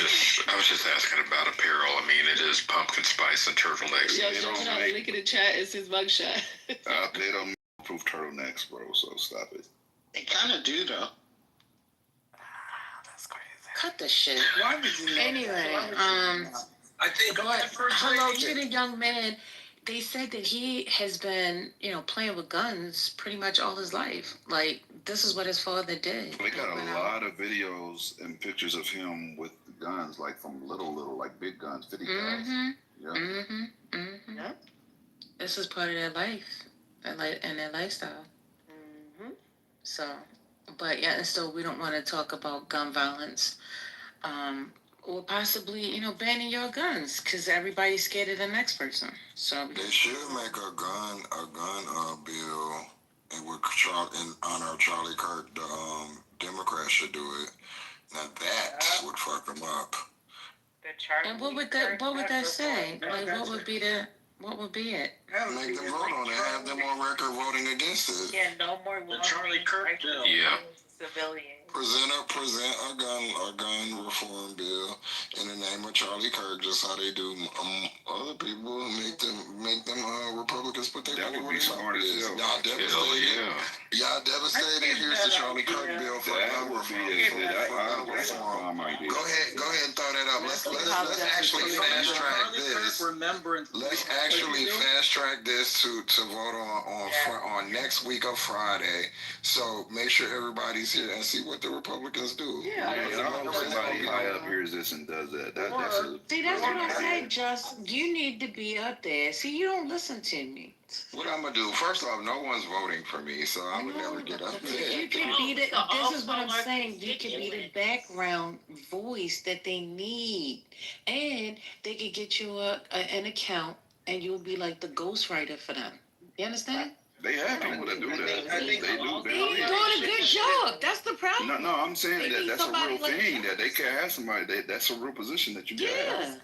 Just Robin. We can all call our representatives as the constituents that we are and tell them we need y'all to pass the Charlie Kirk gun reform bill and make it so that civilians can't have, long range weapons no more. No more of these viewfinders where we could shoot people from 200 yards. Like that's crazy. That's using their own mortar against them. That's using their own mortar against them. Yeah, because they're gonna vote against it, but we're gonna have it on record. So the next time, because we don't want to hear shit. Let's go further than this. Since they say what they should do is they should say one at a time. Hold on. One mic on Spirit, V. And then you can go after him.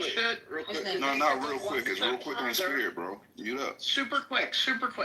They should go one step further, and because of all the people that are getting, fired for free speech, they should have the Charlie Kirk First Amendment free speech law. Waking up, sparing. Have that.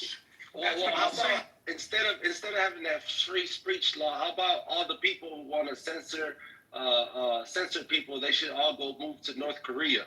That's what you interrupted him to say that stupid shit. I think they should name the college after. They were actually giving brilliant submissions, and then you said that stupid shit. Exactly. Every voices matter. So you know what? They might try to sneak something in the cultural. What is it called? The cultural amendments. That does Republican defense policy that they just snuck in there. Okay. No, but for real though, we could all use the 5 calls app, or we could call up our representatives, call up your Congress people, and tell them that's what you want them to do. See, only that's take a like few of them. Against you. when Bernie Yo, Sanders Ray spoke got his earlier, he should have said, instead of saying the good sides, both sides, bad, both sides thing, he should have said, this is a travesty. That's why I plan on presenting the Charlie Kirk Gun Reform Act.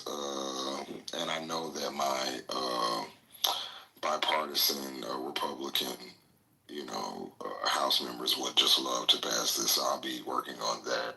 And you know what they would do? Because we're so devastated. And we want to stand with the other side and show that there's no partisanship in political violence. So we're going to make a very Can't even get it out without gun laughing. reform, a very extensive gun reform act that we expect there should be no problem passing, due to the mass outrage we've seen from the right side. Thank you. Because we're very anti-political violence. Right. Yeah. So since you're anti-political violence, are you anti-clubhouse violence? Because I heard that a certain person in this space boomed Lisa's room the other day, and she was pretty upset about it.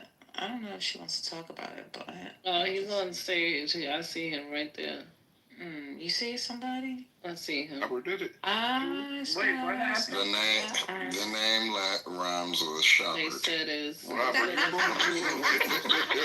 said it's...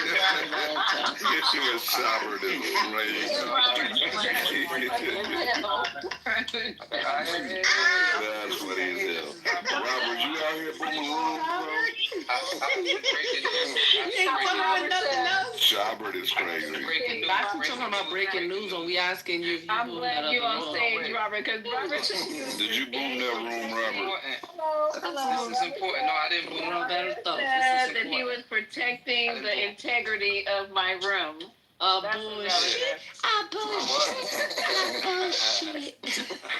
That is the best boom excuse I've ever heard. I was protecting you. I didn't boom. So check. He was crashing. They were crashing on his ass, and he couldn't handle Robert, it. you so cannot fast forward. You cannot fast forward. You on the You toilet? don't have. You don't have. Yeah, I hear echo. You gotta cut that sucker off. I want to hear if y'all heard what that lady said. what his He's wife smoking said. right now. He's smoking in the bathroom. Yeah, we heard what the wife said. Okay, thank you. So we're gonna unpack that another time. Thank you. Okay. Anyway, back to the other conversation. Nah, man, I was protecting the room. Like they were getting, like I'm like, yo, yeah. Hold up, you boomed it or you didn't boom it? First you said you didn't boom it. Now you saying you did He it to don't call protect it it. booming. He calls it protecting the space. It's No, a I didn't difference. boom it. I didn't boom it. I didn't, I did not rent that room. That was somebody else. So why you say you was protecting the space? What does that mean? Because I heard you was throwing people out the room. and all that shit. You're nothing but a liar, a cheater.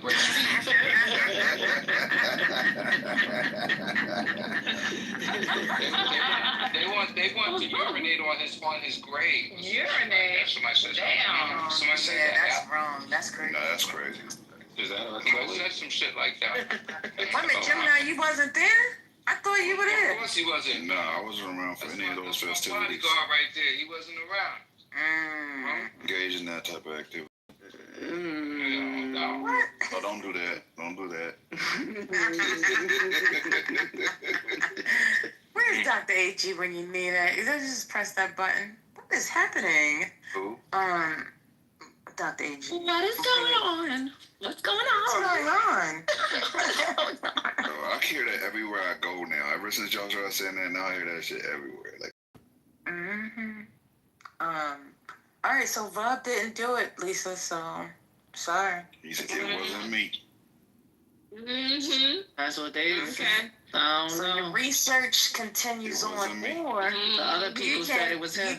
You can choose option number 2, door number 2, which is peace. Listen, peace and tranquility, because after that space was boomed, you were able to reopen and have a wonderful sized group come and join you. So which one shall you choose? Door option number 1, where you continue choose the investigation.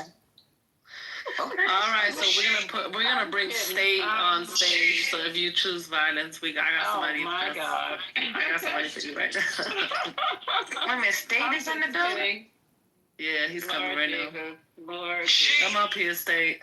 I got somebody for you right now. Hey, State. Real quick. Breaking news. Y'all remember my bitch said, I choose violence. Breaking news, the Utah governor said they gonna seek the death penalty for this young white man. Oh my goodness. Wow. Also, I think we need to start calling them YWMs for young white male. That's crazy. That's crazy.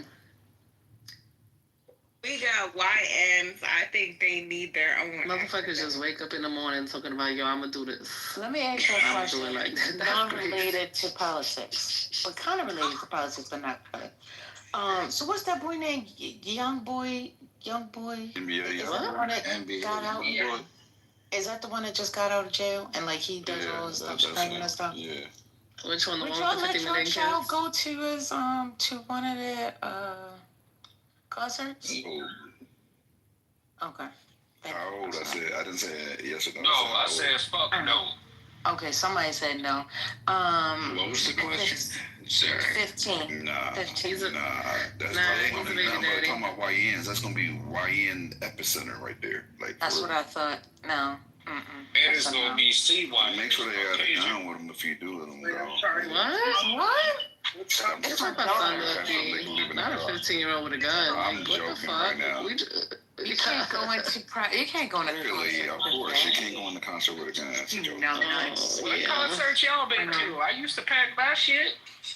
Who saying that? Yeah, there must have been some outside shit, but you ain't going to no arena like that. That's for sure. Is that Donald Trump's cousin talking? Yes. Must be. No, I think that's Clark. What's that? No, he said that's Charlie Kirk's cousin. Jokes aside, first lady, the type of energy that he bring and the type of energy his music carries is straight violent. Like that's what I thought. And and then the kids are trying to talk me into it. They're like, well, I'll take, my son is going to try to take her. And, that's been my childhood, whatever. I'm like, child, no. It's, I said, I'll pray about it. I'm going to pray about it. Oh, yeah. That's what I said. But it's you knew it was a no when you said, I'm going to pray about it. It's for her birthday. That's what she wants for her birthday. What'd you say, Pat?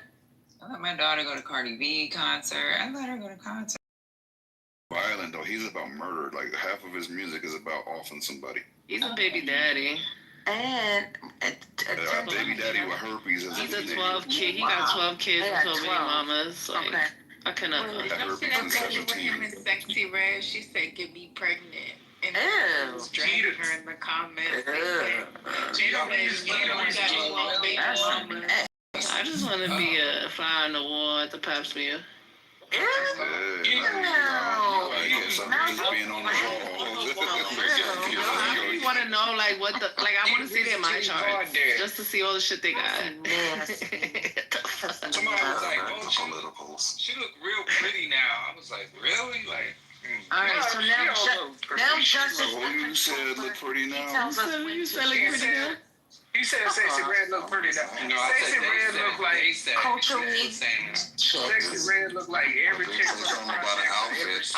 She looks better now. Don't do that. She look like she got a few coins, got her hair, her lingerie, her dresses up. She look like Young Thug in makeup. That's still that she could. Oh, damn it! makeup. The carnage that she experienced. I would smash. Forever footprint. That footprint is forever. Who said I would smash? Who said they would smash? I am way worse than Sexy Red. You don't care about herpes, huh? He's way worse than Sexy Red. That's not a flex. That is well. Since y'all talking gross, I'm looking at a map with preferred Pornhub genres for each state. Would you like to know what your state's preferred No. genre is? California, we'll start with you, Gemini. Yours is bestiality. Get the fuck out of here. You lying. That's what he's lying. He lying. It says California, Texas is bestiality. Nevada's is grannies. Florida's is grannies.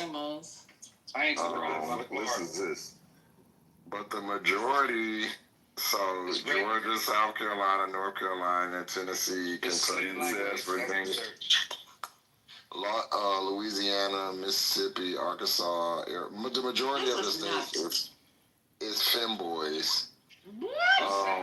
What? I didn't want you to talk. Just meet up. Well, y'all was just talking about all kind of stuff. Now I can't give y'all no data. Wait, y'all. tell me Pennsylvania before you knew that.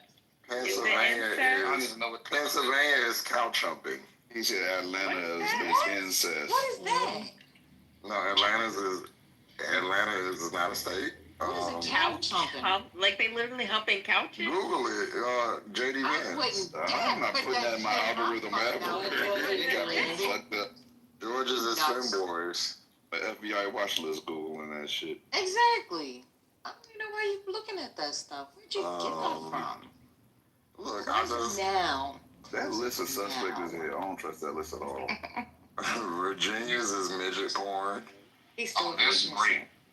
The furry, Idaho is furries. You should have listened to me when I said no. Y'all was just talking about moderate first lady. So now, if you meet a from California or Texas first lady, you can just be like, no, thank you. Did you guys play his classmate speaking?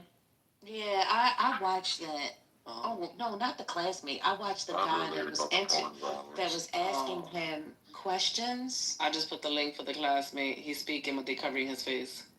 Okay. Well, the guy that was asking questions at the moment that he got shot, he was like, "Did you see his interview?" He had an interview on CNN, and or did they just play it from? I don't know. CNN may have just played it from his Instagram. I'm not sure. But anyway, he was just like, even though I hate the guy, he started crying. He was like, I never would have wished death on him and stuff like that. But he was like, it was just crazy how I just asked this man this question and then, that happened. So he's the last person that spoke to him. For real, for real. That speech that woman made is like, that speech is crazy. Yo, Akon's wife filed for divorce after 29 years. I've been locked up. She about to get a bag. Yo, why she gonna get a bag? Is he rich? Yeah. I got a bag. Yeah, he got bread. Why you gotta get mad? Cause I'm asking a question. I don't know what that means. Akon. She was with him before he was, Yeah, she's the day one. He was gonna build a city in Africa. That failed. He did. That failed majorly. They know he didn't. That failed. Yeah, she day one. She day one. So I put the link in the chat. She's good.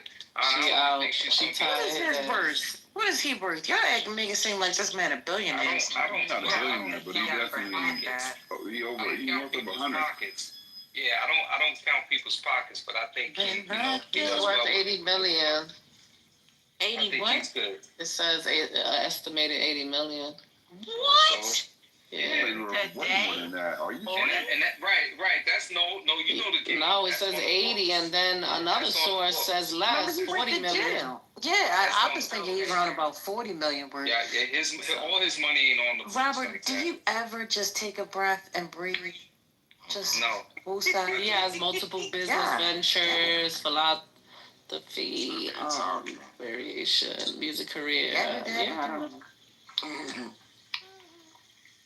So, how much money is she gonna get? 20 million? Half his money? What y'all talking about? I don't know. We shall see. 40 million these days ain't a lot. If you they got married in '96. Damn. She definitely day one. That was what year his career started? Y'all remember? It was 2000. No, I think she came. He used her address for. He came out with the Fugees, didn't he? No. It's not the same guy. No, I'm talking about the timing. No, he was way after the Fugees. No, he was after. First game, 2004, guys. Okay. He seemed to be a good. Fugees came out in 1990. So they got married at 96. He didn't, get his career popping to 04 or the beginning of his career. So yeah, she definitely gonna get herself a little bag. She probably got some houses she gonna take and some cars. I'm not sure how many kids they got. That's also counts.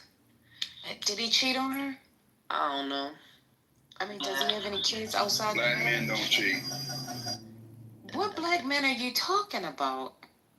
Is there a I special kind didn't of know black he was man or born in something? St. Louis. Is there a special? You guys say this, but I just want to know: is it like a special kind of blacks that don't cheat? Yes, me. All the black men I know It's a fucking blanket cheat. statement. Black men don't cheat. Hold on. All the black men I know have cheated. Because I got all my old days out. So Akon is a he does polygamy. Okay, so he has 9 kids. He has 9 kids. My eyes are closed. Nine? He has 9 kids by 4 wives. Yeah, he practiced polygamy. Yeah, But she the not gonna get original that one, much. but the first number 1 is Tired. He Well, is why gonna she get tired? much. You know why? Because he has a paper, correct. The Right, other but ones don't got papers. But the other 3 could contest it because he's been doing something that's not legally in the state. Well, I'm just kidding. I'm kidding. I don't fuck. I'm joking. Don't listen to me. Don't listen to me. Don't listen to me. I'm joking. I don't know. I'm just joking.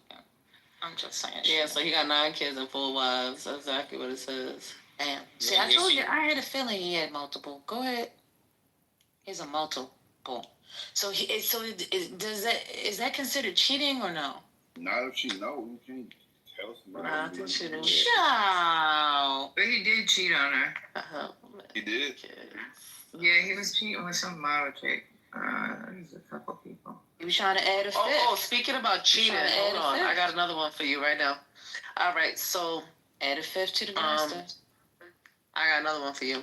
I got another. Miguel the singer. I love him. So he divorced his wife in 2012. No. 2022, I'm sorry. I think they were married to 11 or 13 years, something like that. I know it was 11 or 13, something. They never had kids. And now he just posted up with a 1-year-old baby talking about happy birthday, son. Boop, boop, boop, boop, boop. But this is by a new chick. She Asian.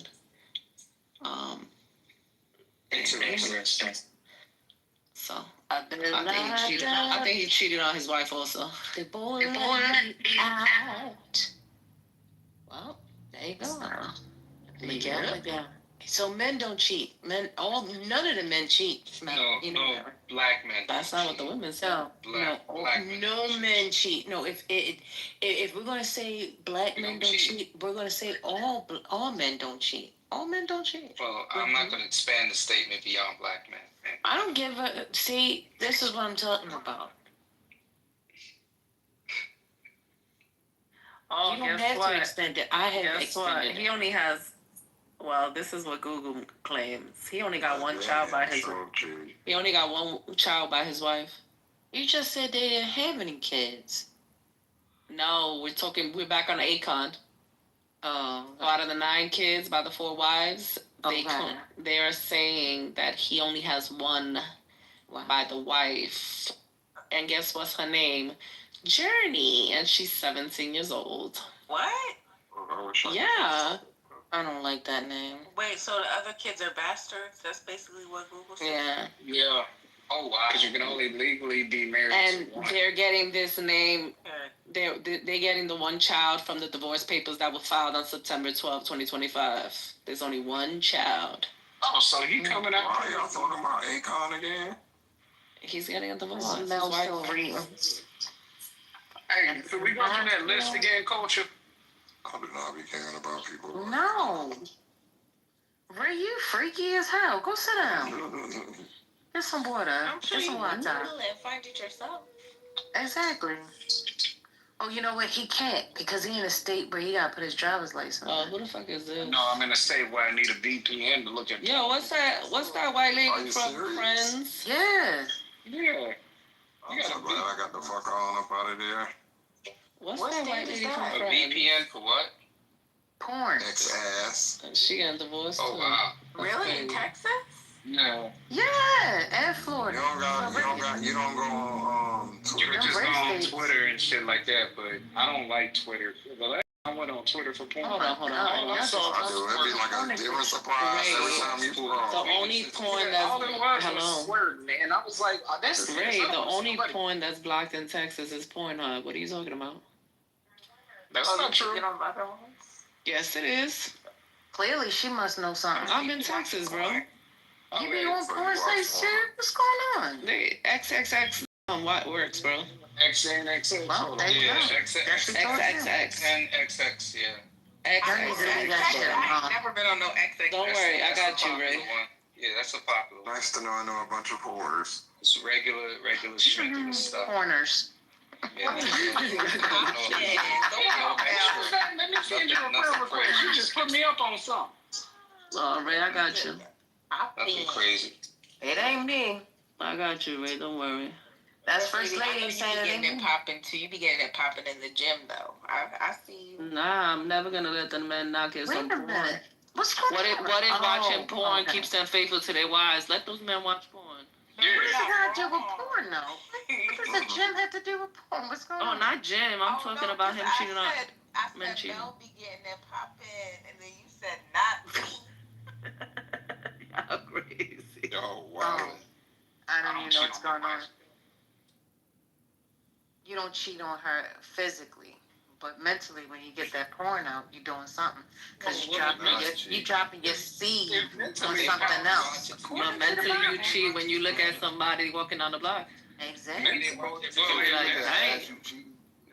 If mentally is cheating, then I cheat like a motherfucker. So what man think is so he does. If you started lusting, if you started lusting after that's literally what you're doing. You're beating your dick to it. So I mean, you're definitely lusting after it. He could be watching it with his wife. And you know what? Yeah. That's the reason why men cheat more than women.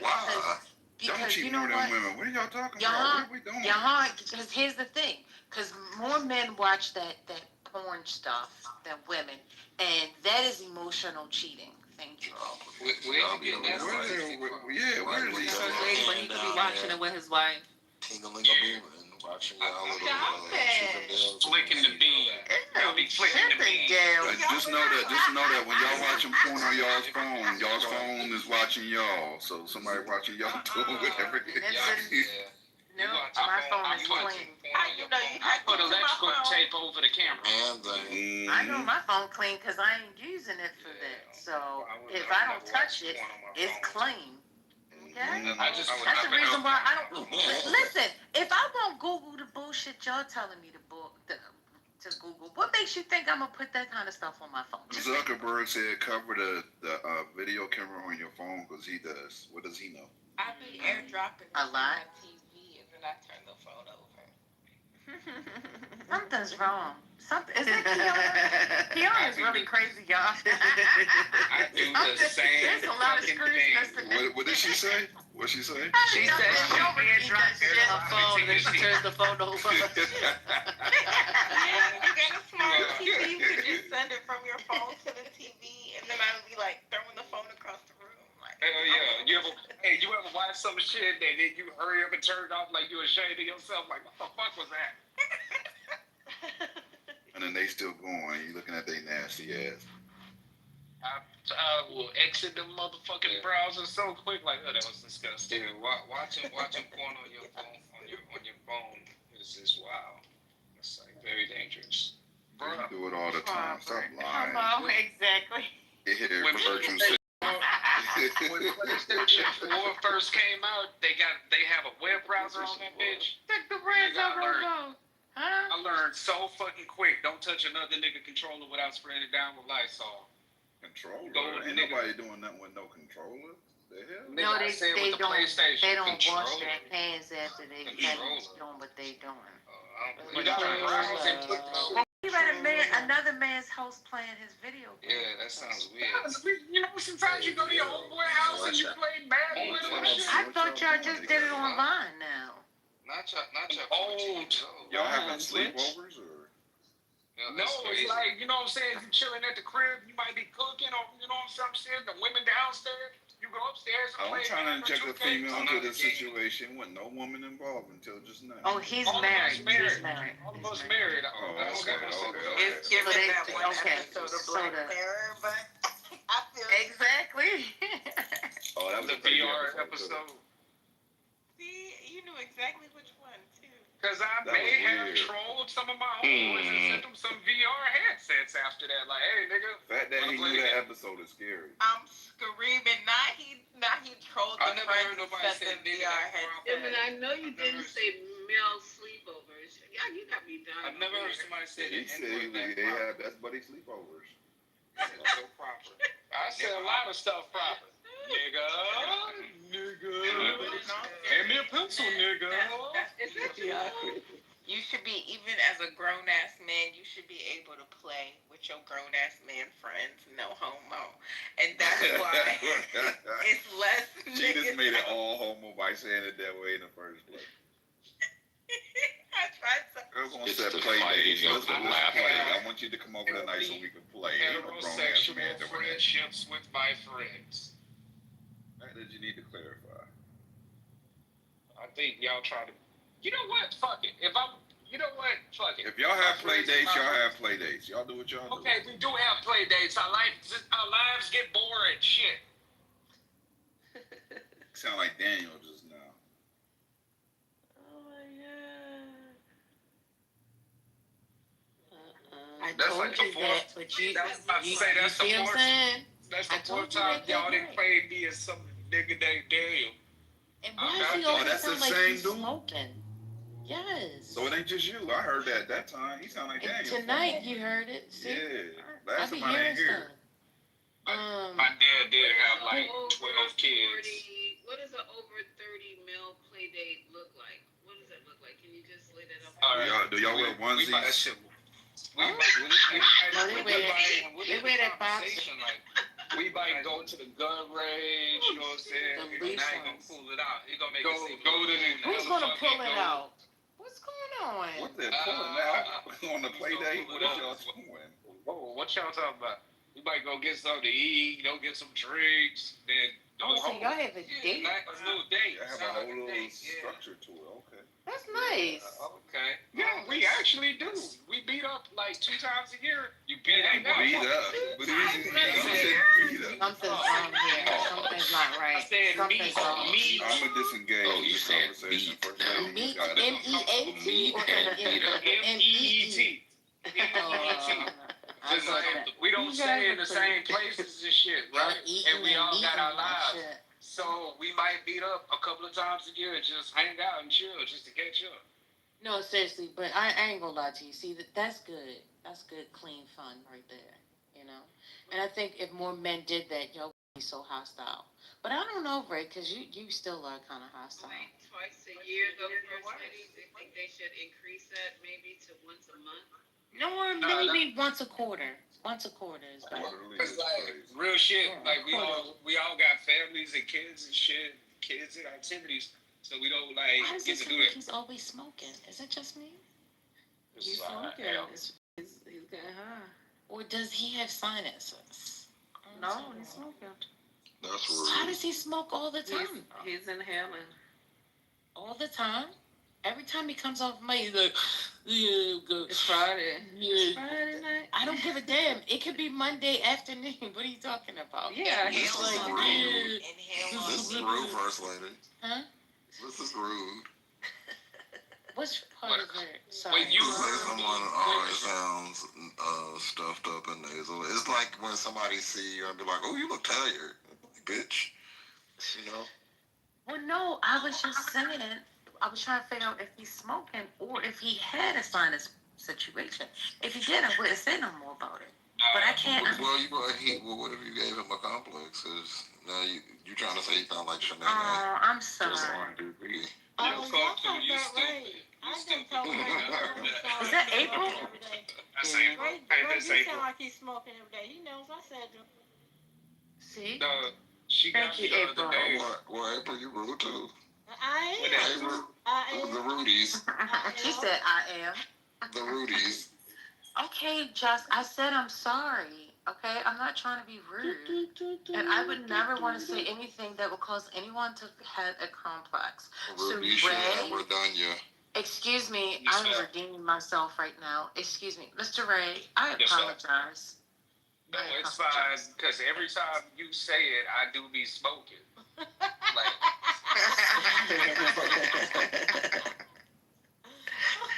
Oh, you could have been said that.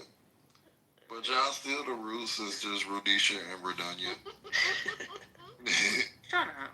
And you talk a lot, John. Ray comes in here because he loves the attention, right, Ray? We know how Ray. We know Ray. Ray's cool. He is related to Captain. Ray about to smoke and go watch porn. Leave him alone. no, I'm not. Okay, you gave him a new site. He about to wear that bitch out. You know how I be when you first find out about a new site? You got it right there. Won't be going anywhere this He weekend. probably already checking it out. He's browsing it now. You just wait. You're going to disappear in a minute. Okay. If he get quiet, we know what he's doing, all right? And it's the weekend. Nah, He's like, yo, like I'll be these back. dogs. Oh, wait a minute, hold on. I got a wild no story. errands ran this weekend. I got a wild Waiting story. on my oldest son to give me I ain't even gonna say this. Go ahead, First Lady. We want to hear. I'm gonna talk to him. I don't think y'all want to hear it. Want to hear what happened? I would take that over. I would take that over listening to Jay, the dude that was in I'm there just earlier. telling y'all, it's a little Ray different. gonna wake up shriveled and dehydrated. Ray is being a good father. He'll wait on his oldest to call. You guys, check wait, That's is there all a new I'm porn site? You guys said there's a new porn site? Uh-oh, I don't know. Oh, Lord. You know what, Lisa? The update. Lisa gonna miss. I was asleep. Lisa gonna miss work for the next 3 days. She the porn site. If it's right. Hey, you guys, I can't come in. So it's not.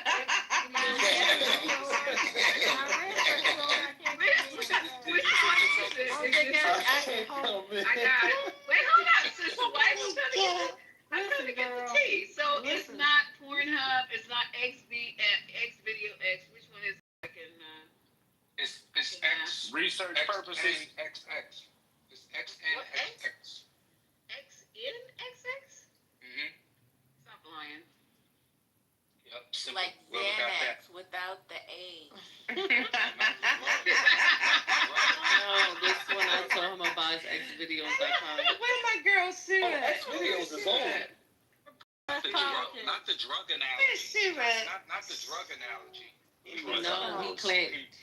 No, guys, this is what happened. He lives in Texas, so Texas blocked Pornhub.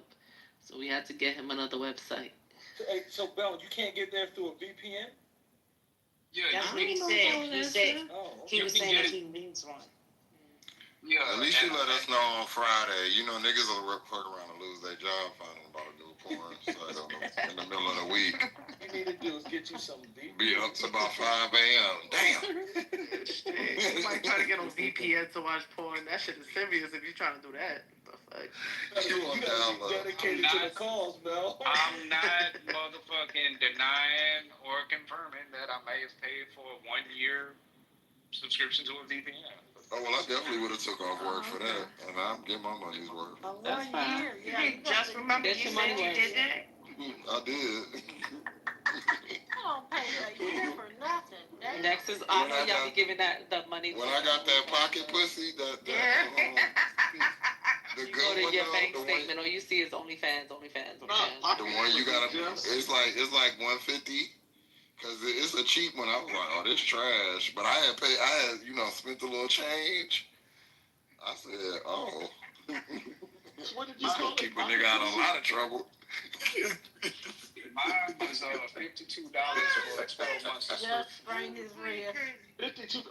Which one you got? I'm gonna tell you. Jay, he said, which one you got? Turbo. Oh, no, you bet. Okay, Turbo's not bad. I guess it's okay. I use Sometimes they have them that's like real, like a real mold. You got the Turbo Cat going on. What is If y'all want some solid, where it's like a real mold. It's like a real actual mold of one. Look, tell Alex The about it so he can go get himself one. Tear that thing up. let me direct you to Proton VPN. Sir. Hey, I tear it up. That's too serious, man. You said that real. You stay out of trouble. Tear it up. Gross. Oh my god. Well, listen. What is it? What is it? Is it a monster that I can put something in or what? You want to go? You sounding thirsty right now. Do you want people to be? Would you rather them be doing that or getting people pregnant. Lights light up again. So latex. No. You want some little hellions running around? Hey, We do not want to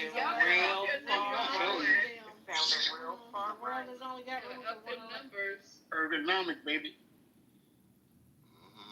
They did something when they did the pocket pussy. They really did that big one. I said, You trying to get yourself a real doll? I said, now who's the inventor of this? Y'all better.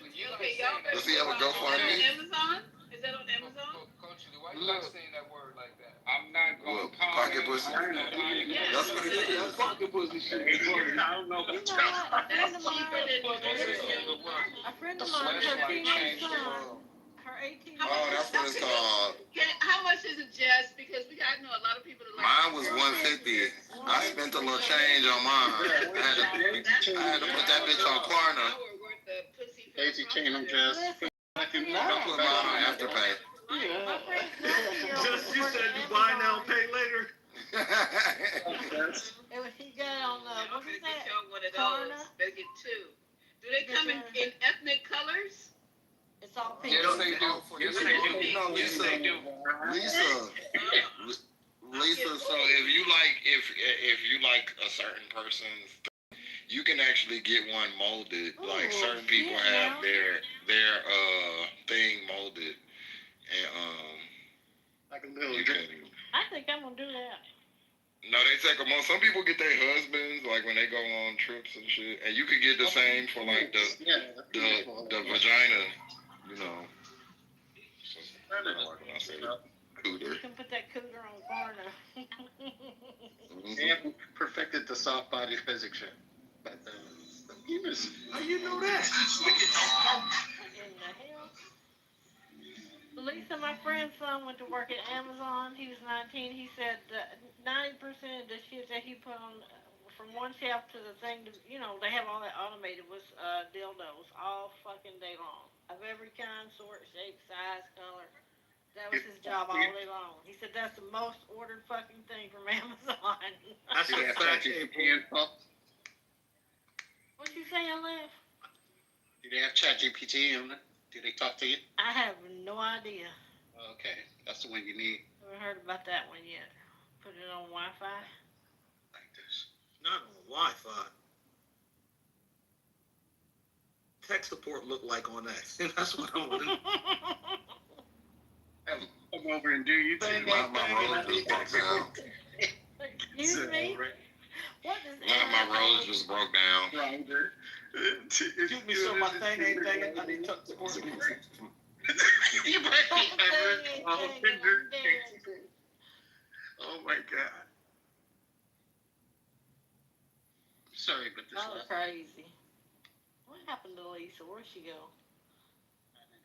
Well, yeah, I mean, the women's toys be looking crazy. It be looking like somebody shooting a bird. You talking about the twins? Those dudes are rich now. They've been rich now. It'd be like a silicone device with like somebody throwing up a gang sign. Yeah, I'll be You got 2 ears and 3 fingers and shit. I'm like, what the fuck is this? Rabbit ears and shit.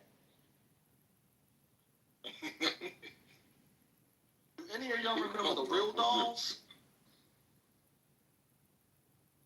Oh yeah, they had some really sophisticated ones. Yeah, they were making like they were making full blown anatomically correct like dolls, and men were like buying them. They do it too for men, and that's freaky as fuck to me. Yeah. I can't imagine some big ass male doll laying on my bed. I'd just be freaked the fuck out.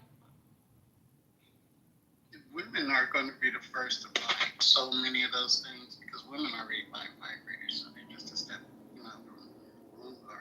I have to clean his ass too. I don't want to clean the whole goddamn person. Shit. Clean the Roomba. The Roomba that goes Roomba. Put dildo on top of a Roomba right around there. It goes all around, you know. You just it goes with the leg. You didn't know that feature? You could jack it. You could hack it.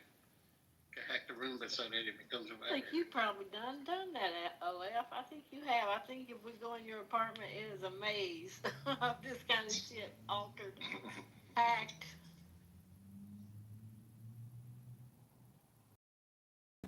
Notice how quiet he is now, just because he ain't denying nothing I said. I know. I love talking like he got a lot of interesting gadgetry around his house.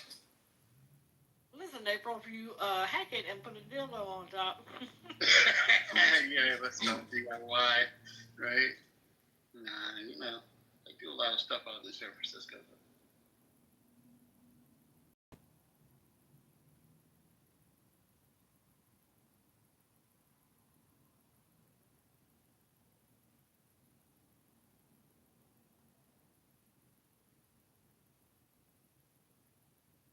What y'all up to in here? I missed the whole day of Clubhouse. What is going on right now? I see they found out that the person that did the thing was one of the people that always do the thing. Yeah. What? I mean, was it just me? Did you guys hear the governor of Utah? Like, he was like, I was hoping and praying it wasn't one of us. He was. He said that shit. He said I thought that out shit. loud. You know what he wanted it to I thought be? that shit was weird as hell. He wanted to pin immigrant on it. He wanted to pin black, brown, whatever. With the white boy. The other. He was like, I was hoping. Yeah, he was like, I was hoping they were from another state and they had come in and they done this. I was like, I was hoping it wasn't one of us. They got left leaning. That's all they needed. They had to pull back the story about the TRN on the bullet casings being trans rights now. It's actually a bullet manufacturer's stamp they put on their bullet casings. Hello? Hello? See, looking at it, I'm like, how do you think a human could precisely scratch that into a bullet casing? Hello? This is Cash Patel and his shit. This man, he always go around looking like he's somebody about to find out he's in the Epstein files. I never seen anybody that could keep their big ass eyes open that long like that, just wide open. This man got a problem. They seem like they're reorganizing or something, reshuffling people around because they're throwing Elon under the bus. They said that with Doge he made a mistake. He focused on firing people instead of fixing the government. That's what Howard Lutnick, the Commerce Secretary, said. And then Cash Patel, right, is being branded as the incompetent one. Wasn't he a podcaster too before he became FBI? That is correct. And as the FBI agent, he spends more time taking trips to Vegas and UFC fights and his hockey games than he does actually FBIing. That's nice work if you can get it.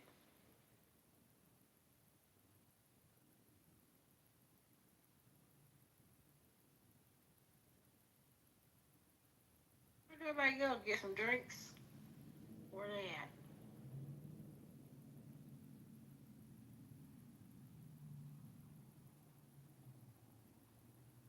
Who left? Lisa and Jess and Ray and I don't know, somebody else. Maybe they're having a powwow. Or maybe they all decided to go watch porn up together. Damn. They're having a porn watch party. We weren't invited. What is that app where you can watch stuff with people? Discord. Somewhere. Chatter, Discord. Fan base. Where's their own fan base? I don't think it's gonna be much chatter while they're watching porn though. That's just my thought. If Jess is there, there will be.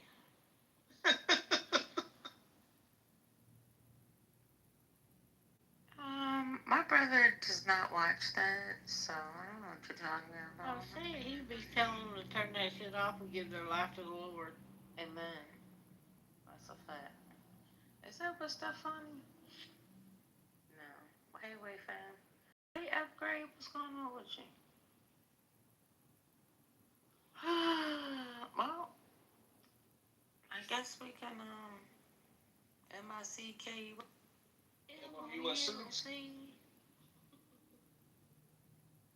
See you real soon. Why? Because we love M-O-U-S-E. We're just ordinary people. Yeah. which way to go. Oh, beautiful. 'Cause we're ordinary people. Maybe we should take it slow. Take it slow. Oh. Yeah, Take it slow. He over there in the damn, what is that? You better come on now. I saw F. Ray say, "What's up, ordinary people?" So I was like, "All right, that's my segue."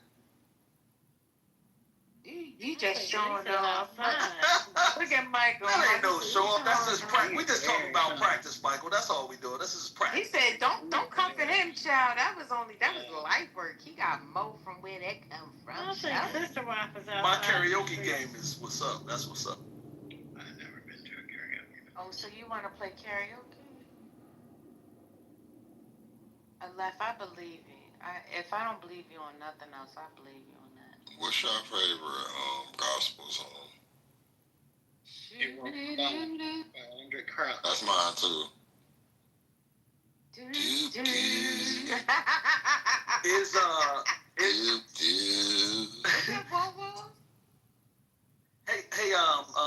Just is long time coming considered a gospel song by Sam Cooke? I don't know. Like, give us a song, because I know you want to sing. It's been a long time coming, but I know a change. Oh, that's more of like that song. Inspirational. Beautiful song. Yeah, I like that song. Who's singing? That was me. Andre got the voice. Do. Who's me? That's me, Lisa. On. Oh, okay. I'm driving the bus. Oh, no worries. So good. Do another verse. Nah. This is politically correct. This is not karaoke hour. No, I'm sorry. This is a whatever portion. This is intermission. This is the intermission section. This is what it is. Can you imagine him and Manfinity doing a duet? Manfinity has a great voice. I cannot imagine that. Let's just stop right there. I'm not trying to imagine that. No, wait a minute. What makes y'all think Manfinity has a great voice? He does have a nice voice. He does have a nice talking voice? No, he can sing. Manfinity can sing. Yeah, he got a voice for it. Wait a minute. Hold up. Can you please just give us a little sample of Change Gonna Come? Oh God, let me get a tissue. I know the song. I don't know all the words, but like that's one of my favorite songs. Sing what you know, boo. Sing what you know. I was singing it. It's been a long time coming, but I know a change gonna come. Woo, Jesus. Yeah, so listen. So there's the change. Y'all never heard On do the remix to Golden Girl song?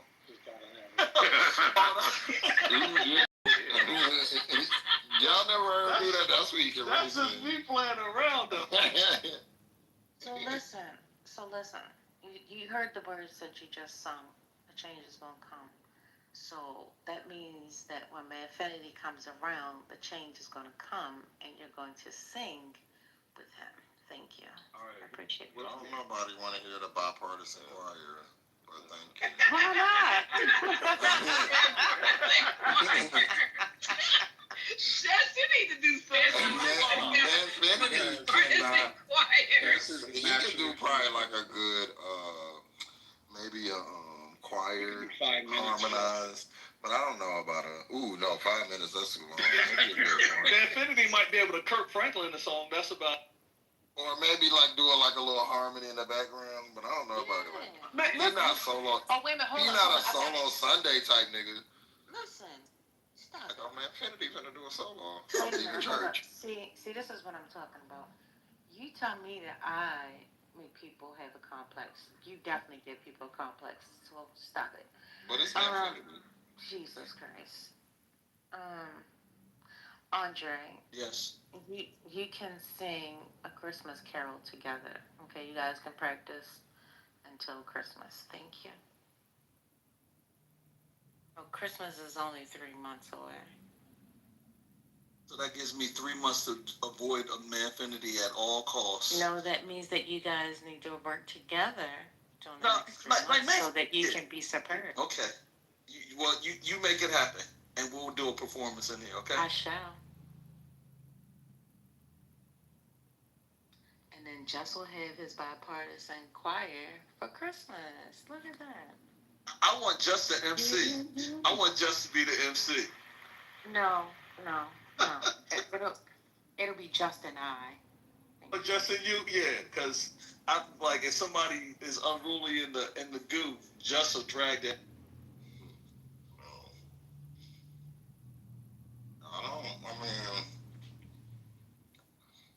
I don't like Wise Man Finity. That's like inviting like a former KKK member to your church. That's like inviting the former KKK member to the cookout. To the church, like trying to be y'all see if we was back in the days, I would have to come get y'all a lot because y'all would be trying to make friends with the folks. And we don't need to make friends with the folks. I think Monica and C should be their backup singers. Monica can see her ass. Which Monica we talking about? I hope Monica Arnold. Racist. Y'all hurt Monica's feelings today. Y'all. I'm gonna start. I just want to get her inflection and her tone that she does. What do you mean?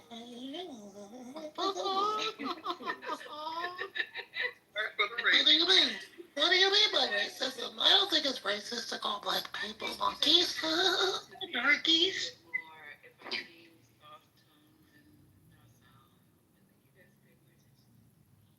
She reminds me painfully of this lady I work with that cries like at the drop of a dime. Like she always cries about everything. And she's never been. Like that need to be put in an asylum or something. They are crowd fucked up. And it's always like, hey, you didn't do this right. And she's like, I understand what you're and it's like, okay, but you still didn't do this right, so. I just don't get it. And then everybody like, just go easy on her. I'd be like, bitch, the bitch don't do shit. And then when you ask her about it, she just start crying. It's like she have a son. Okay.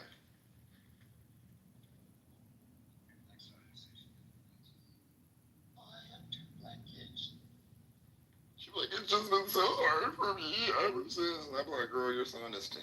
So I think, we can stop that.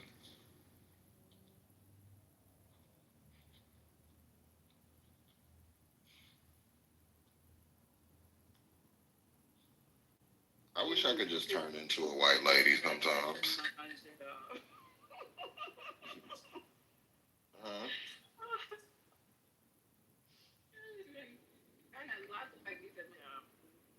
We can talk about. I need a Jess at my job, so we be kiki and fun and talking about all these white women and white men. Oh my God, that was hilarious. All the black employees. Aleph, I'm gonna ask you why. I just want to know, Aleph, why is it so important that you get this thing from Amazon? I'm gonna hit you in your back channel. Okay, if you need me to order it for you, I'll do anything for you. Be for me. I'm just saying, I can send it anywhere you need me to send it. I don't have to PO box whatever. I don't need a pocket pussy. You need the pocket pussy. Oh my God. Oh, that's hilarious. Aleph, are you back in Northern California yet? Well, I'm gonna be here till November. Excuse me? I'll be here till November. It's only one more month away.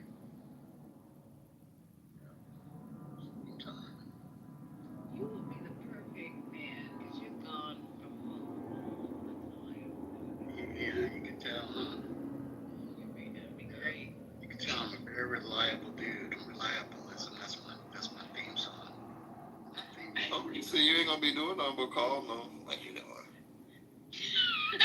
No, no, kind of like dude you have to have in person. I'll be hanging out in the tree outside her window. That's what I'll be doing. No, you know what, 11, you the kind of dude you have to have in person, because on the phone, no. You don't like to talk on the phone, Lisa? Have you listened to 11 just talk in the room? He might have different conversation on the phone. Yeah, they're different. I don't know. It's hard to have good phone conversation. A lot of people don't have that skill. Oh, too bad. Grew up on the phone. I'll be like, when are you going to shut the fuck up and hang up? We used to be on the phone for 2 days straight. You be trying to get to know somebody, asking them questions. They be like, shit, I don't know. You be talking to the 411 operator for 3 days. Mm-hmm. It's funny. I'd be calling myself and talking to myself. You call yourself. You used to prank call people. You used to people up. Well, I used to do that all the time. I did it. Came to my house one time. You're funny ass.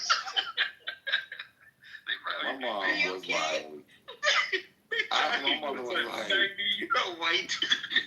My mom used to say this, and I know y'all weren't like, well, so mean, but she used to always be like, you little nigga, you. Why are the police at my house? And I'm like, I don't know. She was like, I know you know. She was like, and I'm gonna tell you what. She was like, I'm gonna go and see what they talking about. She was like, and if it sound like something you did, I'm just gonna come back in here and storm you. And I was like, okay. Yeah. And I was like, okay. I was like, we was playing on the phone, it may be about that. She was like, what you mean it may be? What did you say? So, that's what I told her. Did this ever happen to you? Before you knew about the call? Yeah, I didn't. This was before then, and I didn't know it. And we was calling. It was really my friend. He used to do stuff, and I was like a giggle box. Like I couldn't. Everybody knew you could make me laugh, and I would. It would be like uncontrollable. So we would do the three-way calls, and we would have like a plan to say something, and then when the person would get on the phone, he would say something totally like unscripted, and I would just start falling out laughing, and he would just take it too far, and he had said something to this man. I guess her daughter was in school, and he said something. I don't know what he said to her, but he thought that he had did something to his daughter. His daughter had just gone off to school. It was like a big mess. So he sent the police to our house. My mother was so mad. And he was just fucking with the man, and I was just on the phone laughing because it was so funny to me, and I just could not stop laughing. Do they charge you guys in your state if you call the police or the paramedics out on a false call? Do they send you a bill? They send you some handcuffs. Yeah, no. In Oakland, I think they do arrest you, y'all. Yeah. Yeah, some places do. They send They do here, but it has to be extreme. You know what they told us? Extreme, like 75 times or something. Oh shit. So check it out. This is what they told us. They said when the cops come out, somebody's going to jail. You know, I mean, they're gonna arrest somebody. Like if it's a domestic violence thing, like or something like that, or something in the household. Yeah, somebody just. How would you know about that? Just because I've had roommates and stuff like that, Oh, okay. I'm not. Yeah, I don't do that kind of stuff. You know me. I called the police on somebody last night. Well, trust me, I'm a nice guy. But yeah, sometimes roommates are not nice. I don't know. People that say they're a nice guy, most of the time aren't. No, people who say trust me. Yeah, I've heard that from guys say I'm a good guy, and they turn out to be. Yeah, I'm a nice guy. I don't do anything like that. That's a fact. I had to call. Lisa, I had to call the police on somebody last night after I got off here with y'all. I said after I got off here April with wants y'all. to tell on somebody. Go ahead, April. Go ahead, tell him. Go ahead, tell it on Tabitha. While you was out, A laugh was talking about how to hack the Wi-Fi dildo and put it on top of a Roomba. Why did you snitch on me? And then that's on the recording. Oh my God. Lord have mercy. Now I gotta be the P-boy.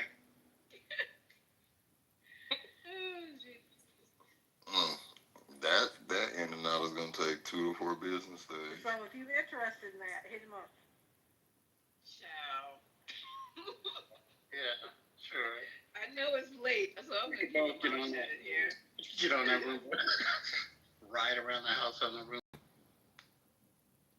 Yeah, I'm just asking questions. Why would somebody My get next on a door- Roomba and walk around? What's going on? My next door neighbor be getting disemboweled. I was like, you go, girl. I tell you, that man, some man comes over here in a Ram truck and rams her.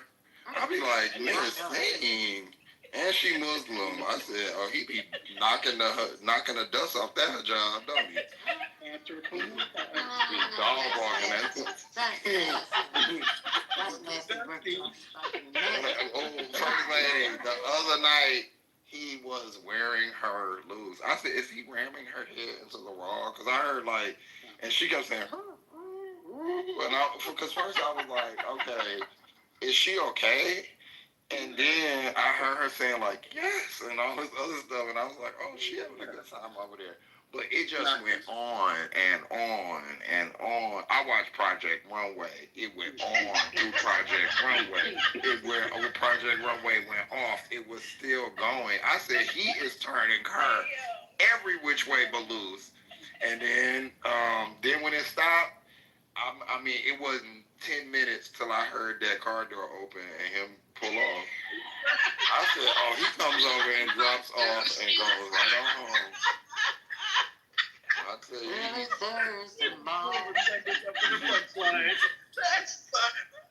For real. I got a message. I said, he really be taking her up through there. I don't know how she be saying. And then, like, the next day, he be like, he probably gonna come. Let me see if the truck out there tonight. That's a nasty work, Josh. What's nasty?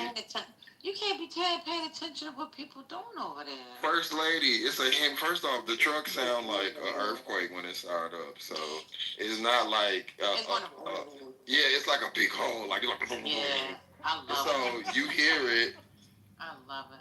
He done rearranged your guts. Now he out here rearranging the motherfucking molecules in the air. We can't ignore it, man. But she an older woman. I mean, get your life, man. Good God, I hate you. We need to put him on stage. He be dog walking her. I be like, and then I like when I be seeing her come out, I be like, you so little. Oh, little does tink. she wear her little hijab? Oh, she looks like a holy woman, but I know where her room is. It's right up against mine, and that be you getting towed up. From a hijab to a hoe. Well, she's a freak in the bed.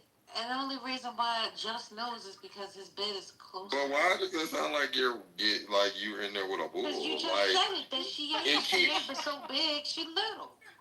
But is he bouncing you off the wall? I was like, no, what? I mean, she might make a lot of noise. He might like it. What's going on? Oh, they definitely like it. For 2 hours, girl. I know that coochie be swole shut. You need to really stop. You need to stop. You need Jesus.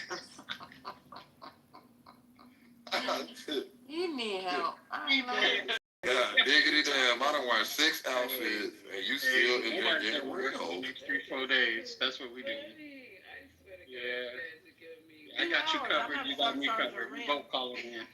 I'm in my house now. God damn. I can't. No, for real, first lady, I was just kind of like, should I call the police or like, should I? Because I didn't know, like, it really was like that. Like, I'm like, and I don't live in an apartment. I live in a condo, so the walls, like, to hear stuff, you gotta really be doing the most. So I can only imagine how it sounds inside the actual place. Well, I think you should call the police one day and record it. Call the police, just. Who says I didn't record it? But I am gonna. Black man. Yo, she be going left. It be mad I'm loud. talking about the police coming out there to check on her part. Oh no, I recorded the noise too. Hey, I got that. He's married. You got him, dude. You got him. He be bing bang boom pow. You know what? You should get a clip a picture of him. And Well, I think it's him pulling up. And hold him for ransom and be like, look, I'm gonna tell you what. CEO. If you don't, how much you want? You want $5K? What you want? I should. Yeah. I'm gonna go over there at 2 a.m. because that's when they usually get it started. And I'm gonna say, hey, I know this is around the time y'all usually get to going. And y'all, and y'all push the bed across the room or something. 'Cause I'm trying to get some sleep.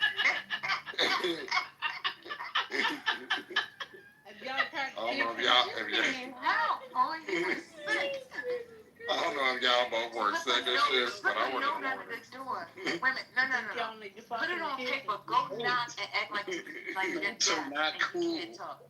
And hand them the note. Say, put it all on a piece of paper, and then watch them read it, and then go like this. What you think gonna happen? You gonna be shit. Nothing. I've left no son. This the same woman that be cooking that funky ass food. Now she done got a boyfriend. No, I didn't know she was little. Oh yeah, tiny. Oh.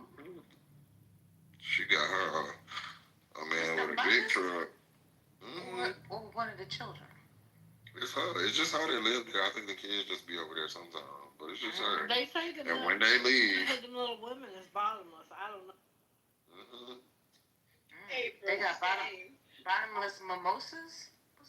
Yes, First Lady. Bottomless vaginas. Oh my. apparently, because I said, now ain't no way.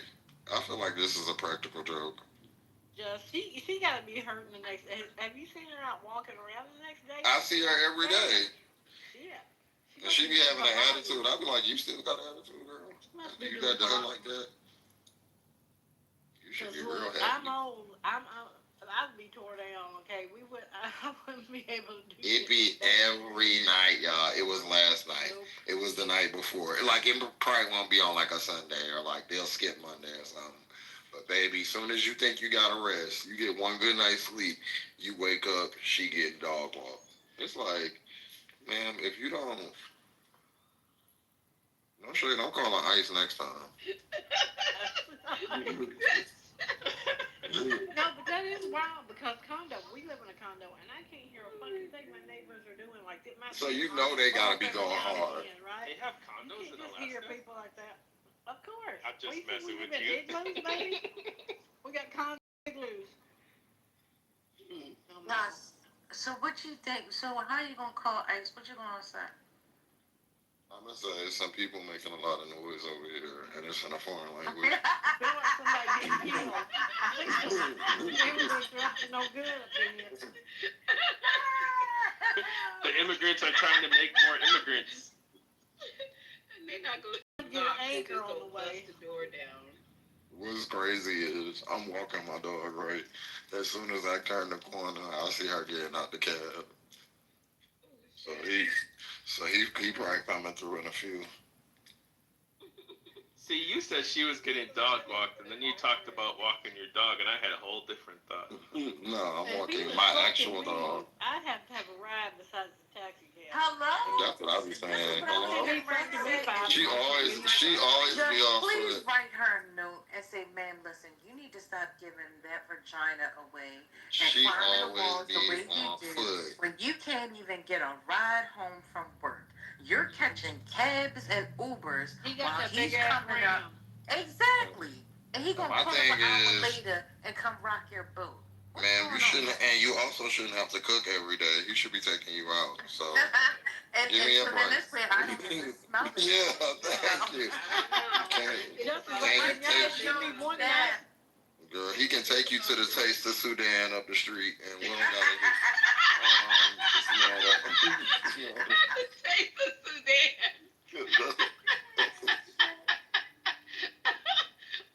Hey, Spirit.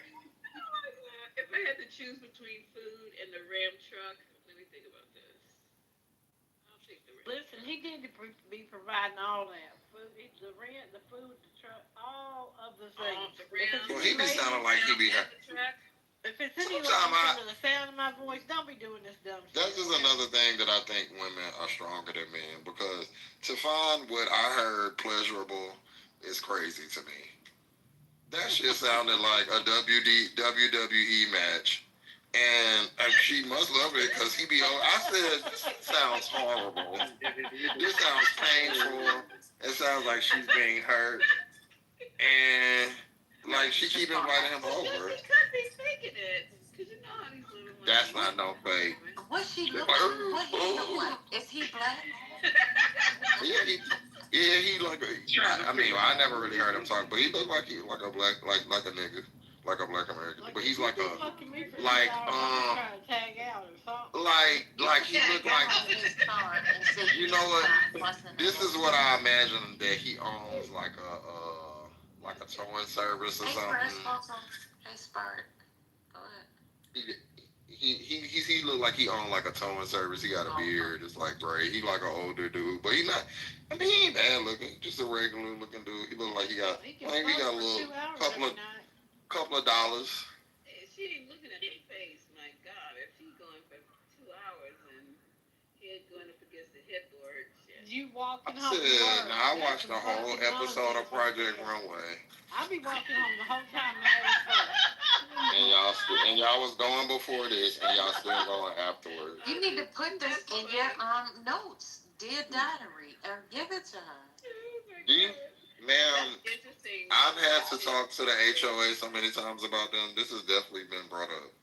Really? Yes.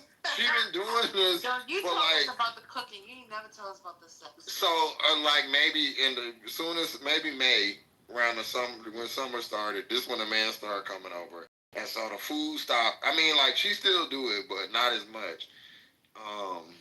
But this started. You need to knock on the wall and say, "Sir, your wife." I just want to say, ma'am, can I just get a break? Can you just go out of town for a week? I just don't want you to do nothing. If you ain't fooding, you fucking. Well, let me tell you something. That's better than her watching Project Runway for an hour while he's.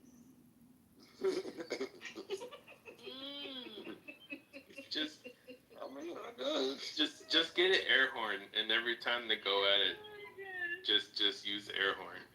I don't think they can hear because sometimes what I'll do is I'll put my speaker up against the wall and turn the music all the way up, and they never it doesn't faze them. They just switch it so they're using that as a rhythm. Exactly. So how old do you think he is? How old do you think this man is? Older than us, probably like 50. Oh, they both like 50. So you think he on his Viagra's? I mean, he looked like he in kind of shape, like he probably goes to the gym or something. Oh, okay. He a big dude, like a gym. I think he has a wife too. Why y'all say that? Because of the time? Because of the time period? Yeah, picking her up. He's coming over in the middle of the night. Exactly. He don't even pick the poor lady up for work. Like, what's going on? Take her home, nothing. She might not want none of that. She probably just wants the. She wanted. Yeah, I think I think Lisa might be right because she got a nasty attitude. She got a real nasty attitude. Oh, she got a nasty attitude. Oh, she real nasty to everybody. He might not. That's what she needs. So you know what? She likes that pain. She likes that pain. She likes aggression. She's so mean. She likes it. She likes it. She needs that evilness beat out of her. She the only one in the building who don't really speak. She's I bet always. she'll speak now. Now she getting that. No, she don't. I thought she would become nicer, but she don't. Me and my other neighbor that's Jamaican, we was talking about it the other day. I was like, "You be hearing it?" She was like, "Yes." And I was like, she was like smelling it too. But that's what fucking is. Loud. It's sometimes messy. I mean, they're just gonna hear you. That's all it is too. You can't control that. Neighbors, the neighbors around the But just turn your bed to the other side. Like, why is it gotta be backed up against my wall? My bed's not on hers. Do you need like a playlist that you can blast through the wall that would make them stop? Because I got No, I've done that, Scotty. They don't. It phases them not. One time they was doing it so loud. It was like probably like 4 or 5 in the morning. I woke up. I took my iPad and I just turned on music to the loudest thing, and I put the speaker right up against the wall, right? And I left. I just took a drive. I left for probably 45 minutes because I was like, oh, she'll learn. Because I'm not even going to be there to turn the music off. Like, she going to be real irritated. Do you know I got back and turned the music down, and they were still going the fuck at it? I said, now, these people are crazy. I think you need to call a SWAT team. I said, he be in it. Little April period. I mean, it gets some chafing. Like, that's some. Not if you can't go all night. If you can go for 2 hours, 5 days a week, your ass is ready for it. What you say? Not if you have some ditty goop. Maybe he got a little dick. I don't know. They just be hollering. Maybe he put some else. I don't know. Oh, come on now. Just how old do you think she is? They look like they both were out of the 50s. Yeah. Well, maybe they be glad because they probably got another 5 years, and you won't hear shit. Only 5 ain't brown. Who's gonna wear out first? Listen, it could be me. Could not be me because I can't. Now the lady is real. She like a real cute lady. She's small, but she's real. She's spry. She must be spry. She look. She got gray hair, but she looks like she got a young face. Does she look dimpled? I mean, she's small. I know it's her because I've heard her voice and I've heard the way she be hollering. She be hollering. You could go outside sometimes and hear her. For real, I'm not even exaggerating. Everybody in my building know about you. They carry on. If you fucking her like that, you cheating for sure. You don't do that to your wife. You do that to that woman. Wait, why not? There's no wife at 50. There's no no ma'am. There's no wife at 50 fucking 2 hours a night for 5. That's what I'm saying. You doing that on your spare time. You don't do that to your wife. You come on. Is it now? Y'all wrong. Airtime, is this like instead of the gym or something? Like, bruh, I don't know if I want to do this. God damn, they be in there doing cardio. Look, it's hard times right now. Before he go home. He can't afford that gym membership, but he can afford her because he ain't got to do the shit for her, but fuck her. They're laughing. I don't know if they be getting drunk or whatever, but they'll laugh for a little bit, real loud, and then it'll get quiet, and then you just hear bang, bang, bang, bang, boom, bang, boom. That's how you know he's cheating, because he in there trying to have a good time, not a good time. You said they either argue, laugh. It sounds like he's having a good time for a long time. No, he hasn't laughed. Well, I mean, the long time ain't saying the night. The good time meaning I'm gonna fuck until I don't want to need to fuck no more. That's crazy to me. Does he be leaving in the night? I mean, I don't know.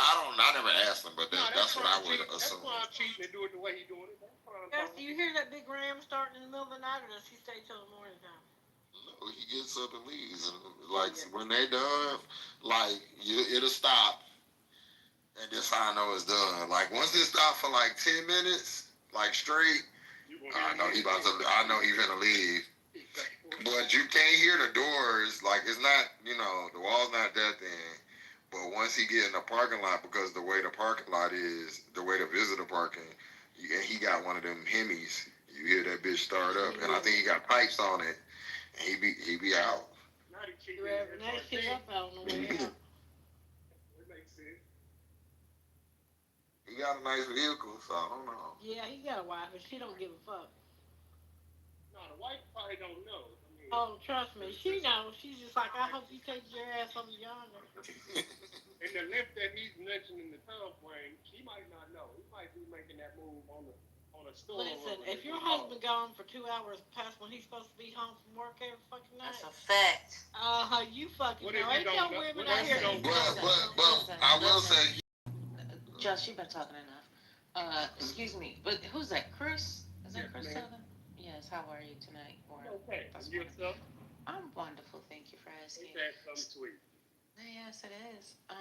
So I hear what you're saying. She doesn't know for sure, but trust me, a woman knows, and that's what April's talking Yeah, about. because he come home not want no more fucking after 2 hours, work. Yeah, and plus he probably been working before he got to her, and now he gonna drive home. Yeah, him tired. yeah, Ain't 'cause got he do time come for over here with like a uniform looking thing. Oh, yeah. He doing it again. He doing it the Especially if right he way. run home Fresh and off jump of in the work. shower immediately as he comes Why through would the you front jump door. off the shower? She got a shower. He don't stay for no shower at her house. Cause he ain't got no Yeah, clean cheating. drawers. Cheating That's where y'all wrong. is a crazy thing because I don't know. You gotta be a certain type of person to be able to do to be a cheater, don't you think? Because to live like, do you ever be like, I don't know, and I guess you cheaters could answer. Do y'all ever be like, damn, this is wild, I'm doing this. Like, I really gotta like. In my former like that, you would think that, but you would also remember that she ain't gonna find out. And so, but She not gonna find out, but then you start reminiscing about the good time that you just had. So then, No, I don't know about that. Okay. Y'all think be that like, might be baby, a you woman remember trait. that weekend we went to wherever and your wife would go like, fucking what? Where'd we go? Huh? No, I'm talking about on the drive home, like the. Okay, so you driving home after you done did your, you know. Y'all think men be reminiscing in the car? I'm just no. Listen, I'm trying to give you a scenario. Please. So, like just said, you know, you start thinking about like, oh man, I feel bad, and in the midst of feeling bad, you start having these flashbacks of, you know, the stuff that you just did with this other person. You don't. That doesn't happen. No, this is a movie you made up. That is not happening while a man is driving home after cheating. He thinks about making sure his story for it. He ain't thinking about the last. His 2 hours nutsack before is he finished. light, and he's hoping his wife is asleep already. That probably also ain't true. He probably don't care what his wife is doing as long as he make it home with the same clothes he left the house. I think it depends on what type of cheating is going on. There's a habitual cheater, and then there's people who have cheated, I feel like. I agree there. So I feel like the person who cheats, like I don't want to use the word slip up, but it's not something they set out to do. I feel like they're gonna have that. Yeah, that's gonna be the thought pattern going home. But somebody who is a cheater, like a bona fide, like this what they do, nah. Yeah, I just need to make sure I remember what James told me for tomorrow at work. Cause honestly, if you cheating like that on some level, it's a little sociopathic. It's cause you gotta be a little detached. Yeah, you definitely To both women, to both. Oh yeah, to both. And you for yourself if you cheating every week. But why would you get married? Is my question. You don't want nobody to come home to and cheer. Well, you get with your mama then. You got your mama stay at her house. Fuck. Nobody want nobody to be at their mama's house like that. Listen, obviously this woman living next door to Just don't give about getting nothing out of it but getting fucked. That's it. He don't give her a ride to and from work. Don't take her out to eat. Nothing. You said she's an older lady too, right, Joe? Yeah. Yeah, I can only imagine an older lady that's probably at the age of 50 plus ain't really stressing about, oh, I want this man to be here every night. It's probably, I do want my back cracked and this motherfucker to go home to wherever his home I is. would like that too. You're gonna take me out, and I sure know fucking be walking to and from work. I'm gonna have that Hemi to drive, okay? Or you gonna ride me or something fucking fit. Well, I say this, but this is from a man's point of view. I'm sorry, but you ain't gonna just fuck me and walk off. A lot of women. I don't give a fuck about none of that. Like, I want you to leave. Please leave. Please leave my home. Please do. A lot of women. No. So y'all just like to have sex and then tell them the If that's what I'm looking for, honestly, yeah. Like, bro, what is you doing? You know, snoring. My favorite move is I love to say it. What you finna do? I love to say that. So what you finna do? Because this ain't what you. You're not finna do this for us. I agree. What did they say, homie? What you finna do? That's happened before, First Lady. My cable and fucking my shit up. First Lady, you know I what? don't get a ride to work or home. Fuck that. No. I'm so serious about it. I'll text my friend, like say it was you would get a text from me. Hope, probably, so you, April, and Lisa would probably wake up with a text from me. And whoever was awake at the time, I would say, call my phone, like it's an emergency. And then if you didn't do it, we gonna be beefing in the morning. Cause why you ain't do, like, if I know you was awake, like if I seen you online. Lisa, what happened the other day? You told me to call. Wait, no, you getting mad because, listen, I sent you that text message at 11:30. Why would you let me sit there and suffer? So I know you got my text message. Yo, my friend did that to me one time. I was stuck at somebody's room. I went to somebody's room, and it was a straight up catfish almost. And I was like, yo, text me so I could leave here. Because I'd be like, man, fuck out my face. Like, you lied. So I'm gonna go. But this motherfucker did not, I'm just sitting there waiting on a call. They did not text me, so I had to pretend like I left something in my car. And baby, when I got to that car, I cranked that bitch up and blocked that number and peeled off. That's nasty work. No, what's nasty is you lying to me and having me waste my gas. Why don't you just say, like, I gotta go? I need to run to the store. Lisa, what happened? I don't know. I was younger. Like, you don't be wanting to hurt people. It doesn't even make sense. What they say, I need to go get a pack of cigarettes. Smoking that. What is going on? See, and it's different when you straight people. See, y'all can show y'all faces and everything. Like, you dealing with a whole different set of people. People don't want to show their face. They want to send people that look like similar to them because they don't want to be caught out there. So it'd be a whole fucking gamble. And then you get there, you be like, my nigga, you don't look like that. Because I understand. If you send a picture and there's somebody that looks similar to you, you be like, I don't want to put myself. I would have been like, I feel you. But it'd be like, you think you look like that? I think you look. Because you don't. And I gotta go.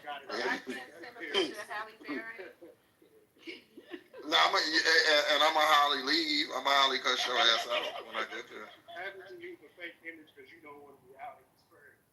Yeah, because it just, man, it's crazy. Whole time everybody know you gay, but you just don't want it. Like, everybody in the family know you gay. Like, you don't want to, or you ain't really accepted it. It'd be so funny because you'll be done did a whole bunch of crazy shit, and nigga be like, I'm not gay. Huh? But you just, okay. You're not gay. Y'all hear about somebody beheading today? Was it in Texas where somebody beheaded someone? What? Oh, yeah. You didn't hear about that? Wait. Oh yeah, somebody was typing. Shopping. You know who was typing that in the room, Miss April? Who? Trent. That was one American Bloodhead. What's his name? The Pure Indian. blooder. Pure blood. Yeah, pure blood. Blooder. You gotta call him blooder now. Blooder? Bloody? No, blooder. It was a Dallas motel. And he goes, well, y'all talking about this Charlie Kirk when you should be talking about the person that got beheaded in Texas. I was like, I don't know nothing about Pure blood is crazy. Has anybody had any action? Have we checked on action? Just gave him a spanking today. And then he put that fake Gucci church shoe on his PCR. Did you see that? No. Ooh, that was a bad knockoff. My nose is stopped out. motherfucking Gucci shoe that he had. I said, boy. What was wrong with it? Ooh, everything. Was it the flip flop? It was the flip flop, but it had with the fur. Mind you, the fur was inside the shoe. Yeah. Those don't get made like that. That's not how those are made. He got the new version. Yeah. New. No, first off, they're ugly, like just in general. Like they're not. You do? Them motherfucking I like it. Very well. It's a style. It's a vibe. It's a vibe. But to go and get a knockoff pair of Gucci church slides is I hope you abominable. don't wear them to church. What's going on? And he had the $5,000 band. I said, "Oh, that's a black hand. That's a black person's hand." So, I'm about pretending. Leave that boy alone. If he an Indian, he an Indian. Listen, y'all, seriously.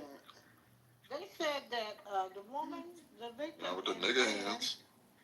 they were cleaning the motel room. And she approached him and told him not to use a broken washing machine. He became upset. The victim was speaking. What? Oh, she told somebody else to tell him that, I guess, and he was mad because she didn't translate. Hell, I don't know. What is going on here? I don't know. Take your time, sir. Take your time. He pulled out a machete. This man just be carrying around a machete. And you couldn't see it. Began attacking. You don't just a machete to a motel. You don't just carry a machete in. To the motel, though, bro. I'm not RFK. Listen. Oh, breaking news. The whites are fighting. Hold on. He went through her pockets. What happened? Took her shit. The whites are fighting. Towards the end of that event, we'll show you some video of a scuffle that broke out during the vigil last night. Boise police say that people arrested on misdemeanor charges. Investigators say that there were several altercations at the vigil, and we can't confirm if the arrests were made from that specific altercation that you might have seen video floating online. But BPD says they're looking for more people involved in the scuffles right now. If you have any information about what happened at the Charlie Kirk vigil last night, you are encouraged to reach out to dispatch at 208-377-6790.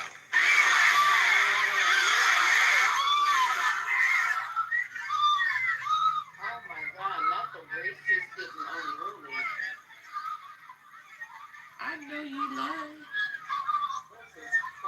I know you lying. The governor just got up there and was talking about White people going crazy. he was so grateful that everybody's been calm and on the right side. You know, we had this demeanor about ourselves. Y'all don't remember that press conference and what he was saying? That I remember. he was just upholding them and just saying how great of a job they were doing. There's no protest.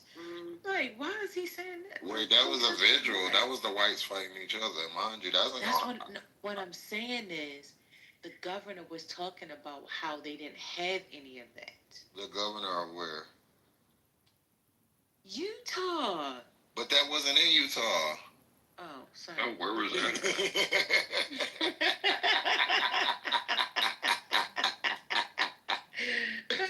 Where was it? Where was it? They were in Idaho. Oh, how close is that? That ain't nothing. I mean, I guess up the street. It's same demographics. I don't feel safe every time I see a white person I cross the street. Yeah, let me not go.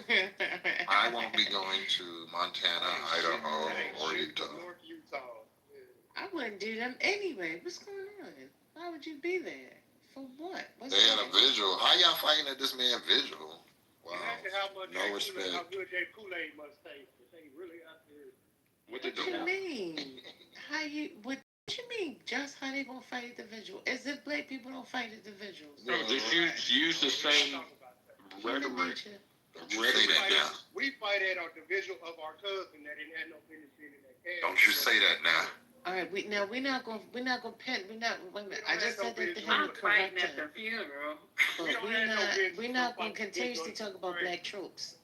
Let's be wise. We're not gonna have no visual, no Listen, black y'all shade. need to know about this behavior for real. No, I'm saying, First Lady, they should be all in unity. If you had a Charlie Kirk visual, That's where they should be singing. yeah, y'all should be friends. Why are y'all fighting each other? Are you? That you sound like how they sound. What you That's mean? what I'm saying. Okay. So we want to sound like them. Yes, you're absolutely. What do you mean? Why are they doing that? They shouldn't be doing that. They should be getting along. All the shit that they say towards us, Do you know? need to toss it back there. All of the ones that say the Idaho, same. it's You not got even in different Utah. levels. All different Whites are so violent. I can't hear Chris. different What is levels Chris of white talking folks. about? Okay, Chris? He said it wasn't even in Utah. And it's different levels of Wait, Christian white nationalists and KKK and fucking Lisa, we're talking about the hold on visual. for a The second. visual Hold on wasn't for a in second, Utah. y'all. The visual. I got a special request if you guys don't mind. The virtual. There's somebody who came in a room and his name is Lika Wants to Talk. Now I know Lika. No, until I get to tell my beheading story. I can't open my eyes right now. Yeah, April needs to go because Lika this wants story to is talk. wild. What if Lika is a girl? And not a boy? Y'all need. That's it. I'm not telling it. Hey, hold up, April. Can you bring up Y'all- Lika, please? Y'all need to listen to April. No, seriously, he's at the bottom. I posted a squabble at the top on the His little microphone. What makes you think it's a he? There you go. Something was Justice, it wrong actually with my put it to them phone. fighting. Yeah, it's them fighting. You gotta watch to the end. Hey, Lika. Yeah. He hasn't unmiked yet. Just fast forward till you stop seeing the words on the screen, and then you'll see them fighting. Just be quiet, Lisa, 1 second. Okay, let me be quiet. All right, thank you. All right, hey, Lika. Thank you. But don't play around with Lick and Luca. Don't play around with the words. I had to change it because I got it wrong with the U and the I. It's not like liquor. I don't lick niggas. I lick what I need to lick. But anyways, I just had a little input on the conversation. Yeah, I just had a little input on the conversation. America is not violent. We came to America for peace. Yeah, so that's it. Where you from? I'm residing in Greece at the moment, but I'm from the UK. Oh, But Greece. I'm in Greece at the moment. Do you have a yacht? Well, wait a minute. You said you came to America for peace, so you're not even in America. You over in Greece. That was bars. And he ain't from the UK either. Oh, that was a bar. Actually, ain't no fucking Does he have UK. a yacht That though? was. You came to America for peace. Look, you but got you money. over there You got a yacht. residing in Greece. I'm trying to learn something here about Lika. You got a yacht in Greece. Most men from Greece are very nice-looking guys, and they have money. No, I said I'm You residing. No, I said I'm residing in Greece. But Oh, I have to go back. residing. Yeah, but I have to go back to my state. Well, you don't have a my UK state accent, so where's your original country of birth? UK, United Kingdom. Where's your family origin? Oh, family. Oh, family. Oh, half Morocco, half Kenyan. Damn. I knew he was African. Morocco and Boy, Kenyan. that boy just calculated 200%. That's spicy. Half of 4 different nationalities. So do you, Chris. No. Your own quadroons. I'm just No, that's American.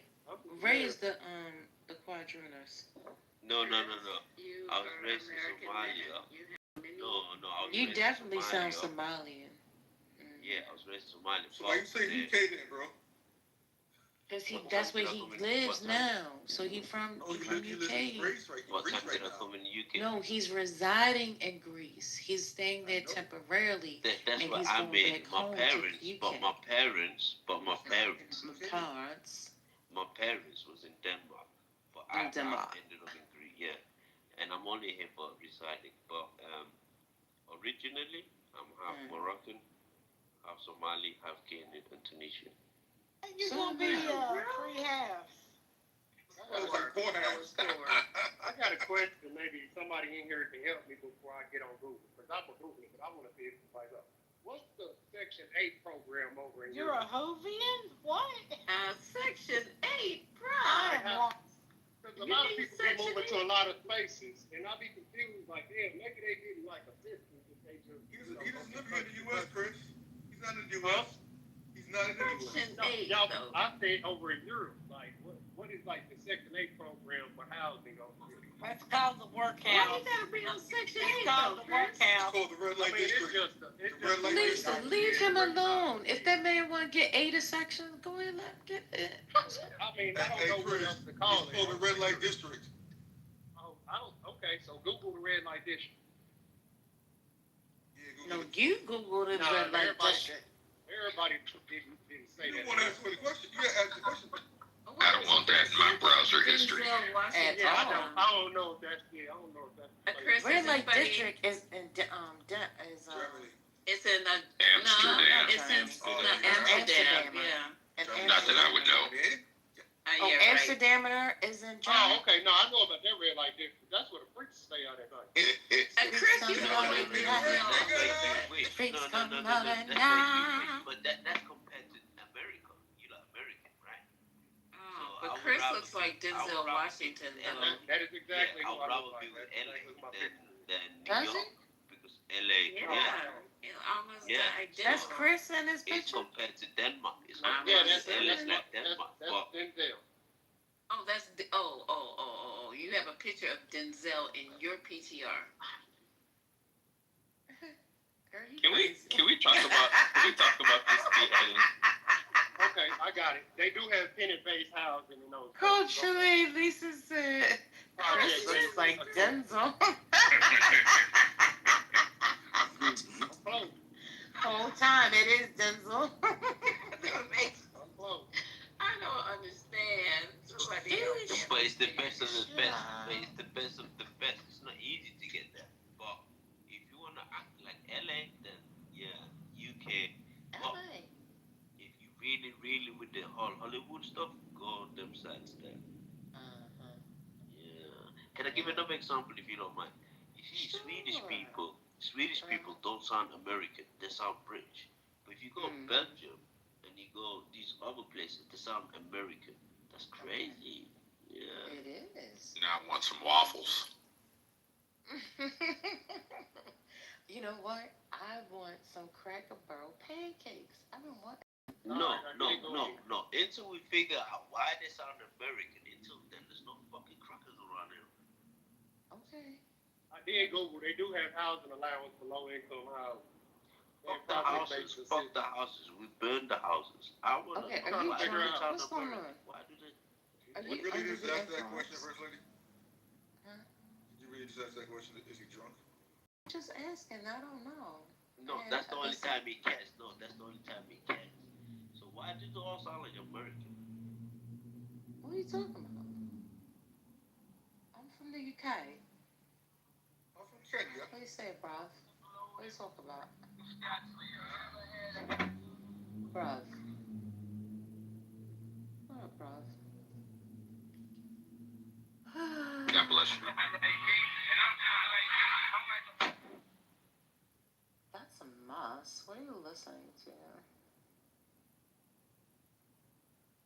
Sorry, I'm just passionate about the American accent. Sorry, I'm just passionate about the American accent. Sorry. You're passionate? What do you mean? No, passionate. Yeah, I'm sorry. What do you mean? About what are you talking about?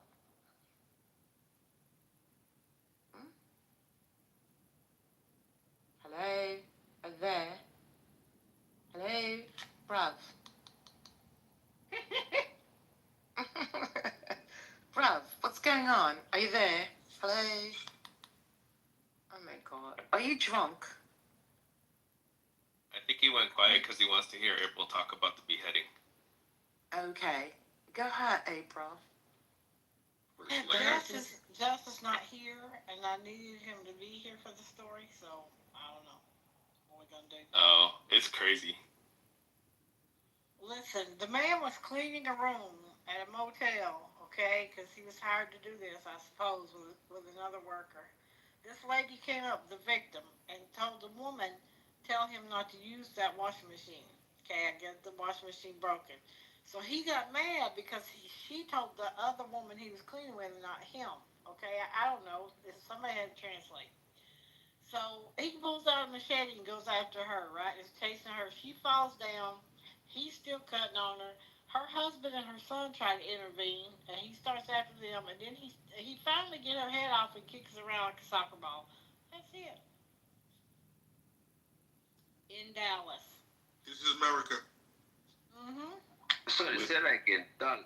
Wait, in dollars. When was this? It wasn't the woman that was killed. It was the man. Huh? It was the man that was killed. Chandra Nagamalia. It was another man. I thought it was a woman 50, this whole fucking time. a 50-year-old man from India. Well, they say his husband. In the thing, they say her husband and her son. What is going on with this article? But yeah, the thing I found wild. I'm confused. The thing I found wild is like you said, yeah, he kicked the head into the parking lot and then threw it into the trash. Wait, what? Wait a minute, what? I thought it was in Chicago Monopolis. I thought it was in Chicago Monopolis. What? Wait a minute, y'all. Back up. This can't be true. This is a movie. No, it's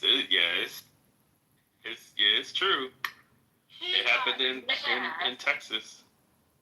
And where? Okay, so was he working there or was he the visitor in the hotel? Which is it?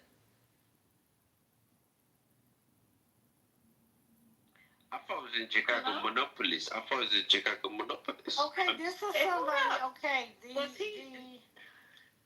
This does sound. Hold on.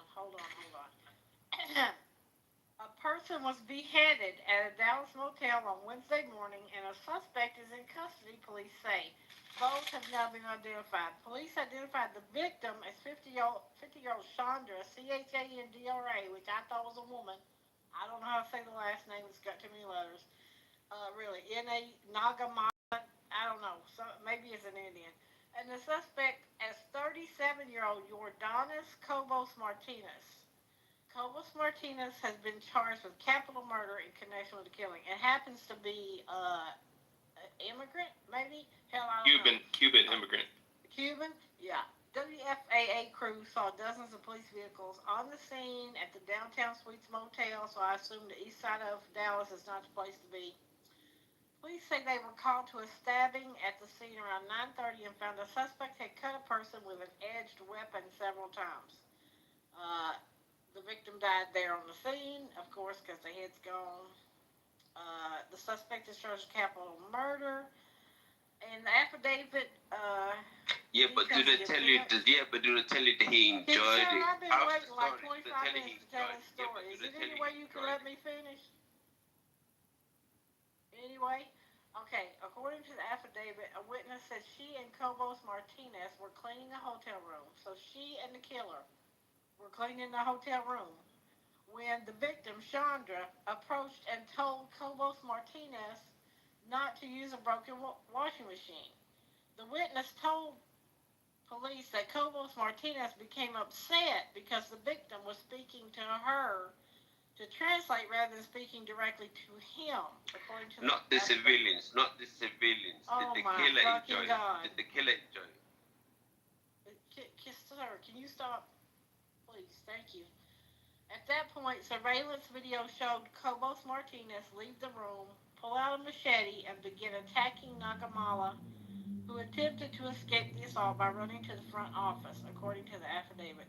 During the assault, the affidavit said Cobos Martinez paused to go through Nagamala's pockets and took several items. The suspect also fought off the victim's wife and son. Okay, you right, Michael. Jesus. So it was another man. It was two men. Suspect fought off the victim's wife and son multiple times. They tried to intervene. Stephanie Elliott said she witnessed the attack and told the WFAA that the suspect began stabbing the person with a machete after an argument on the motel property. Yeah, the civilian enjoyed that. The civilian enjoyed that. Where the killer Would you enjoyed stop, baby, please? Shut the fuck up and let her finish, motherfucker. This is too much. It's late. And the victim tried to run away but fell, and the suspect continued stabbing. He just kept hitting him and hitting until he decapitated him, Elliott said. I could not believe that anybody would do another human being that way. Audio from broadcast-defined police incident detail reports also describe a chase and a suspect armed with a machete cutting someone's head off. Dallas Police Executive Assistant Chief Rhodes said during a press conference that officers patrolling the area responded to take the suspect into custody. Blah blah blah. They tell about all that. Uh, Jail records show him listed as an immigrant. Immigration and Customs ICE confirmed. It assisted the Dallas police. In a statement, I said Cobos Martinez did the unthinkable and proceeded to kick the head around like a soccer ball. Girl, Lord Jesus, are they gonna use this? The MAGA gonna have a soccer field day with this? Well, I don't know because he killed another person. Another immigrant? I don't know if the person was an immigrant, but they were not. Yeah, he was an Indian national. Indian national, yeah. Wow, they still. What about the Hispanic dude that killed the violence though? Secretary of Homeland, Assistant Secretary Tricia McLaughlin said in a statement that cases like Cobos Martinez are why the Trump administration was removing criminal countries such as Uganda and South Sudan. So I guess he's going to go on to Sudan or somewhere. So, Lika, if you in Sudan, watch out for this man, please. Apparently, he just be roaming around with the fucking machete like Wow. That's horrendous. He should get the death penalty for that. They have a death penalty in Texas, right? For real. Hell yeah. Yeah, it's a capital murder. Death penalty for that. For real, though. That was disgusting. Didn't just cut it off, kicked it around. Jesus Christ. I'm just like, what in the name of God? They must have had some kind of history, or either dude was crazy. And it was a guy from where was the Latino guy from? I mean the Hispanic guy. Cuba. Indian national. No. The one that killed him. He was from Cuba. Yeah. So there's no soccer. And yeah, the right is gonna have a field day because I just looked it up. He was released by ICE on January 13th, so he was released under Biden. Yeah, motherfucker. Racking up. Okay. And he was released under supervision because Cuba wouldn't accept him because of his criminal history. Hell no. They don't have a Hell field day no. with this. See, he shouldn't have been released like that. No. If your home country won't take your ass back, no ma'am, no sir. He had a machete. You got to get pushed out on the boat to the Gulf of America and keep pushing. Because he did that too easily. Do you know how many times it depends on what kind of machete, to chop a head off, it's just not one swift. How you have a machete on It did say he kept going at it. April, I have machete in my car on hand at all time. I know somebody who. Remind me not to work with you at the washing machine place. This is not funny, y'all. But I know Domingo Alvarez used to always talk about his fucking machete at work. See, we had a man up here that had a fight with his family out. They live out in the valley. It's not a suburb. It's where Sarah Palin came from. Stuck her ugly head up from. He got a machete out and killed his family, and then came to town swinging it everywhere on everybody, killing folks. Yeah, but you didn't say it's in Columbus, Minnesota. But you didn't say it's in Columbus, Minnesota. It's in Columbus, Minnesota. It's not funny, Lisa, but black humor, dark humor, is actually a way to help your mind process horrible things. Yeah, but it's in Columbus, Minnesota. Yeah, but it's in Columbus, Minnesota. Why do you keep saying Kalamazoo, Minnesota, motherfucker? Where was it? Was it in Columbus, Minnesota? Was it Columbus? Kalamazoo is not in Minnesota. Kalamazoo is in Michigan. Sorry, Columbus, Minnesota. Was it Columbus, Minnesota? There's no Columbus, Minnesota either. First lady is gone. She's gone? She wouldn't do it, but I... Oh, First Lady's gone? Oh, man. She left the zoo with us? Oh, my God. Okay, y'all. She opened the zoo and left. And left, okay, without leaving me the keys, though. What the hell? Okay, y'all. We're going to do this the 420 way. You guys, now, this machete guy, they are going to up, okay? And it's so crazy because lately except for the black guy on the fucking subway, wherever he was to stab that innocent woman. Nobody stepped in. I don't know what I would have done, but I don't know. Well, they I say don't know. they had a picture. They had some pictures, and outside the frame that they cropped was a man trying to help her. Yeah, his son and his wife were trying to help. No, I'm talking about the girl on the train. The guy on the train, the vicious piece of shit that stabbed that young woman on the train for no fucking reason. Did you see the video on that? She was just sitting there minding her fucking business. They didn't even exchange words. I did. People's crazy out here. I'm telling you what. I'm staying in that's the what I'm house. telling you. I'm staying in the doors. Yeah, that's why I don't get on no. I'm sorry. And then New York might have the nicest. No, they don't. They start lying. She was white. It She might was be a white. safe She was big white. city. She was white. She was what now? Huh? She was what? She was what? She was what? That's what he said. Oh, yes. So what? So what? You don't stab people like that. You don't just for doing nothing. She was just sitting, minding her business, coming home from work. Lisa, I felt so bad for her. I thought, honey, if you had sat anywhere else on this goddamn, you might still be alive if you And that's why, I swear to God, it has nothing to do with people's color or nothing. If the dude would have been white and I was sitting in the back of the fucking subway, I'm getting up. Because you don't know what's on people's minds and what if they have a mind. I just get up. I just don't. I've seen too much crazy shit on the train for me to sit there and think I'm unusual. He looked agitated.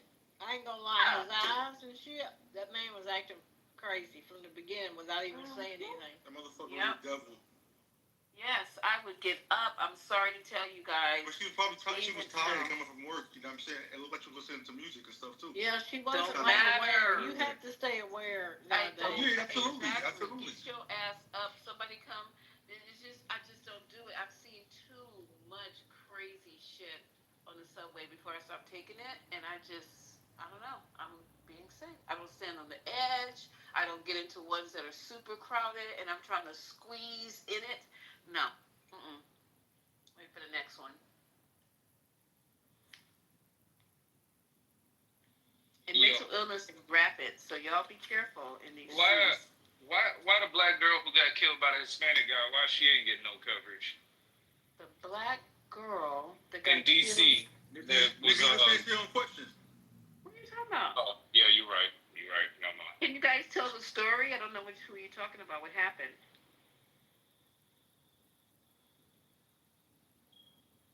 What happened? Oh, hold on. Okay. I got you. Ciao.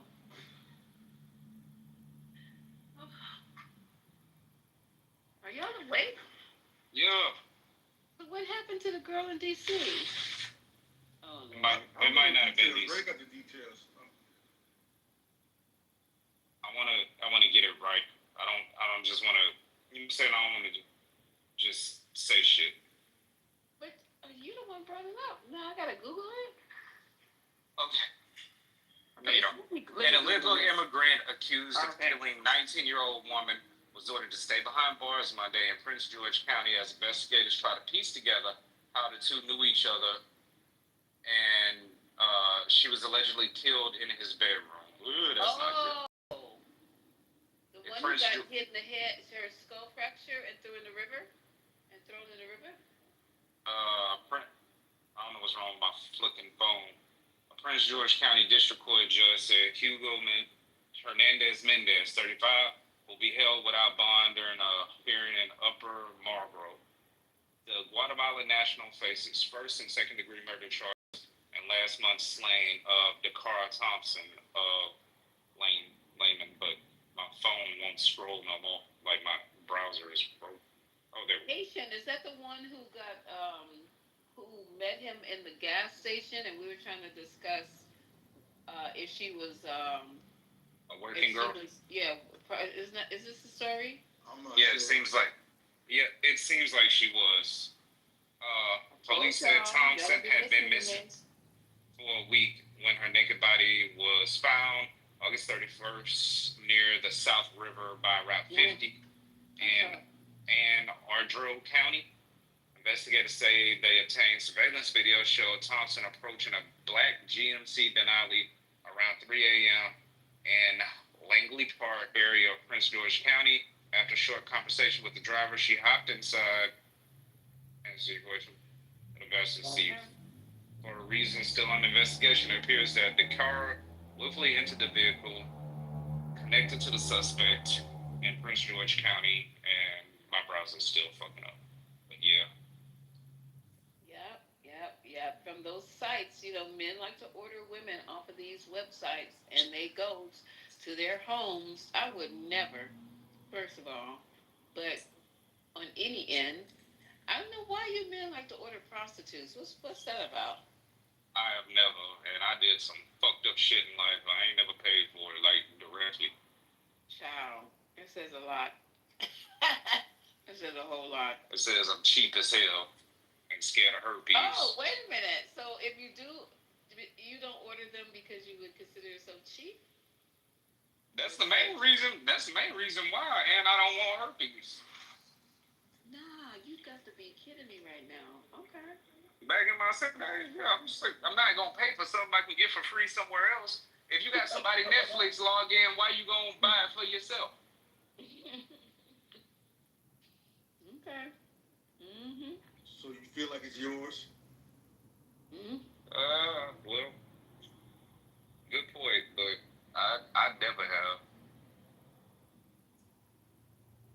Huh.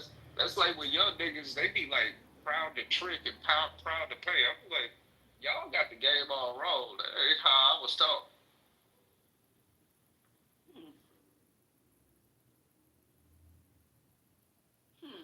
I'm just thinking about it, okay? What you over there snacking on, not sharing? When I was listening to you guys talk, I put a video in Telegram. They have these bicycle clubs that are out tonight. You know how everybody decorates their bicycles in these lights and then they ride them up and down the street? Is this First Friday? I don't think it's First Friday. But anyway, I went to go look at that because it's always pretty awesome to see the bicycles. And then there's this taco truck. They have the best tacos ever. Have you ever had a taco made out of octopus? I've had octopus sushi, but not octopus tacos. They are delicious, but you have to find the right people to make them. They're really good. So that's what I'm eating right now. Sister Wife, you want to hear some Stephen Miller? Oh, definitely Stephen Miller. He's mad as hell because the killer turned out not to be trans, purple-haired woman with no immigrant. Hold on, I get it for you. Right here. And we are going to do that under President Trump's leadership. I don't care how. It could be a RICO charge, a conspiracy charge, conspiracy against the United States, insurrection. But we are going to do what it takes to dismantle the organizations and the entities that are fomenting riots, that are doxing, that are trying to inspire terrorism, that are committing acts of wanton violence. It has to stop. And my message is, to all of the domestic terrorists in this country spreading this evil hate, you want us to live in fear? We will not live in fear, but you will live in exile. Because the power of law enforcement under President Trump's leadership will be used to find you, will be used to take away your money, take away your power, and if you've broken the law, to take away your freedom, Sean. Now, the Chiron under him while he's hollering, carrying on, is Stephen Miller on the left's dangerous rhetoric. Now, this motherfucker sitting up here with all this rhetoric, like he gonna get somebody for something that ain't done shit. This is wild to me. Was this today? Ugly. After the shooter was already identified. I believe so. He wants to take away your freedom, Sean. He still wants it to be the left. They're not gonna apologize. They called us. They said it. And they still saying they. I wasn't involved with this young man that did the shooting. I'm over here. I'm not over in Utah. I don't know nothing about they. Who this they is that shot Charlie Kirk. Good question, April. Who the hell is the they? I need my white brothers. To get it together. Who is the they and who is the you? All these beautiful pronouns. What do they represent and what the fuck do they mean? Nobody knows. On that shit. The minute y'all fucked There up, was- now they done fucked up. They done hit their own. They done hit their own while their own was talking about gang violence. Now you hit your own in the neck. The same person who was roasting George Floyd's neck. So George Floyd's neck, Floyd and his neck is in beautiful heaven. analogy. No, George Floyd is in heaven with a bruised neck, and now Charlie's in heaven with a hole in his neck. Now, Are you sure Charlie? I don't think he's in heaven. Protect your neck. That's right. No. Hey, my brother in Christ. He's still my white brother in Christ. He was just battling racist demons. Hopefully he made it upstairs. Hopefully. You know, I don't hate the guy. I don't even know him that well, but white man, you did this. So all this they and you and, you know, don't look to anybody else. You did this. Your brother did this. White men been doing this. I know. I know in April, I know. And I'm trying to get an explanation so I can have some type of peace of mind. I just don't understand why they can't let their own get it off. I mean, he was in the middle of telling us how gang violence is equivalent and it should be included in mass shootings and didn't even get to finish. Oh. White man, you did this. You did this. They're like animals. Yeah, I'm sick of this white on white violence. What's up with all this white on white violence you got going on up in here? You know what, man? Every time I see a white man approaching me on the street, I cross the street. I heard you the first time you said it. I didn't chuckle then, and I'm not chuckling now. There's nothing to chuckle about. Oh, I know you're trying to be funny. At the end of the day, this white on white violence got to stop. I'm trying to be funny when it comes to white. You trying to be funny. You know you don't walk across no street looking at a white. You're a damn lie. You lying. You just trying to make a joke. I don't lie about. You don't cross the street when you see a white man. You know that's true. I do. I cross the street when I see a white man. Over there just lying. Why you lying? Why do you think I don't have nothing to do with them, man, Fendi? Because they crazy as hell and violent as fuck. Oh, you don't think of all races do that shit? Get out of I here. didn't say nothing about. We talking about white men. I'm letting you know that ain't nothing that a white man do that another race don't do. Stay on this topic. You're talking so hard for white people. Excuse me, Miss April. Did you hear what I just said? Ain't nothing a white Can man you does. not stay on the topic though? We talking about this person who shot Charlie Kirk, which is a white man. That's why I said white on white violence got to stop. You didn't hear what I said? No, white on But white don't violence make it seem like white men are uniquely You ain't got to come up here and fight. You ain't got to come up here and case for white men though. They don't need you. They don't need you to case for them. Go over on their stages and case for them. I can't hear two people at once. Yes, Y'all you talking can. about You what's got this two review? ears. Are we on the view? You got Are we two on the ears. view? You got Why two is everybody ears. talking over each You other? can hear her more I don't than understand the this. other.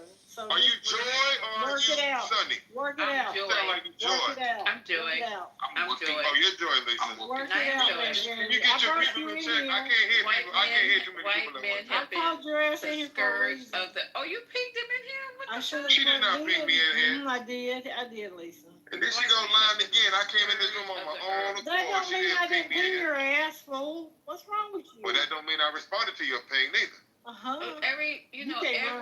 Can I just finish this sentence? Every major war, every world war has been started. Can I just finish Go though? ahead, Lisa. Go ahead. I'll make him behave. Sit down. I appreciate it.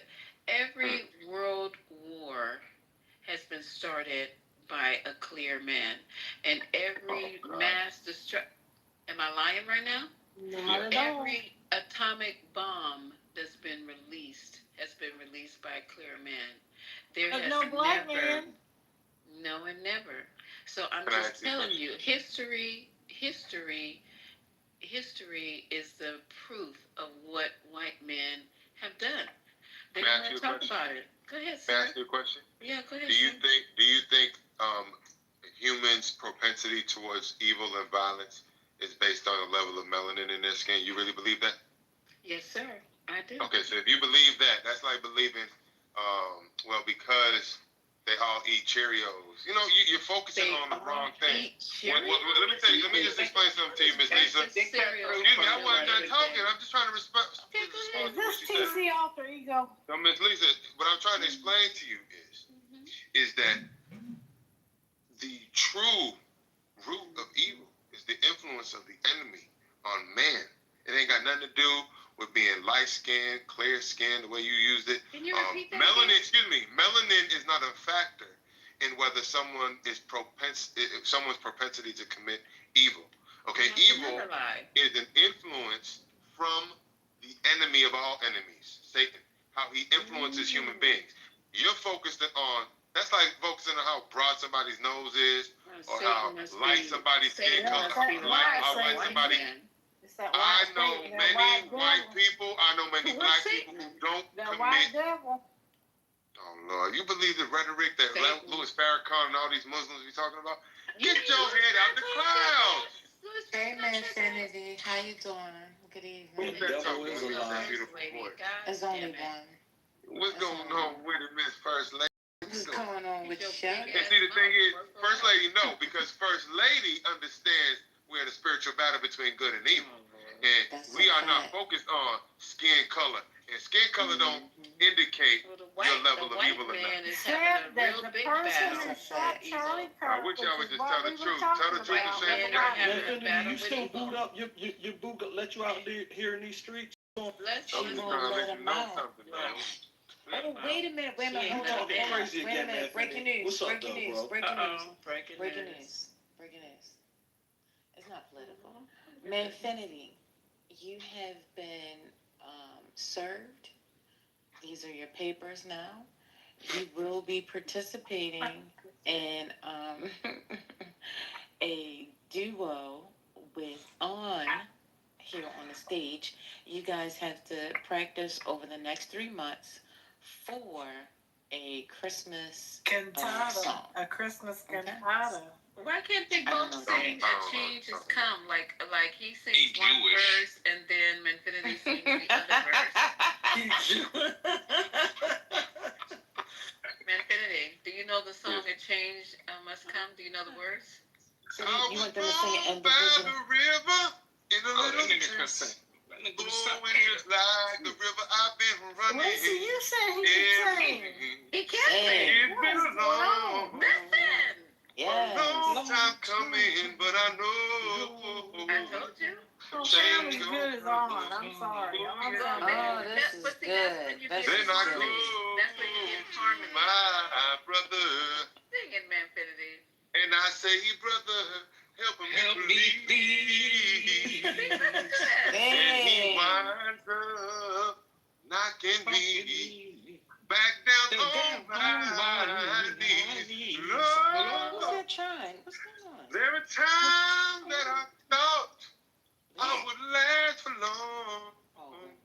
Sing it, Manfinity. But now I think I'm able to carry on. It's been a long time coming, but I know a change gonna come. I feel like we all need to pitch in and sing right now. I love it. I love to hear men sing. Oh my God. That's Sam Cooke. Turn on. That was Sam Cooke, 1964. That record was released a moment after he died. Beautiful record. Oh, just like a river. Who this song? I've been running ever since. Maybe get a divorce. A long time coming, and I know a change gonna come. Oh, yes, it Oh, yes, it is. We should do it, First Lady. Personally, I don't know what you do for a living, but it need to be seen. First Lady, you got She's good with it. She got a whole situation going on over there. She got the look, she got the See, sound. Sandy, She you can be go up back there. over there to your white stations and see if you hear this good singing. Not your white station. I don't know. You don't know nothing about me. He just said a change gonna come, and she went right back. When I come on this app, the only two stages I ever look for is Misa and politically correct. I don't go on nobody else's stage. You know you be in the white room. And that's another lie. Because the only thing I look for is y'all two rooms, and then I go up. According to Monica, there ain't no white people on this episode. Monica and Kirby.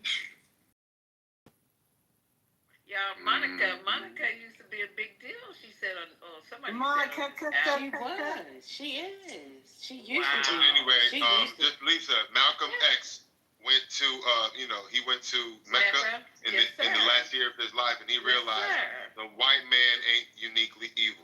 So he need to stop with the lies. The devil. That's what he said. No, he said that free to Mecca. Yeah, when he went on his Hajj. So he needs y'all to wake up to the truth. Well, he didn't say with his original statement. But that's what caused him his death, though. Right? Yeah, when he went on his Hajj to Right, Mecca. because whenever you tell the truth, they kill you. That's what they did to Charlie Kirk. 1 second. Let Charlie Kirk. Let other people. Wait, just wait a minute. Y'all gotta listen. Y'all gotta build the stage up. Just chill back. Just let Andre, Manfinity, you'll get a chance to talk again, I promise. Andre, what were you saying? No, I was just gonna say, Manfinity. I mean, you're not incorrect. What I read his autobiography a while back, and what he said is that he went on his Hajj to Mecca and he had an enlightenment because the whole time he was there, he was eating and he was drinking, and not one time was he ever and he was eating and drinking with people from all over the world, Muslim brothers from all over the world, and not one time was he ever referenced to the black Muslim from America. He was referenced as the brother from America, the Muslim brother from America, and he said that that completely flipped his whole ideology. You gonna say one thing wrong on it because I've read the autobiography 4 times. I'm sorry. Can you repeat that one more time? Just the last part of what you said, sir. What did he say that I didn't say? I'm sorry. I missed what you said. No, he's agreeing with you. He's saying that he's agreeing with he's letting Lisa know pretty much. He's saying, yes, I agree with you. This is what, he said. Oh, I thought he was drawing a distinction between. No, that's the reason why I wanted him to speak, because there were others that were going to still continue to fight. But there's some validity to what you're saying. Yes. One person did say that he died because of that, but he was murdered. Oh yeah, I'm sorry. He was murdered because he went to speak out against Elijah Muhammad and him impregnating all those young girls. No. He also but the main thing that they did not want him to do is come back with that message. No, that wasn't the issue. That wasn't the issue. So I think it's disputed. The nation. Hold on. It was. They felt like he was going to take over the nation based on what he was putting out there, telling the truth about Elijah Muhammad. So then when Kennedy got killed, and he said the chickens came home to roost, that also got him blackballed. Yeah. That's what got him killed. Yeah. It's all of that. All of that. So what they're saying is, in addition to the chickens coming home to roost comment, in addition to him going after Elijah Muhammad, they're saying that in addition to that, another factor that played into the reason why they wanted to assassinate him was because he was preaching this message that the white man in and of itself was not the devil. So they're saying that's an additional factor, which I had not truly considered. I only looked at those two First lady, they were about to meet with the Klan. Elijah Muhammad was meeting with the Klan, so that doesn't even line with it. Okay, he was getting ready to meet with the Klan. The thing is, Malcolm was ready to say that we got to stop spreading this hate. And they weren't ready to make the change. So we can say all this other stuff. But to me, if I come to you and say, hey, listen, we got to change this messaging. And you say, no, brother, not right now. And then I come back and say, listen, if you don't, then I'm going to have to expose you and let them know about your infidelity and what you're doing. All of this could be true. It's not just one single thing that will cause his demise. I think it was several different things that added up. I think all of those things were at play because, like the chicken coming home to roost comment was the mechanism that the Nation of Islam, because of his influence within the Nation of Islam, to then communicate him. Because he had already been disillusioned after what he had discovered about Elijah Muhammad and these affairs with all these young women within the congregation. So they used that, but he still went on to do his Hajj in Mecca.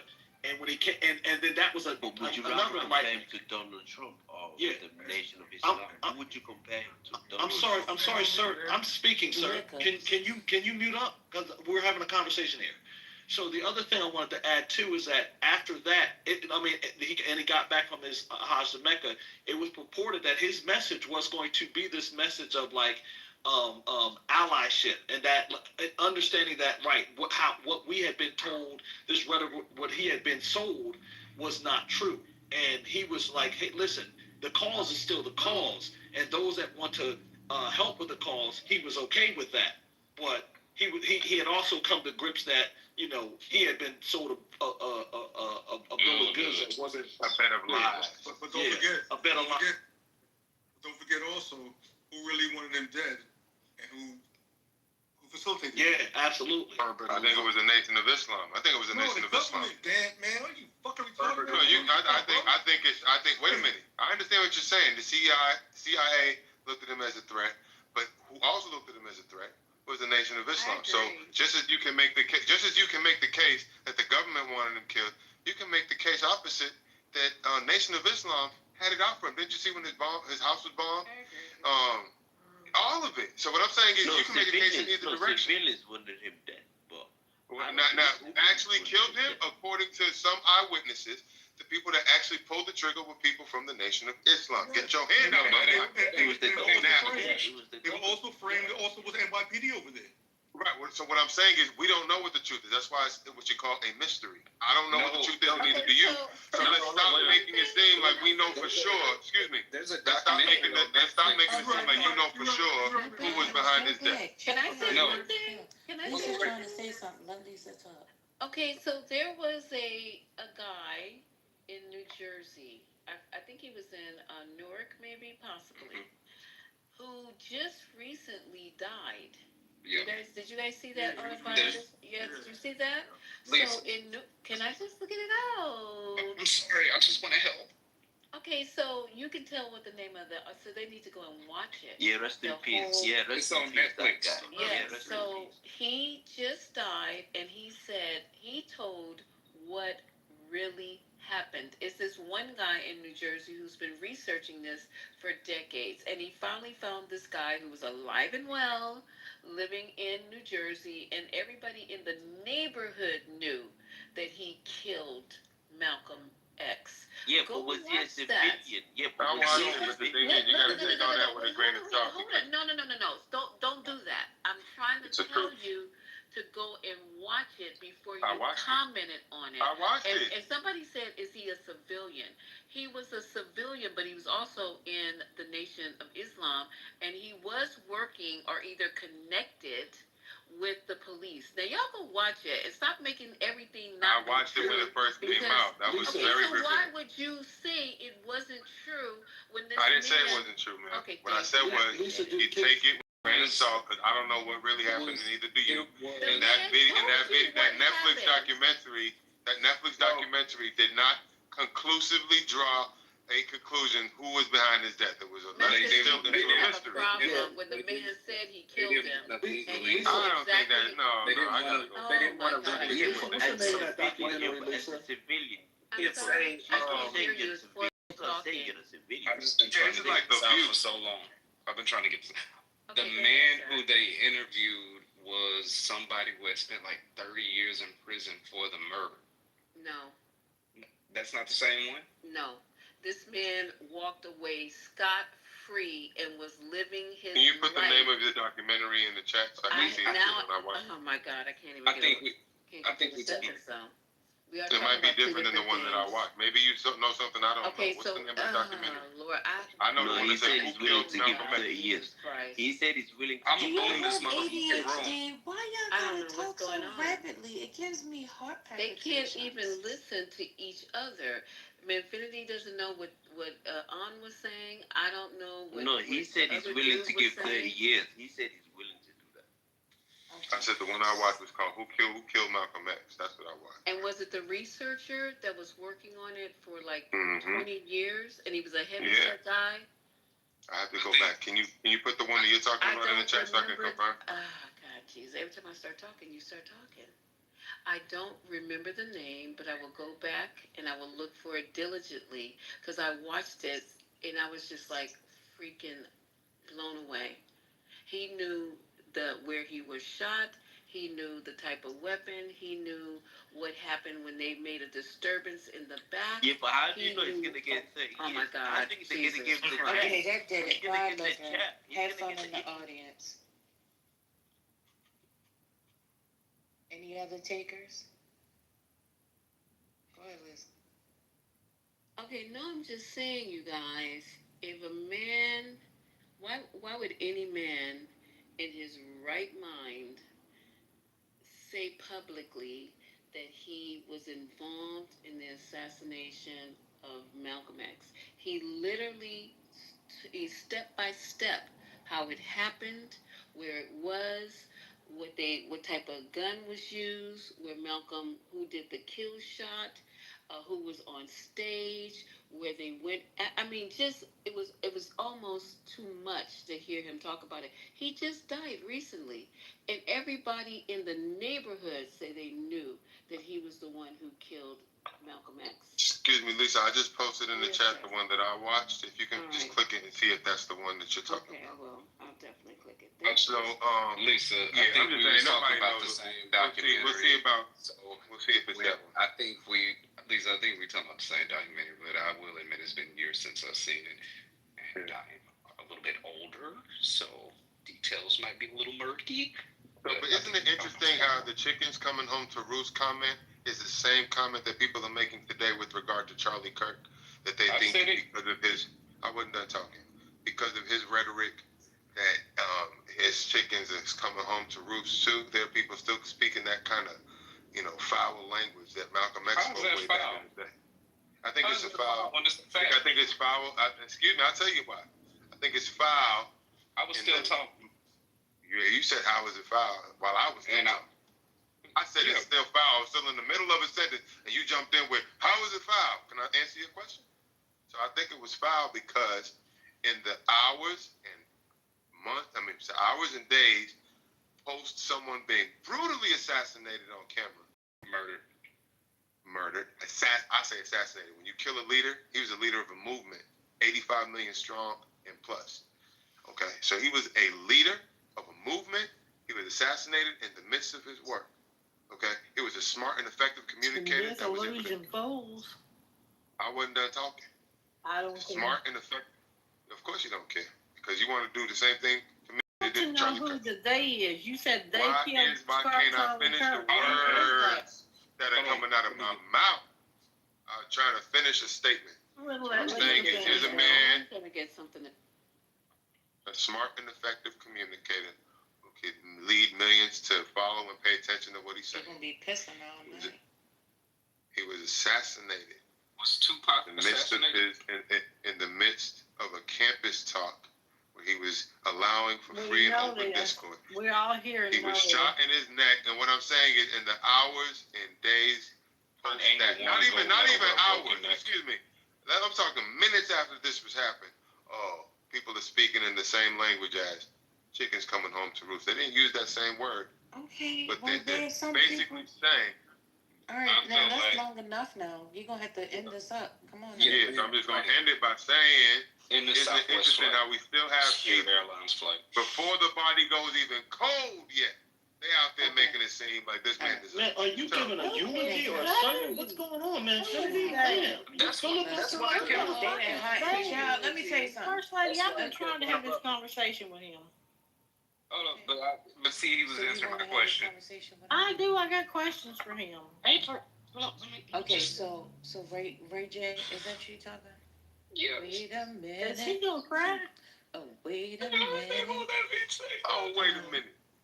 Ray J. Tell me, is the only way I can get you right back in. See, I was feeling the Sam Cooke with that shit now. No, that was not Ray J sings, man. What's that song? One Wish. Remember that song, One Wish? I have one wish right now that you would be quiet. All right, Ray wants to talk. But listen, let me set this up real quick. Here's the table. Here's the cards. Ray, I don't know what you're getting ready to say. Are you getting ready to ask him a question, or you got something to say? No, I just wanted to respond to the chickens. Okay, so he's gonna respond. Now, here's the thing. April has been waiting to have a conversation with you, Infinity. Okay, so please don't take forever responding to him, and then y'all go I'm into sorry. the I'll silence. be going off sometimes. I'm sorry. Go ahead. I understand. I'm just saying. I just want to be able to give April a chance to have a conversation with me. Go ahead. One mic on you, Ray J. Thank you. Oh, Dre. Oh, sorry. Wait a minute. Is your name Ray? Who the fuck? Who? One of these jokers up here let him back up. Listen here, Liquor.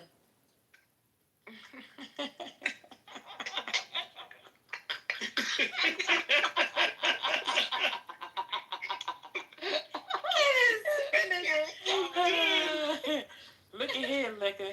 All right. Liquor, shut up. Damn it. All right, go ahead, Ray. I don't see why you so offended over a common phrase or something like that when the chickens coming home to roost is really what embodied itself with him with his rhetoric that he spoke. He literally said gun deaths are there and unnecessary evil to protect the Second Amendment. I also was taught in my youth about the Bible and Christianity, and it says the tongue is powerful. Be careful what you say. You reap what you sow. I feel like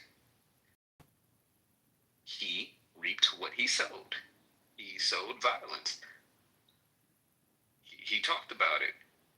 He didn't want gun rights, gun protections from people, and he was a victim of his own words. We don't get mad when drill rappers get killed in gang violence. We just like, yeah, you talked about it. You brought it up on yourself. So I don't see why you're so offended for people saying the chickens came on the roof, because they always do. Just no a matter what. Brief response. I'm talking. I wasn't done talking. All right, may I briefly respond when you're done? Thank you.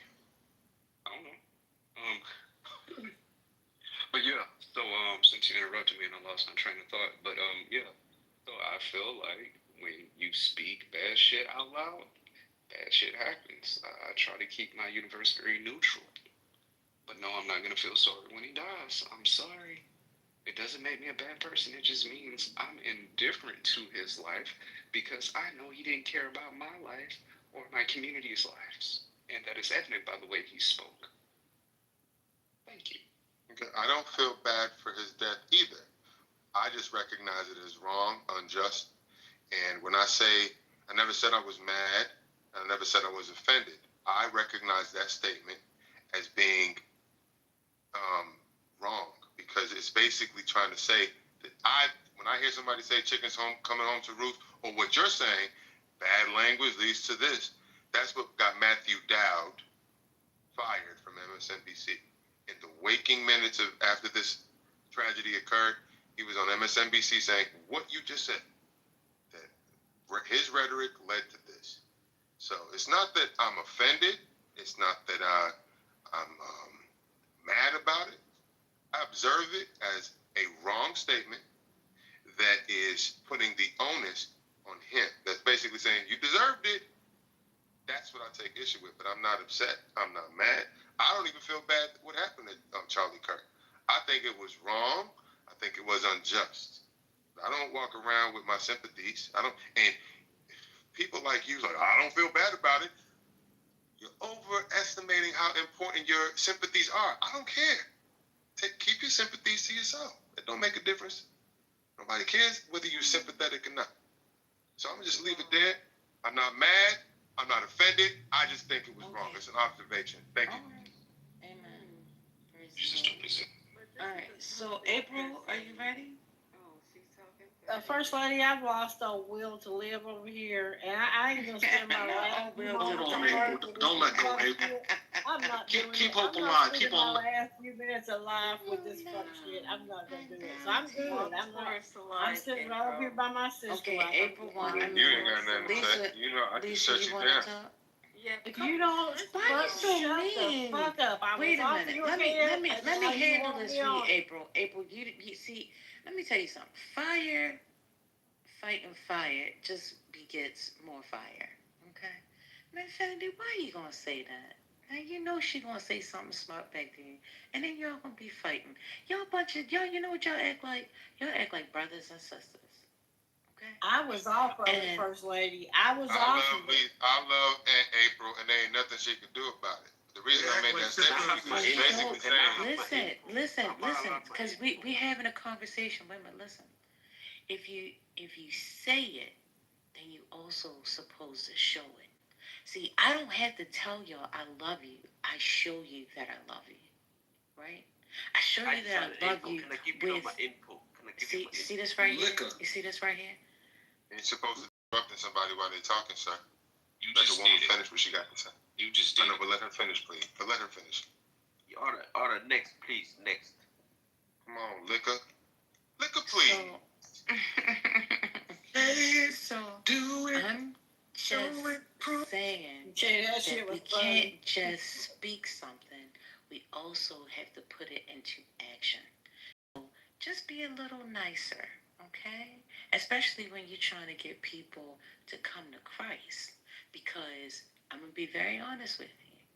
Someone who sits and they talk about God and Christianity, they also don't sit there and speak vulgar and foul language about another human race and some of the people that we are talking about on the stage today. That is not godly. God is not an author of confusion. And down-putting black women and talking about all kind of racist things is not nice. It just really isn't. And I understand and I agree. I'm very careful with my words. But at the same time, you can't expect other people. I'm a person that I can keep it moving and turn the other cheek and go the other way. Because at the end of the day, I know who fights my battles, right? I don't have to fight them. Sometimes I get big and bold and be like, all right, Lord, move out the way. I got this. But for the most part, I try to let God fight my battles for me, right?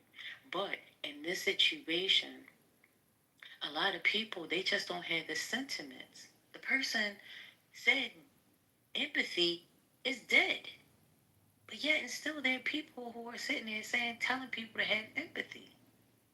When the person says don't. Who said empathy? Now, for me, he said empathy is a made-up word and is a weakness. It's a woke term, and to show a sign of weakness. The man that we're talking about said. I tend to agree with that, but go ahead. So if you profess it, Christ, then how can you? And Christ was very empathetic. So how can you agree with that if Christ Himself was empathetic and His mercy and His grace shows empathy to our sins every day? That part. I mean, there's a fallacy in your ideology.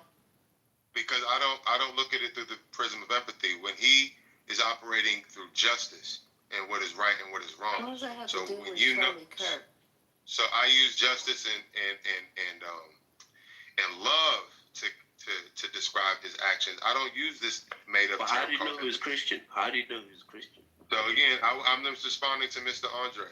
You're looking at it through the prism of empathy because that's a terminology that a lot of us have been swayed into using. I used it before, but there's a whole book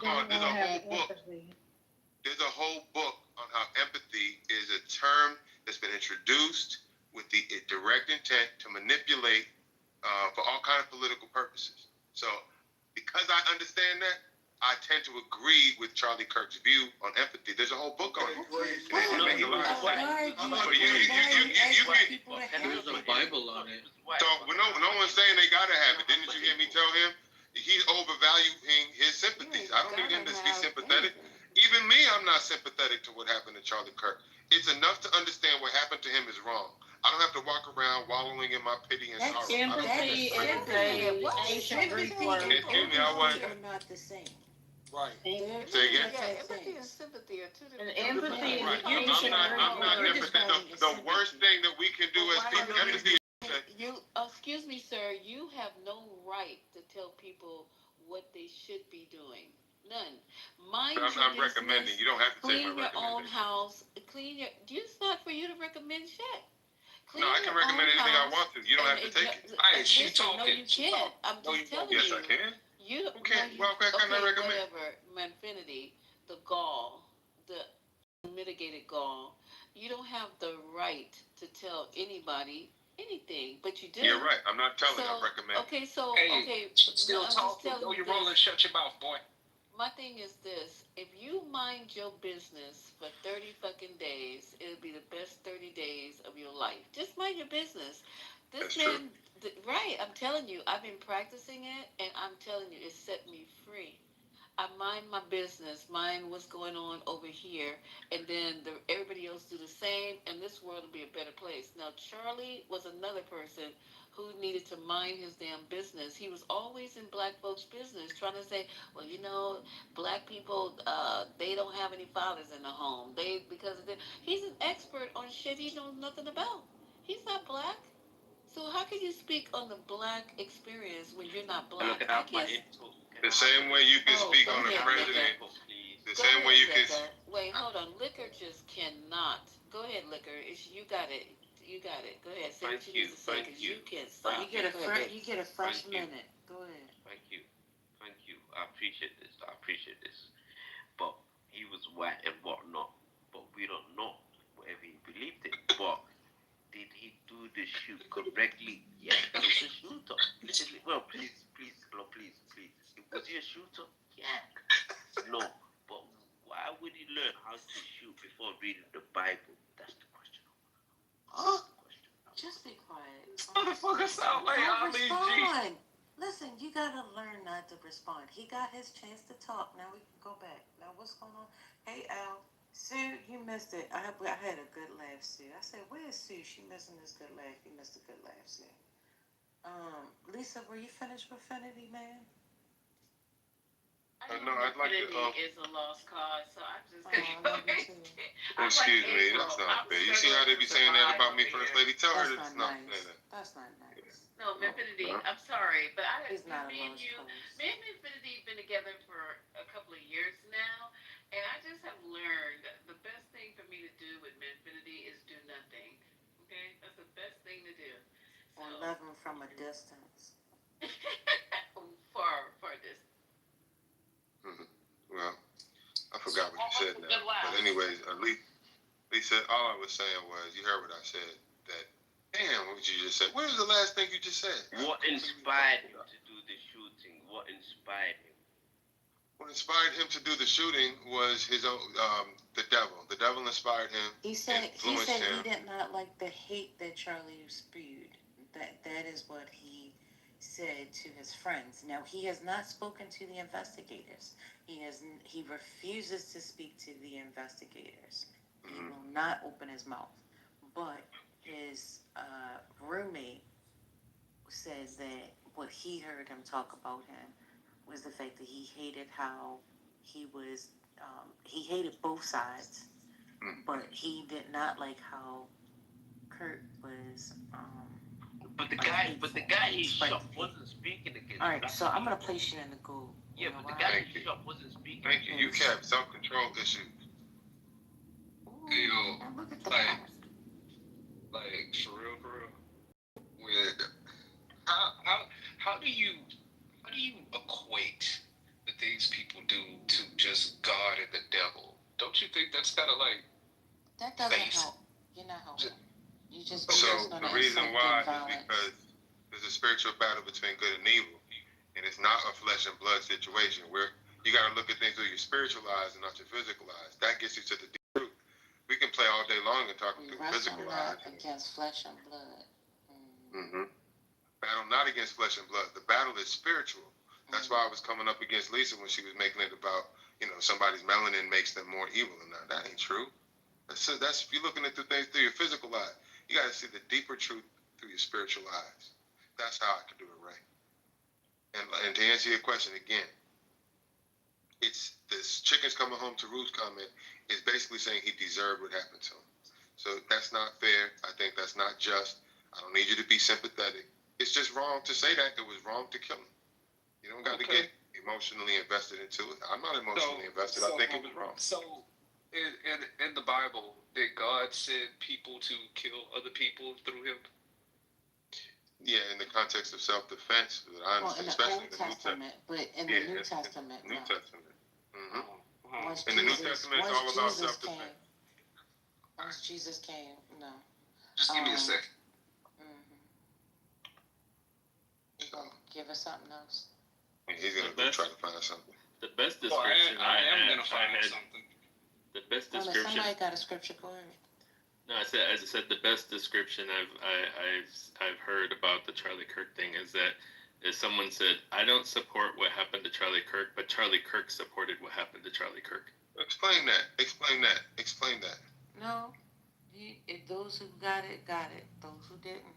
I think he's talking about his comment where he said we're going to have a couple of gun deaths a year, something like that. Is that what you mean? I don't know what he means, but the overall arching piece of what the person said, he was just reading it. It is up to perception, however you perceive it.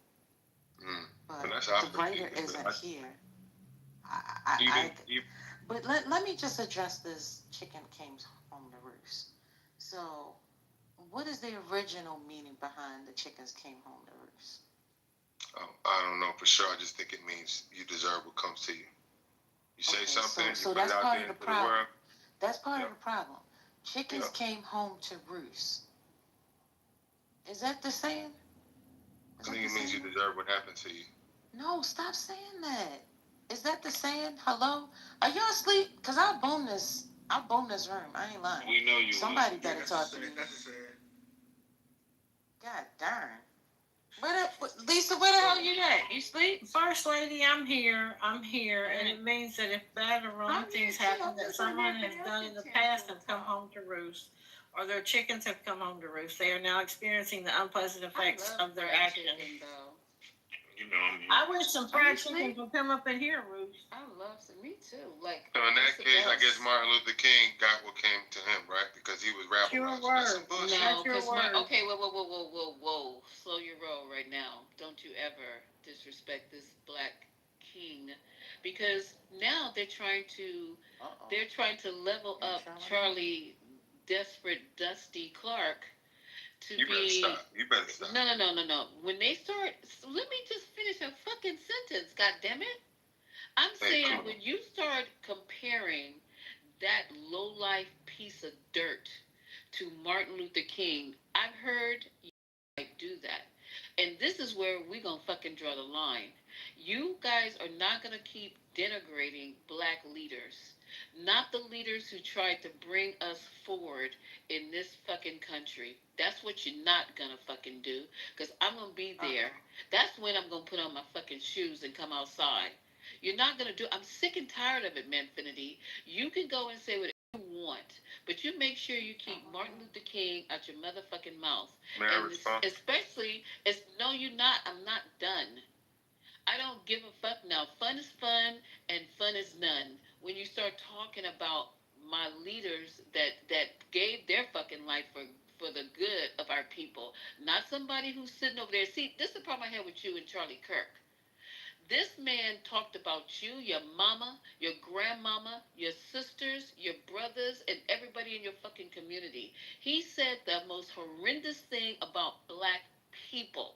And what I don't understand about you and people like you is that you cannot see your way clear to even give respect to your own fucking ancestors. Nobody but the, excuse me, anybody in the room, nobody but the niggas always gotta talk down on each other.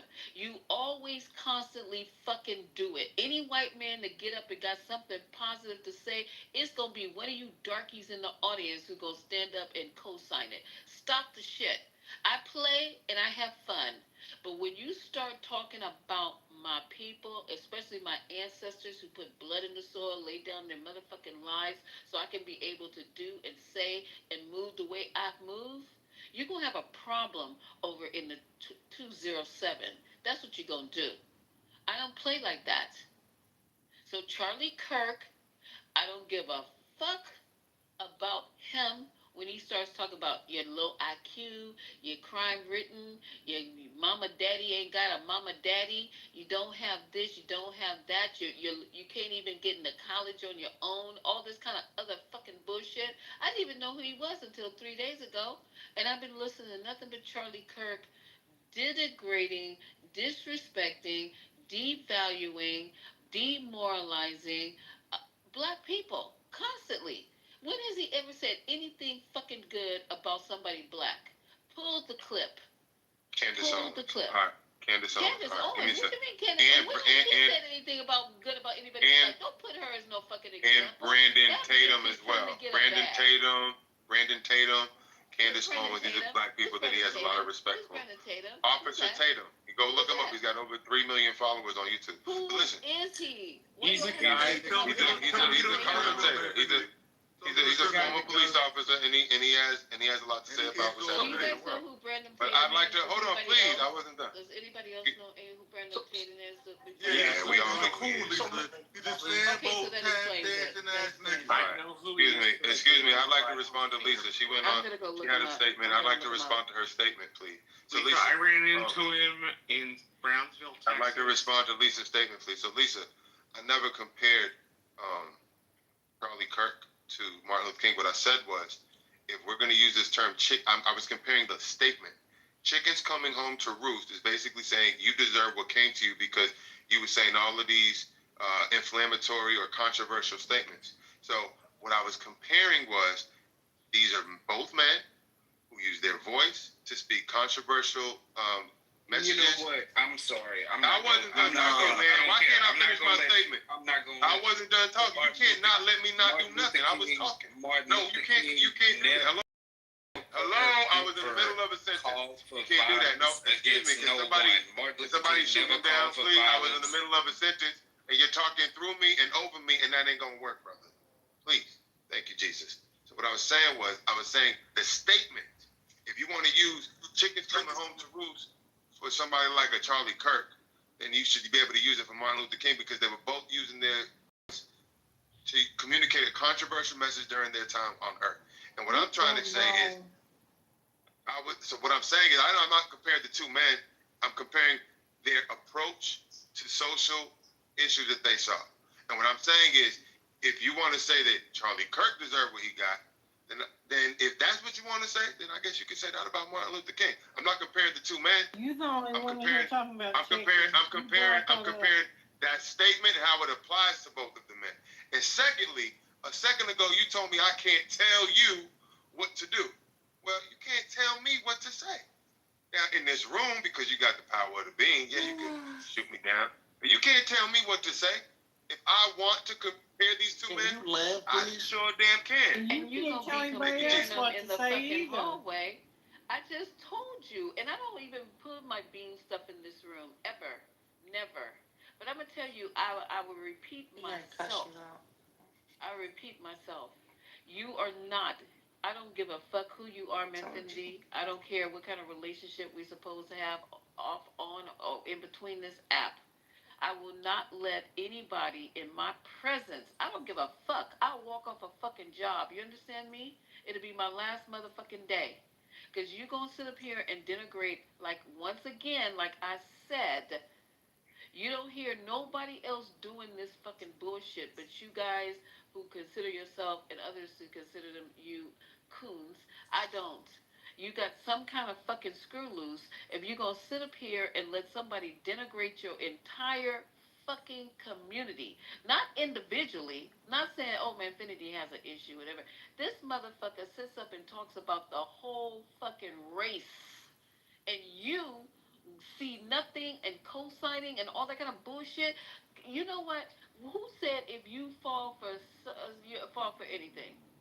And it's embarrassing. I don't agree with everything Charlie Kirk said. You never even asked me.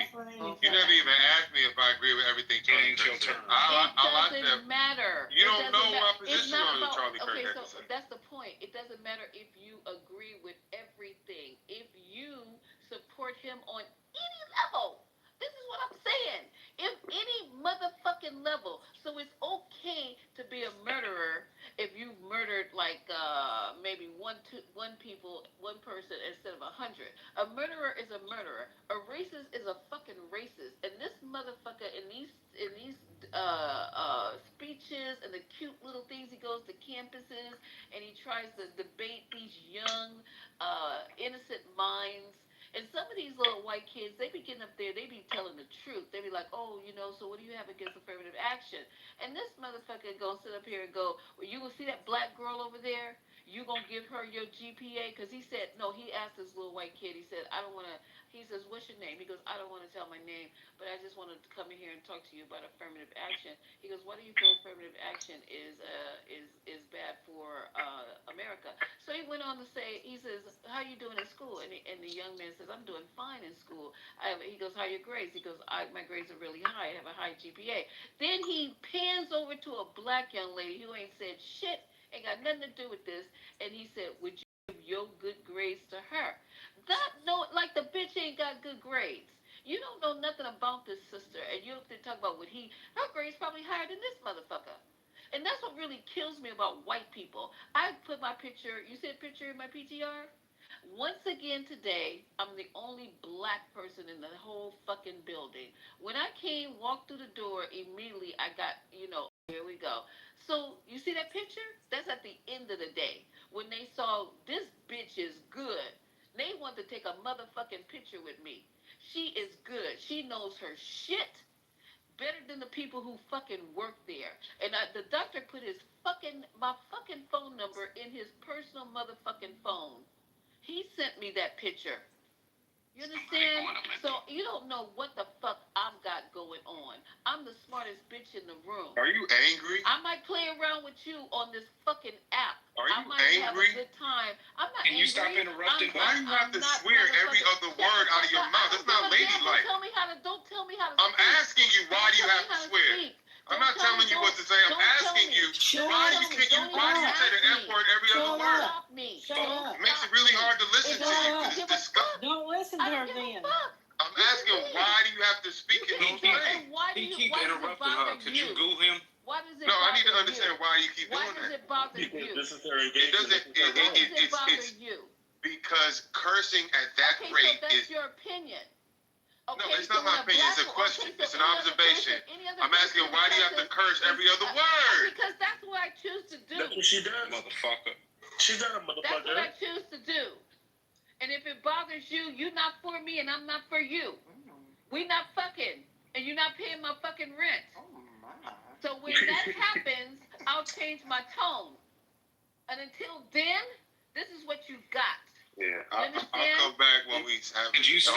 And man, Okay, you you shut my fucking ass. You tend to, he tends to invoke that type of response from people, but he has a problem. Tyler, But I just want to He say doesn't this. tend to. He tries to invoke that kind of response. You can holler and scream all night on the app, and because I use cuss words, first of all, my granny uses cuss words, and she up in the church every goddamn Sunday. She opens the doors of the church. So girl, don't worry start. about his dumb ass. He just trying to Don't deflect fucking and start. get you off point. That's what he was trying to do. That's a common debate tactic. Using profanity actually shows your intelligence. I get so sick and tired of people like Manfinity ain't gonna find a reason to support a racist. Now I just cannot. I mean, and Lisa, that's a nefarious, just hit the thing about Manfinity, to sit and support the like racism.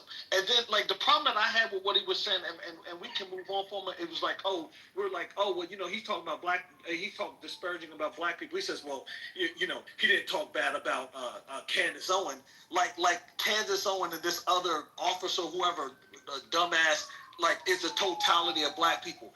He talked about all black people.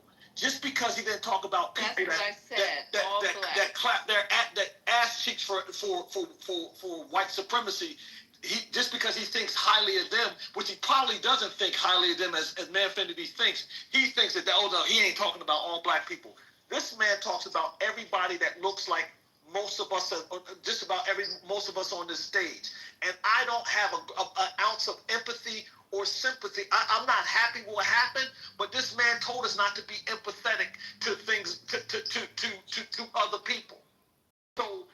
guess what? He died by the same laws and ideology he lived by. But Manfinity's out here clapping. And my problem with Manfinity is every time, Manfinity has nothing to say good about black people. He is always out here caping for white people. It is frustrating. Not even So I just wanted to say.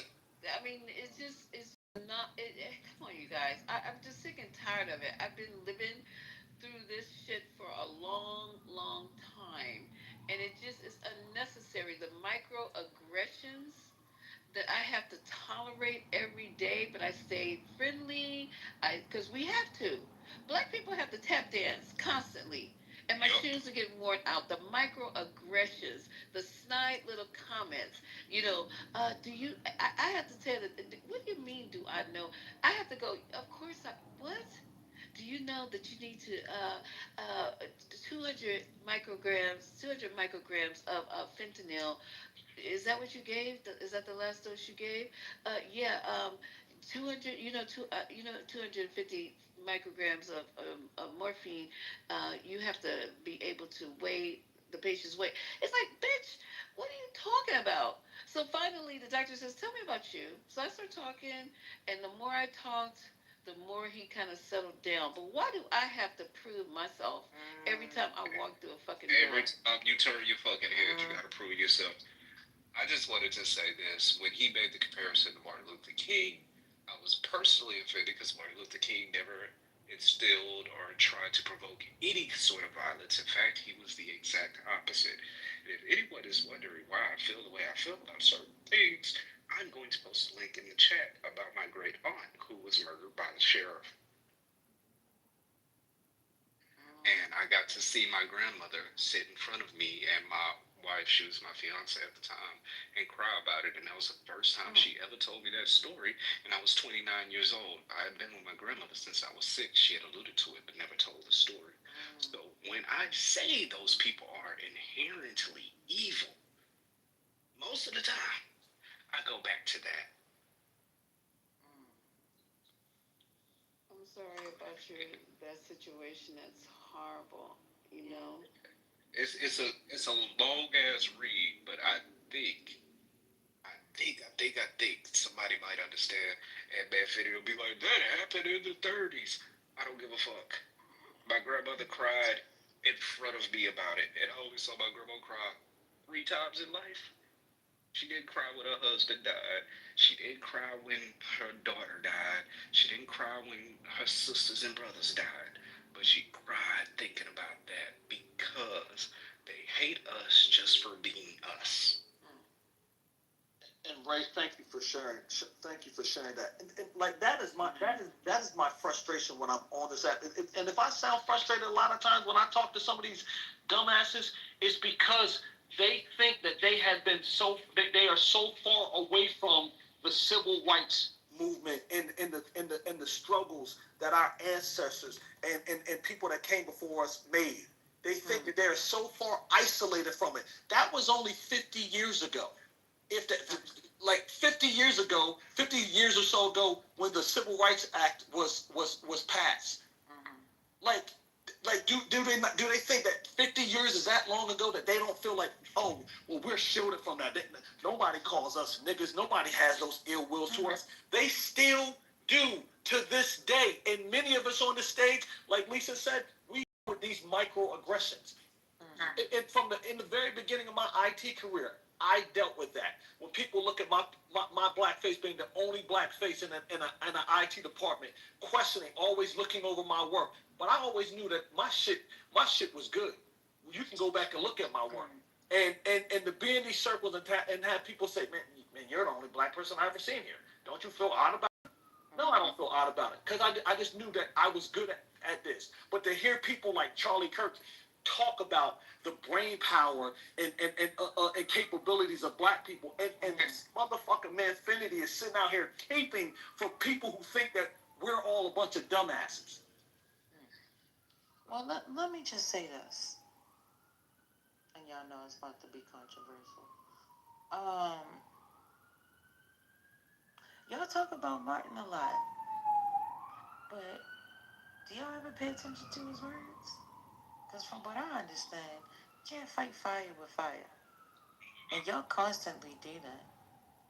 And if y'all gonna make a change, so you're more of a Malcolm person. Who said that? Ray said Okay. But Ray, aren't you the same one that just had the conversation with us that talked about the renewing of Malcolm? Because the Malcolm that you met in the beginning was not the same Malcolm that you saw leaving. You do understand that there was a change. I do completely understand that. The main reason I'm more of a Malcolm is because the turn of the cheek, I've seen that being implicated since 1865. But his message changed before he died. But I'm saying, but he came to a revelation. And all I'm saying is, when do y'all? No, you're not gonna talk over me. I let you interrupt, but I wasn't finished. I apologize. No worries. That's cool. I'm just saying, you know, if in fact you really want people to understand and to hear you, you have to do a better job at articulating it. The way that y'all sit there and y'all go back and forth, guess what? At the end of the day, y'all bunch of positive and negatives just crossing each other. No, matter of fact, I'm sorry, two negatives repelling each other. Somebody's got to be positive in a situation. But y'all don't care to do that because you really don't want the person to change. And if you don't want the person to change, don't sit there and talk about the person not changing because you haven't changed yourself. Just saying. I would like to say that I feel like if, and this is just a guess, if Brother Malcolm would have lived longer, he probably would have reverted back to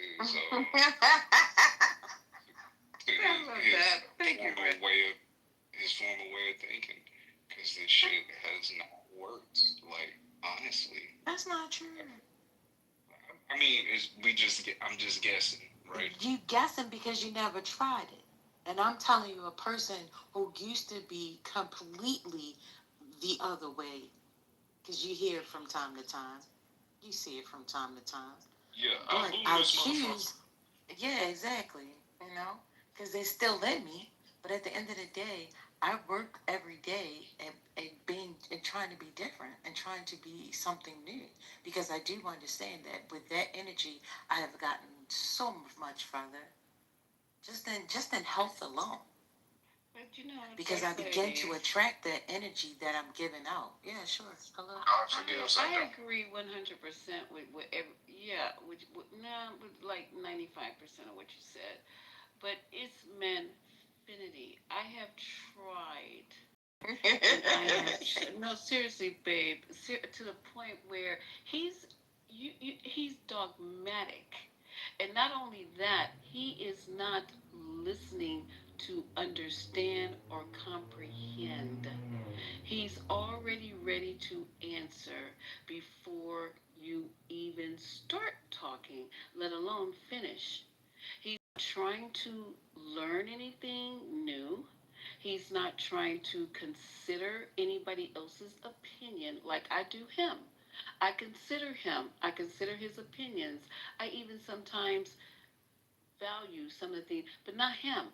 He doesn't value what other people say. He's not trying to listen, to comprehend, to learn, to understand, to nothing. And I don't know how he's wired. And I have patience of Joe. But something is going on. And I've said this before. Something is going on with him that just, and I don't know what it is. I'm not going to try to diagnose him. I'm just going to pray for him because he uses religion, he tries to use psychology, he tries to be dogmatic, all wrapped into one ball of a person. So that's why when and the strange thing about him, he has the most caring heart for elderly people. That's what really is so mysterious to me. He's like, what the heck? This boy has he has no focus. He has none of that, but he surrounds himself around elderly people. And when y'all gonna start listening to me? I've been told y'all this. Wait, sir, excuse me. God, y'all in this motherfucker. Go ahead. Designing women. Go ahead. Go ahead, Lisa. No, I said everything I was gonna say. Y'all know what I'm talking about. I don't have to keep talking. I can't stand his ass. I'm trying to tell Lisa something.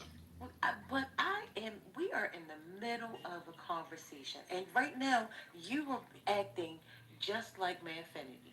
You always want to You're being kumbaya. rude, sir. So what I'm saying is, Lisa, everything that you just said may be true. The thing is, we can't change nobody, but we can change ourselves. So what you do is you create boundaries. The moment that Manfinity starts pissing me off, I'm gonna tell you, he pissed me off one day. I was outside and I was walking. And I forgot exactly what it was about. Oh, I think it was when one of those executive orders came out. And they weren't trying to let Garcia come back. And I was screaming at the top of my lungs. And when I got in the car, I said, I ain't gonna never do this again. I am not gonna allow myself to get so frustrated with him to the point that I'm screaming at the top of my lungs. I'm just not gonna do it. So what I do is if I have a conversation with him, I see he's moving and he's being stubborn. He's not listening to the sound advice that I'm giving. Then I just cut the conversation off. Either I change the subject or I move on. And that's what we have to start doing. Everything that somebody says doesn't have to be responded to. You have the power. You all just let the power go. A lot of times, I just say, okay, fine, let the person get it out. Let them say what they gotta say. We can always change the subject. We don't have to entertain it. There's a difference. So I'm just saying. I mean, we can stop our designer, women's talk, red talk, whatever. Just wanted to come in with his Somebody streaming the room. Y'all niggas are lame, bro. I mean, what they streaming for? No, like I'm saying. I mean, well, that's good because guess what? I'm giving out sound advice. Okay, that's cool, but I don't want to fucking hear the stream. My voice. Oh my God. Whoever's listening to the sound of my voice, I hope that you can take this information and apply it to your own lives. Because this is what we have to begin to do. If we want to see a change, we got to start within ourselves. I keep saying that. But nobody's listening. Instead, y'all want to continuously choose violence. Listening? Who am I copywriting, boy? No, I'm talking about this person who's streaming it. I see exactly who you are. John Kitover again. Y'all hoes are stupid. Y'all not gonna stop till y'all get arrested. This was a private conversation. It was not for everybody. And bitches don't believe the state that I live in, you are not allowed to record me without my permission. So this is your warning. I'm letting you know now. I don't give you permission to record me. Thank you. Now, This is being put up without my permission, and I would like the person putting it uphill to the fullest extent of the law. And I will be pursuing that. And in California, you can't record anybody without their voice permission. So thank you very much. Neither can you, especially with the insurance policy and umbrella policy I have set up on myself. Y'all really need to stop playing with people because I don't come after you. My insurance company does. They have a team of wolves. That gave Prada the devil wears Prada. Okay, designing women. Who's streaming though? So let me just say what I was about to say to First Lady and Lisa. Okay, go ahead, Josh. Y'all need to start listening to me. I love sitting back listening to when y'all have these full circle moments and y'all really realize who the person I told you was a piece of shit 2 months ago. I don't agree with that. I love hearing that. It's happened with you, not this time, but it's happened with you. But this is why that soft treatment. That's why that don't work. That what do they call it? The soft parenting or whatever. That don't work. You're dealing with a hollow reject. This man has been rejected by people, specifically black people, all his life. He doesn't even identify as black. Everything he does is an attempt to antagonize and irritate. He's not able to have a substantial conversation because he doesn't have the brain capacity. He doesn't argue to make a point. He argues to exhaust.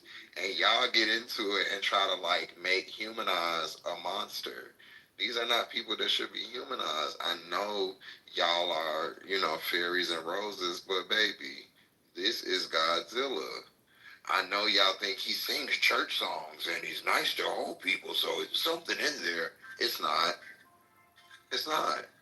And I'm just telling y'all, because y'all keep making these friends with these wildebeests and orangutans and motherfucking bonobos and chimpanzees and thinking, oh, they'll be humanized. We can tame them. You cannot. They're going to eat you. Okay. They're going to eat you. Are you Yes, I'm sorry. Okay. Well, you are entitled to your opinion, and I respect that. But I know my purpose. You don't know my purpose. You don't give me a vision. God gives me a vision. So you're not going to tell me what I have been called to do. Now you speak to anybody. I was really talking to Lisa, but thank you. Okay. All right. Creflo. Thank you. Creflo Shantae Dollars. No, I'm better than Creflo. Yeah, I'm telling my person. I just said, if you're called to be a zookeeper, you're called to be a zookeeper. What I'm telling you is lions and gorillas bite and maul people. That's all I'm saying. Yeah. I do want a monkey. I do want one. You don't. You gotta watch. Why do people What was always that lady? say that? What was that white lady with gorillas in the She got her mix? face ripped off. Crazy. You want to sit back? What was her name, Scotty? I know you know her name. What was the lady who went to go live with the gorillas and they had that movie Gorillas in the Mist? All right, I'm gonna Jane Goodall. Oh yeah, Jane Goodall. And she used to be doing the same shit that Lisa be doing. And if there's a heart in there, I know there's a soul. They're not all my way. And baby, when I tell you they body slammed her all upside that waterfall. Just, I'm gonna send you the one that I want, and then I want you to tell me what kind of one this is, because him is so cute. Oh my goodness. I'm gonna tell y'all. Baby. The easy It's probably a spider. Yeah, it's probably a spider. The easy way to stop your room from being streamed is to play copyrighted music. So play some Drake. His team is really pissed off about that. Yeah, I was gonna say this is a perfect example a perfect excuse to play Nicki Minaj, because Universal does not play at all. This will be off that. This will be down in no time. That's like on. The Eagles hate it. Also, that's an instant block. So. Oh, On's not in here. Oh yeah, On's there. On used to play music like you could play it low, like where it's not like obtrusive to people talking, but it's still hearable by stuff. And we used to do that all the time. You could just play that. That's what I do in my room. Play music low. You hear it sometimes. It's because the rooms are being streamed. Yeah, Michael, you remember that? Yeah, I remember. You need to bring Lord in here. Yeah, Lord, I need to bring the Lord. Let's go to the beach. Each, let's go get a wave. Hey, Because somebody said the Lord. Have a drink. Oh yeah, y'all gotta get up out of here with this song. Just like me, it's hard to come by. Universal be at your house in the morning. Yes, is it 2, 3? Leave a quick tip. I'm gonna blow my money and don't get out. That bang on the door won't be Amazon.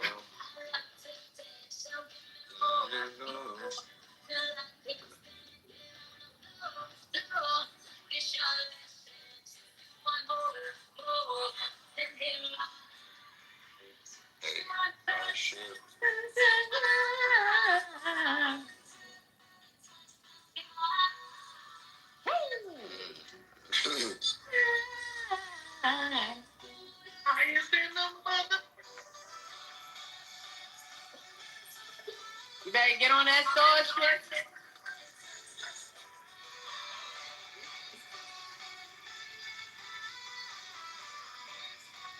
All right, we done? All right, let's carry on. I'll just keep playing. That's right, just in case I had the Eagles going on in the background. They don't like to be fucking everybody. so where are young. we, Yeah, we can hear. designing women, where are we at? I've given up. I'm giving up. I'm just so Okay, sick and tired. I came in That's here what I'm gonna late do. to see what's going on and what's going on. Like, I don't know. Nothing, she Just gave trying up. to. I am. Giving up. I don't understand people who can support just people who they know are racist. I just cannot understand Because that. their minds have been altered. The Bible speaks of this. Everything that's happening right now, I'm trying to tell you, the Bible speaks of it. The world is upside down for a reason. They see what is wrong to be right. And it all has everything to do with verbiage. If you notice, the reason why we constantly argue is because there's no communication. You're saying left, they are saying right. And in their minds, it's like they change things around. So when he's saying this because it's like, I'm just trying to tell you, prove a point. This is, they all do it now. But They have been lady, conditioned to do this. These people are also coming in the guise of a religion. Like Yes. The same people, I can't understand who somebody who says they're a man of God can support somebody that doesn't even represent nothing that has to do with God. I don't get it. You there's nothing godly about what Charlie Kirk says. There's nothing even humane about what he says. But you have people who quote unquote are men of God or Christians and all this kind of stuff. That also takes me to another level. That's why I stopped going to church, and that's my decision. I don't, whatever. No, you're I 100% feel. right. I agree. Yeah. No, I feel because it's not just on that side. People do a lot of different things in the name of Christianity, but far from it. It's like, oh yeah, I'm a Christian, but you're not showing that you're a Christian. Yeah, you might go to church, you might sing in the choir, you do those churchy things, but what is your heart and what is your walk saying? What is your talk saying? Like, what kind of fruit are you bearing? So, I mean, I get it. I don't disagree with you at all. I stopped going to church too. I still support, different things and things like that. But at the end of the day, like literally going into the church every Sunday, when I've seen what I saw, these people are not who they say they are. And then it doesn't help. Very sad. That's why young people are not going to the church either. They're losing the young people because you talk with forked tongues, and we got people, I'm sorry, that were on this stage who profess to be Christians, but they support races. I'm not doing that. I'm not playing these mental mind gymnastic games with people. You either are or you're not. I either am or I ain't.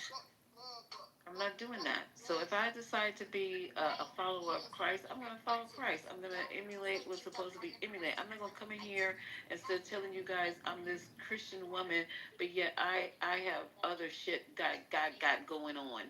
And I know that they say, well, God's not through with me yet. My mom says that stuff. But I told my mother, I said, this is one of the reasons I don't go to church, because you will sit up there in front of the church hollering and screaming with the Holy Ghost and all this, dancing up and down the aisles, and then you can't get 2 blocks from the church, and you calling somebody out their name. I don't like it. I don't like it. Don't be dragging me into that situation. Just let me be.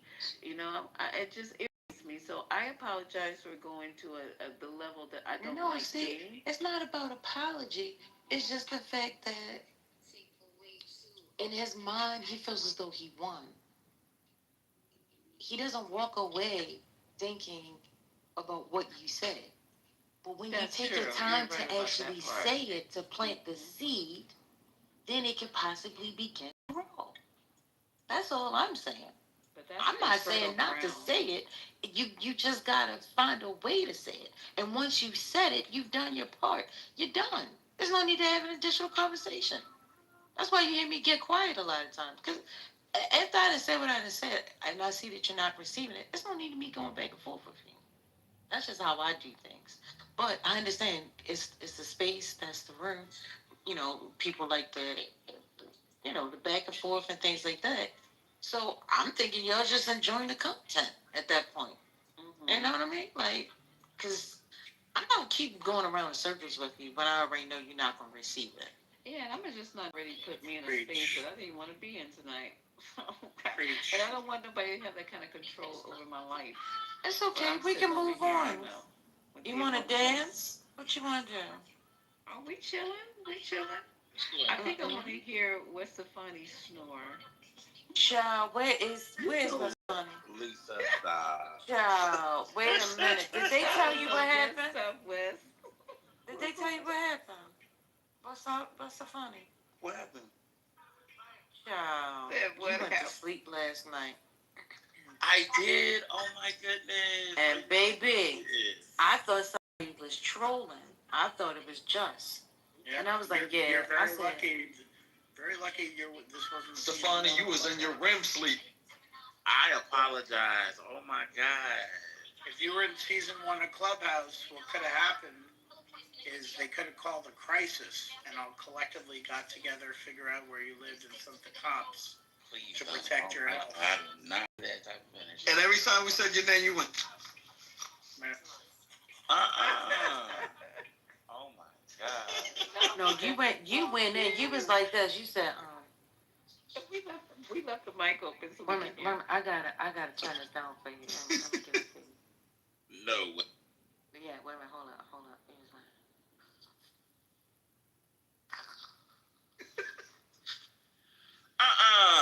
That is not a God. That was you. Not a God. First lady. I said, what in the hell? I was ready to cuss Just out from here to Mount Zion. I was like, you keep on playing Just. And he was like, it's not even me. And I was like, for real? And then he closed his mic and I heard it again. I was like, oh shit, it's not him. And then I found it. I was like, oh, it's What's Funny. I said, don't mute him. Let me see. I tried to wake you up. We was laughing. Calling we your was name. kicking. And you just... That is not of God. No, it wasn't. I had to get me some sleep, but clearly. This week. But how'd you fall asleep off mic though? I think you pressed it in your sleep. I probably pressed it in my sleep. We were having a good conversation, and it was the best week I didn't have this week because this week drained me with all of this stuff was going on. Yeah. But you know what? Dawn passed out right away. And I don't want to go down this rabbit hole because we haven't been chilling. But I actually realized how they were able to get this far. And it kind of just hit me. The reason why we're here and how they were able to get this far to right is because they have done a map. And I don't just go there for the Beale Street Festival to have a party, even though it ain't a bad idea, and I do party when I go to Memphis. But I'm just saying to you, straight up, that you just got to do things differently. And you can use any one of them ancestors to get free in Memphis. Just use the spirit of Fannie Lou Hamer. You ain't even got to use what she used. But the spirit of Fannie Lou Hamer will free Memphis. Memphis, Mississippi, that's where she's from. Okay? God damn it. You got to use what you got to get what you want sometime. Use the spirit of the freedom fighters on the ground, and you can get up out of there. There's plenty of people that's out there willing to make change in Memphis. Don't make no mistake. Memphis ain't all the way asleep. Don't you sleep on that fact. Memphis ain't all the way asleep. I know that. You know that, but you're scared of the black activists. Get with the Black Panther Party. Get with those activists in Memphis and get your streets together. Get your homes together because they're coming to intervene, like I say. They're coming in the Humvee with the camouflage paint job. F-150 faking like it's a baby Humvee with National Guard troops in them and shit like that. They did it in Minnesota. Same goon squad. I'm just saying. On the strength, you can free yourself from that. That's not a permanent condition. You can free yourself from that and organize yourself in your own city, because next time you see that police car parked on the block and you running around the block, where the police? I see the police up here. I said, no police. No, he lives there. saying? He done moved in because he bought the property that you abandoned because your mind is just not right. And he know your mind ain't right. And that's why he moves in, takes over, and seeks to make it all as lily white as possible. Move you out of your place. Call you homeless. Ain't nobody on the earth homeless. Almighty Allah made a home for everybody. Every man, woman, and child. You sleeping on the underpass today, well, goddamn it, that's your address until further notice. But you ain't homeless. You just displaced by Whitey on the moon. And I'll land my plane saying, my.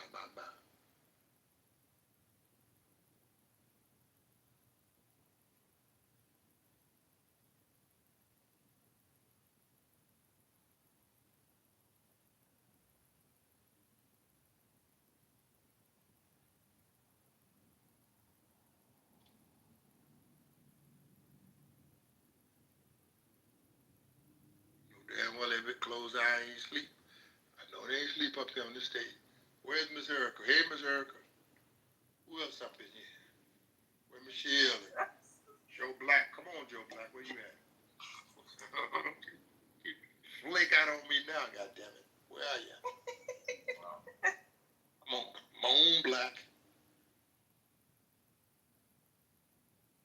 That's one of them Arkansas phrases. When you leave Little Rock, Arkansas, when you moan back, he said, come on back, come back when you can. But they don't say, come on back. They just say, moan back. Well, I'm learning that white man fight back is a white supremacist chant. And it goes back to Nazi Germany. Or not Nazi Germany, but it goes back to Germany and other places. So it's not just white man fight back. That's actually a white supremacist chant that has history. Not to change the topic.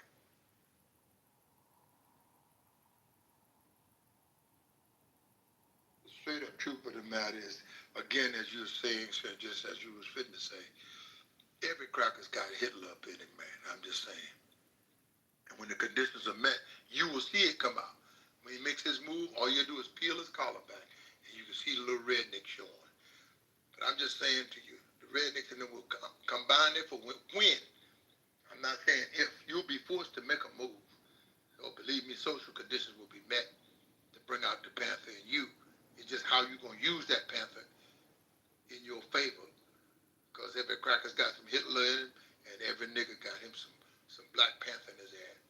And when them conditions are met, that Black Panther will come out. Oh, you can believe that. All them naysaying Negroes drinking Kool-Aid today, they will come back saying Black Power tomorrow. Because I'm just saying, conditions are being met, and the Panther's coming out. It's up to you what you do. I can't tell you what to do with your Panther. I can't put the Panther in you. I can't take the Panther out of you. Because every nigga got Panther in him already. And I know goddamn well, every nigga is a star. Like Lil Booster said, he from around there. Baton Rouge, Louisiana, the same as Memphis, Tennessee. Goddamn it. But learn your job, get on your job. Stay on your motherfucking job. And hug your motherfucking nigga. You get over this shit. And you get it over it with dignity. And you don't see them brothers out there. Their pants ain't raggedy. Their shoes ain't raggedy. They got a motherfucking accountant, bookkeeper, a chef that can serve hors d'oeuvres. Huh? Yeah, you're real boss, but you don't want to see that. You don't want to talk about that. But get a boss them, they know he's a real boss. And let's put some real substance in the streets, man, because that's bullshit you serving them. You can't piss in their face and call them. That was when Young Dolph was moving. But it's like he got a lot. He's put 10 more dogs on the street now. Oh yeah, in Memphis. But give them young boys that know how to do something. Because the rest of them lunching, man, they're not telling you right, Slim.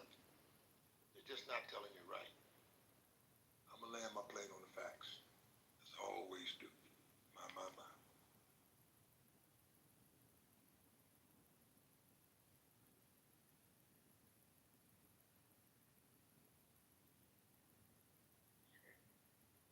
How y'all can See, I've been telling you all year, when shit break out, the first thing they'll do is hand the wrong nigga the mic.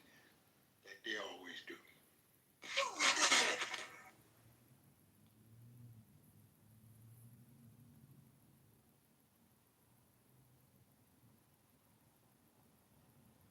Hey, Ambassador. Yes, sir. Yes, sir. Yes, sir. You said you was in Memphis quite a bit. Yes, sir. Yes, sir. Yes, sir. Hey, Ambassador, next time you're in Memphis, hit me up, man. I'd like to kick it with you and get some of that knowledge you got. Yes, sir. I'd love to kick it with you. You got brothers on the ground. Brother Daniels is down there. One of the Black Panther. They got 2 or 3 Black Panther chapters crisscross from Memphis and Jackson, Mississippi, down there. And just get with the brothers, man. They there. You go to look, and we ain't hard to find. That's for sure. When you get in Memphis, from Beale Street to No Street, we'll find a way. Appreciate it, bro. Love it, big man. Who's that talking about that? Milk Dog. That's the Milk Dog. Love it, big Milk Dog, man. We got to get black to the street. Got to take it to the street, man. You got to do it, Milk Dog, for your own good. Find these clubhouse members and take it to the goddamn city council. They won't accept it. Call the press council. Call a town hall meeting, man, in Memphis. I'll show up. You get a fistful of dollars. You pay my transportation, I come to Memphis. I've been coming out of pocket expense, crossing these cities. It ain't easy, bro. I'm telling you the truth. I can get some brothers out of Nashville, Memphisburg, and Jackson. And bring them brothers in there, man. They look, ain't nothing but down the road. You know how you go in Tennessee. Ain't nothing but down the road, boy. Bring Memphisburg up there and the rest of them, yeah. Them brothers know how to rumble in Memphisburg. You don't hear that shit coming out of Memphisburg. Bet you that. Chattanooga and some brothers over there in Knoxville and there. Strong brothers. People don't talk about these cities. Why? Because they don't go to these cities. But I go there, and that's why I know. You get Memphis together, get the people already in Tennessee to build you a town hall meeting, man. And you say, well, we want this, we want that. We demand this. The only demand, Brother Milkdog, that cannot be met is the demand that you don't make. And when you make a demand, just like the Honorable Dr. Khalid Abdul Muhammad said, and you hold the goddamn line, and always know, Brother Milkdog, the help is on the way. And if I can't show up, goddamn, you got divine intervention in your favor. But it is not, I'm just telling you, it is not divine intervention if you're not using it skillfully and effectively against the opposition. Meaning cut the head off the police chief. And start from the top down. I don't know what the mayor's doing. I haven't checked lately. But I do know that police chief, all that shit is corrupt. You kill a man in public and blame the victim. Now, how in the fuck do you do that and shit it and did it and then got away with it? They thought they were off the hook. I'm advising you, don't let that police chief off the hook for shit. Check her and appoint her, even if you have to appoint yourself. Say, I'll be the goddamn chief until further notice. We'll get law and order. No one is above the law. And that's all you got to remember. Including Donald Duck Trump cannot write an executive order that will override your constitutional rights. That's what we're missing here in D.C. He's writing executive order, attempting to override your constitution. You might say, Constitution, I don't want that. He just said that this is voodoo politics. It's voodoo politics with no S. Voodoo politics, no S. But it's multiple schemes working for one A&M objective for white supremacy. So voodoo politics, he will tell you, you got state right. Like Tennessee has the right succession. Oh, but we're coming in the morning, we're coming to take over. But you got the right to do what you want to do. But we're coming to do this and we're coming to do that. Bullshit, man. And if you can't see the drunkenness in voodoo politics of Trump, Trump is not that tough, bright. He's not that bright. And he doesn't take the advice of his wife. He just always do slapstick comedy act all day long. He wants to, the emphasis on him. He's narcissistic. He is mental. He has mental health issues, man. He's a criminal. He has received every benefit in the law. Every loophole in the law has already been exercised by Donald Trump. In other words, he's socially and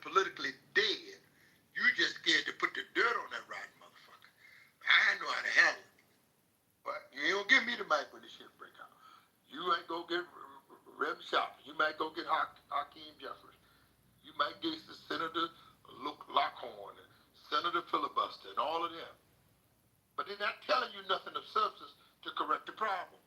Judge Al Green, he confronted the motherfucker. Said, look, your ass is impeached, man. You just hanging around because you flip-flop. Number one, Trump is a whistleblower. He blowed the whistle on Musk, and Musk blowed the whistle on Trump. See, I put you in the pedophile. I put you over there with the Epstein files and all that shit. Huh? But you don't want to look at that because you're afraid of that. You're afraid of him. Don't be afraid of Whitey on the Moon. He's just another guy that slips his leg in the pants, one leg at a time like you do. But you've been made up of a posture of appeasement. You can't appease this goddamn cracker and correct the problem. You got to come into justice, law, justice. No one is above the law, especially Donald Duck Trump. He should be enforcing the law. He is sworn to uphold the Constitution. Where is the Constitution to appoint or nominate a bigot for the Freedoms Award? Are you kidding me? But you gonna let him shit it and did it and got away with it, and that's gonna build more white supremacy forces. And pretty soon you won't even be able to move on the ground in your own hometown. Because your mind is just not right. Your mind is not right. And once you get your mind right, you will get your rap tight. Then you'll be like James Brown and out of sight. But until that, you know you're out of sight. With your mashed potatoes and alligators, jump back, Jack, see you later. Alligators. Don't be like James Brown was a free man. He didn't let nobody push him around. He never let the man push him around. I know they attempted. James Brown will bounce right back, man. Say you're out of sight. He come up off of PCP, dope, coke, heroin, all that shit. He kick all that shit around. James Brown was Superman, and you ain't giving him no credit, man. He addressed it. Even James Brown, and he wasn't that educated, but he had a hell of articulation. He articulated the circumstances quick. He said, get involved, get involved. Yeah. He said, got to get ready for the big payback. He sung it in Memphis and in Augusta. He said that was a town where I used to stay. He said the name of the town, they call it Augusta, GA. He said down there, we don't talk. But when we all get together in any kind of weather, then we do the camel walk. I love it. I love it, man. James Brown's a bad motherfucker. Did he taking his shit off on crackers though? That's the point. Did he take any shit off? He didn't give a damn who the president. He bust right up in the president's office. Said, my name's James Brown, and I do the popcorn, the mashed potatoes, and the alligator. You want to see me break down do the alligator? But he was giving a message, man. He said, get involved, get involved. He said, you got to let the motherfuckers know what they got to do for us. He said, got so a man can't do nothing anymore. He said, man work better when he work out his own bag. And he said, that's why Papa's got a brand new bag. You got to figure a way out of nowhere. You can use James Brown to get free. Fannie Lou Hamer get free. You can use Malcolm X, Dr. King. They all saying the same goddamn thing. You got to come out in the morning and do something different. I don't give a damn how you organize, how you put it together. You got to shake the haters off and shake these devils off your backside, especially in Memphis. I ain't gonna lie to you, man. If that's the subject, goddamn it, I know Memphis. It's just a matter of what you gonna do when they fucking come for you. My. And I land on the facts, just as I always do. My.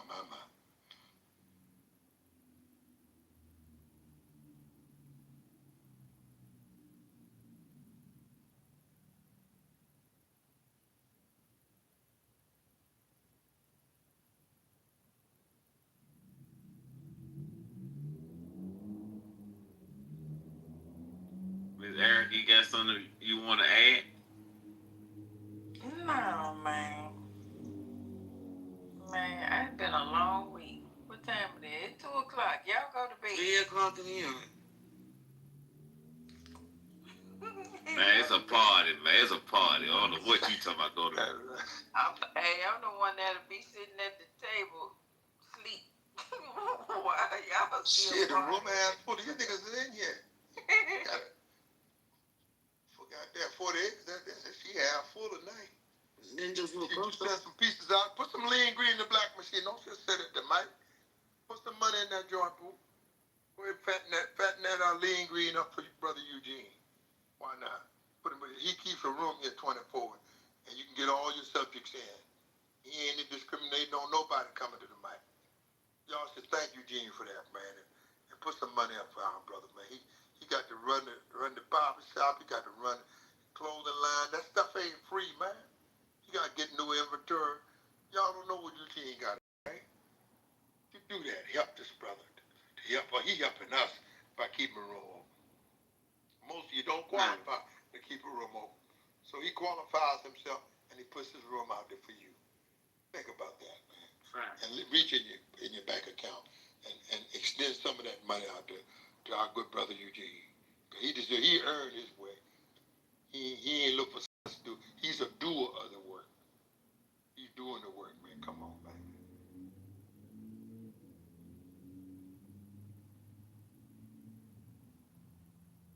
Mr. Ambassador, cash at me $20 so I can get to Mr. Eugene. That's it all.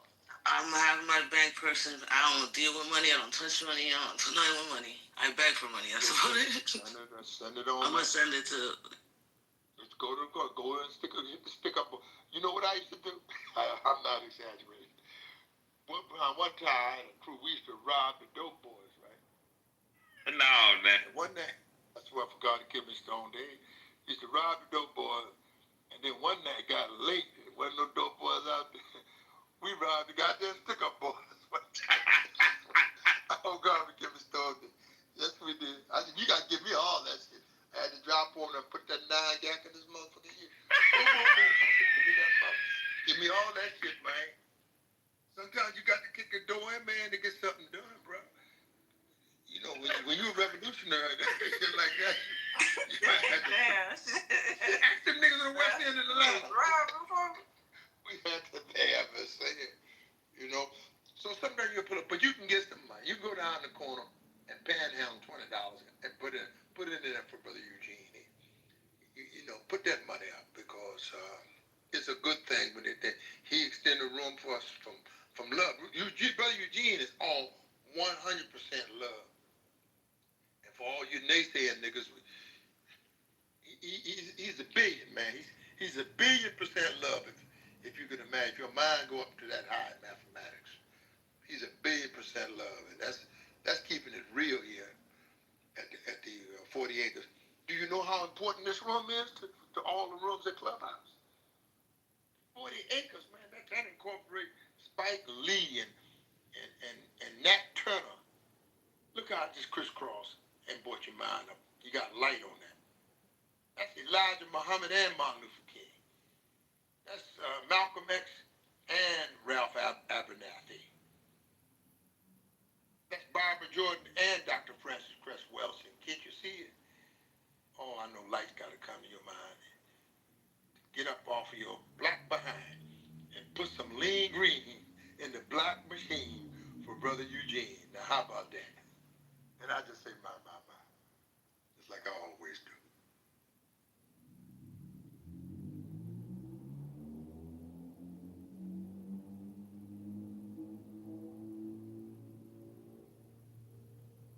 Man, it's a party, y'all. Ain't no party like a 40-acre party, cause a 40-acre party don't stop. Huh? You got the party till you drop, party till you drop, party till you top. If the mic is hot, party till you drop. Ain't no party like a 40-acre party, cause a 40-acre party don't stop. My. I don't know why these folks ain't waving their hands for you, Mr. Ambassador. Just raise your hands in the air like you just don't care. Huh? And you can do it anywhere. So raise your hands in the air like you just don't care. Just strip right down to your underwear. Listen. Ain't no party like a 40-acre party, cause a 40-acre party don't stop. Oh, my.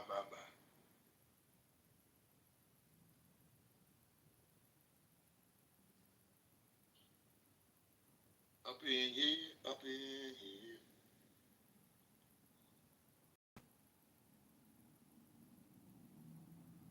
That's what happened in Memphis. That's by that police. He said, "How many of y'all niggas out here tonight been betrayed? You know they tried to beat me like a slave." You know that. He said, "Man, so after all this fucking shit that we just went through, and all these pussy ass niggas, we intend to. Well, see, it don't mean nothing. See, if a nigga money low, cause a nigga shoot you in your back and cut your motherfucking throat. Rich on the afro. I can't go. That's why I spent so hard. Ambassador got trying to trust somebody. You know your family love you, and the family still wants to know you got it. That's why a nigga been betrayed. They tried to beat me like a slave, but I just tried to learn from my mistake. You live in the last days. Just pray for me to make me cold-hearted. Mr. Neighbor once again make me cold-hearted. Did you say give out some shots? You just hit right. Drop it like it's hot. Drop it like it's hot. Too hot to hold, goddammit. Drop it like it's hot. You got a party up in here, because there ain't no party like a 40-acre party. So the 40-acre party don't stop. So party till you drop, party till you drop, party till you drop. Raise your hands in the air, like you just don't care.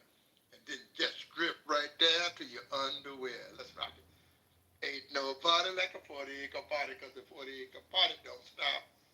My. But you got to get ready. That's a fact, huh? You better get ready for the big payback, huh? You got to have payback up in here. Huh? You don't know nothing about that payback, do you? Huh? Huh? Better get ready. That's a fact. It's best to get ready for the big payback. Oh my God. Make the nigga pay black what they stole for what you have stolen from us. Let that crack off, dog, if you want in Memphis. You're going to be a fool when you leave. So sad. Not if, when you leave. When they come for you. So what you going to do when they come for you? All right, man. Matter of fact, Memphis deserved that because my greatest scientist, my greatest teacher in life in live politics was the most honorable Marion Barron. He comes to, that's why I learned this shit from. The honorable Marion Barron is a Frisch University, Memphis kind of guy. He come out of Mississippi. That's why I say there's a great connection between Memphis and Mississippi. Is the most honorable Marion Barron.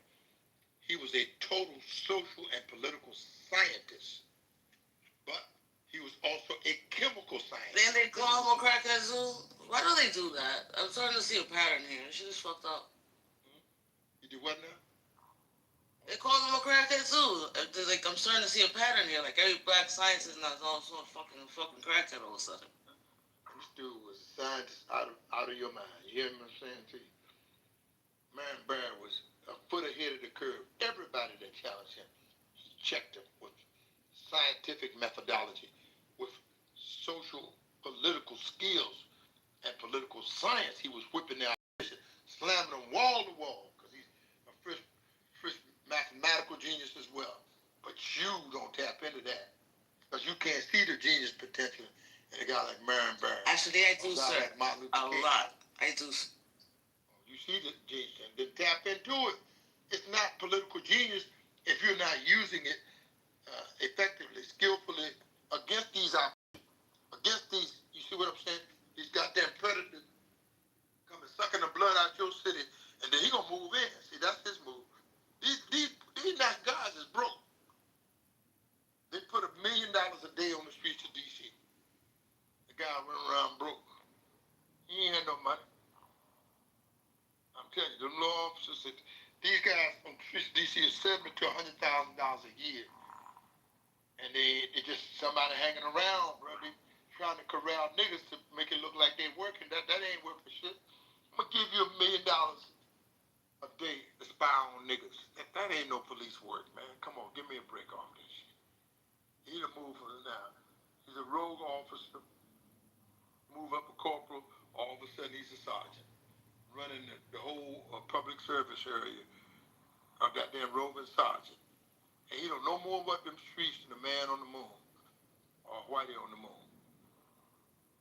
Then he goes up to lieutenant, of course. And now he's a captain running the whole goddamn precinct. And I'm just saying, it's pitiful, man. It's damn near pitiful. That's right in D.C. We ran the police chief out of here 2 or 3 times because of corruption, man. We didn't let the corruption stay around. They got a woman down there now, Pam, God damn it, maybe Smith or something like that. She ain't got no idea. She couldn't find her way out of a wet paper bag.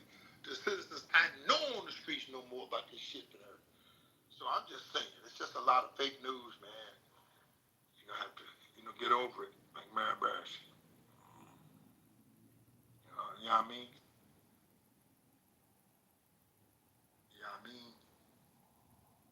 I'm gonna take you down to a place. You know where that barman ass MB, and you know that place. They ain't gonna never find a dance floor empty.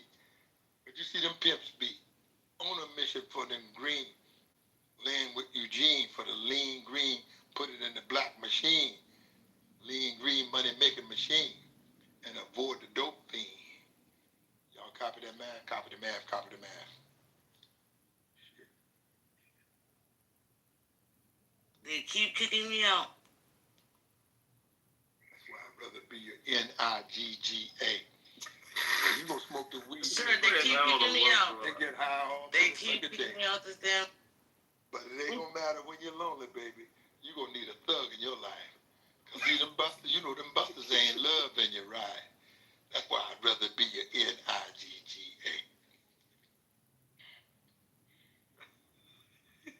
Damn, I can't. You see, cuz I'd rather be your nigga. I am going. Them niggas will get in where they can fit in. Damn, I heard it all. Cause this year Halloween fell on the weekend. I had all them get the boys trick or treat in. And we got to robbing all them niggas for bags until the lawman got behind my ass. I think the more I swung, the more blood flew. But them motherfuckers disappeared. But goddamn, then my boys disappeared too. And I said, goddamn, homie. Mind playing tricks on me. Oh, my. A lot of folks don't know. That's the Isaac Hayes beat on the Ghetto Boys. That's the Isaac Hayes beat. Straight out of Memphis.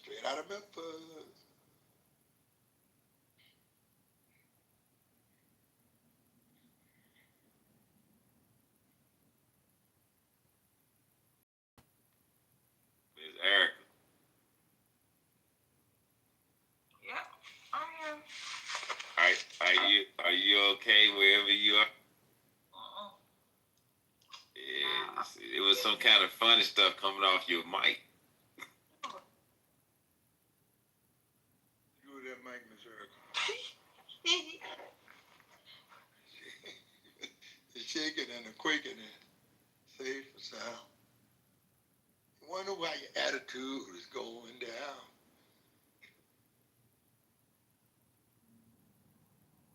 The world can't shake me. Can't make me, man. I've been there before.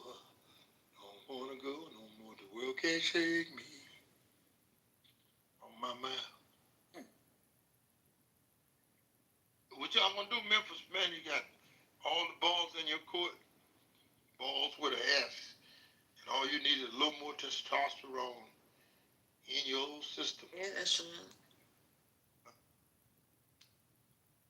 Real talk. About to go, y'all. 3 o'clock in the a.m. All right, man. Have a good night, man. Keep it black, keep it strong. And keep it revolutionary, whatever you do, keep it revolutionary. My.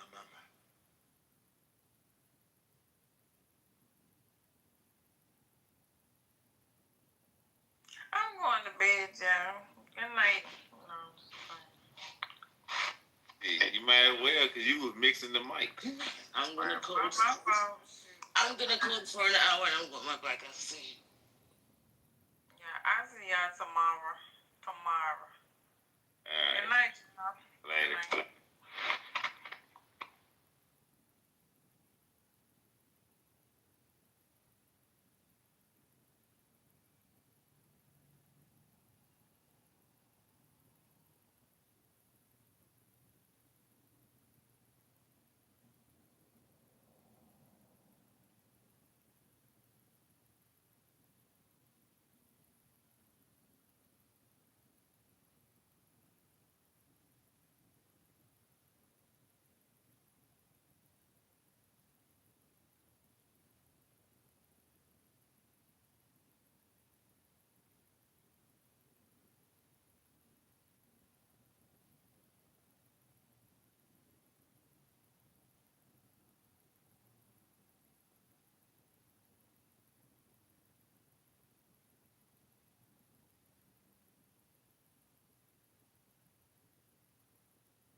I get frustrated when I hear people who dispute things and their information does not stand on solid foot, ground, but they still continue to spew this misinformation. So it frustrates me extremely. And the longer I've been on this app and the older I've gotten, I have very, very low tolerance for misinformation.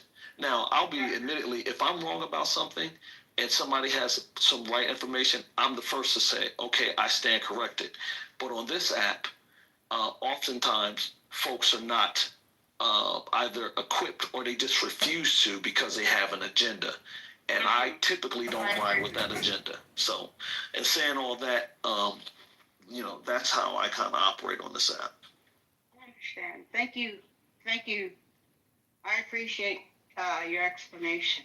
Yep, I definitely. And I also have appreciation for your work in cybersecurity.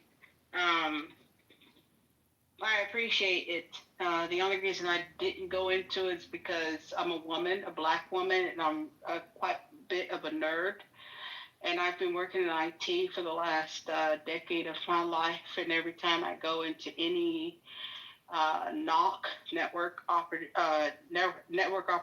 center or anything, I'm delineated to projects.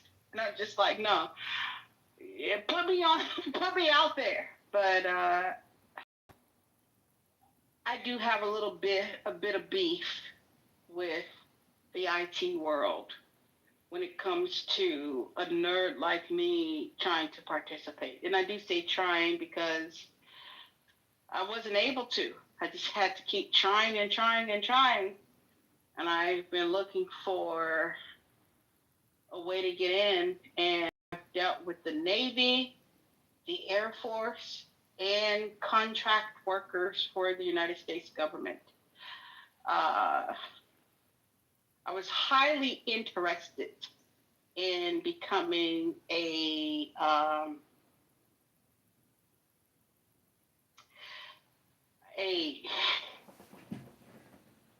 don't know why the word has left my brain, but I will say this much. I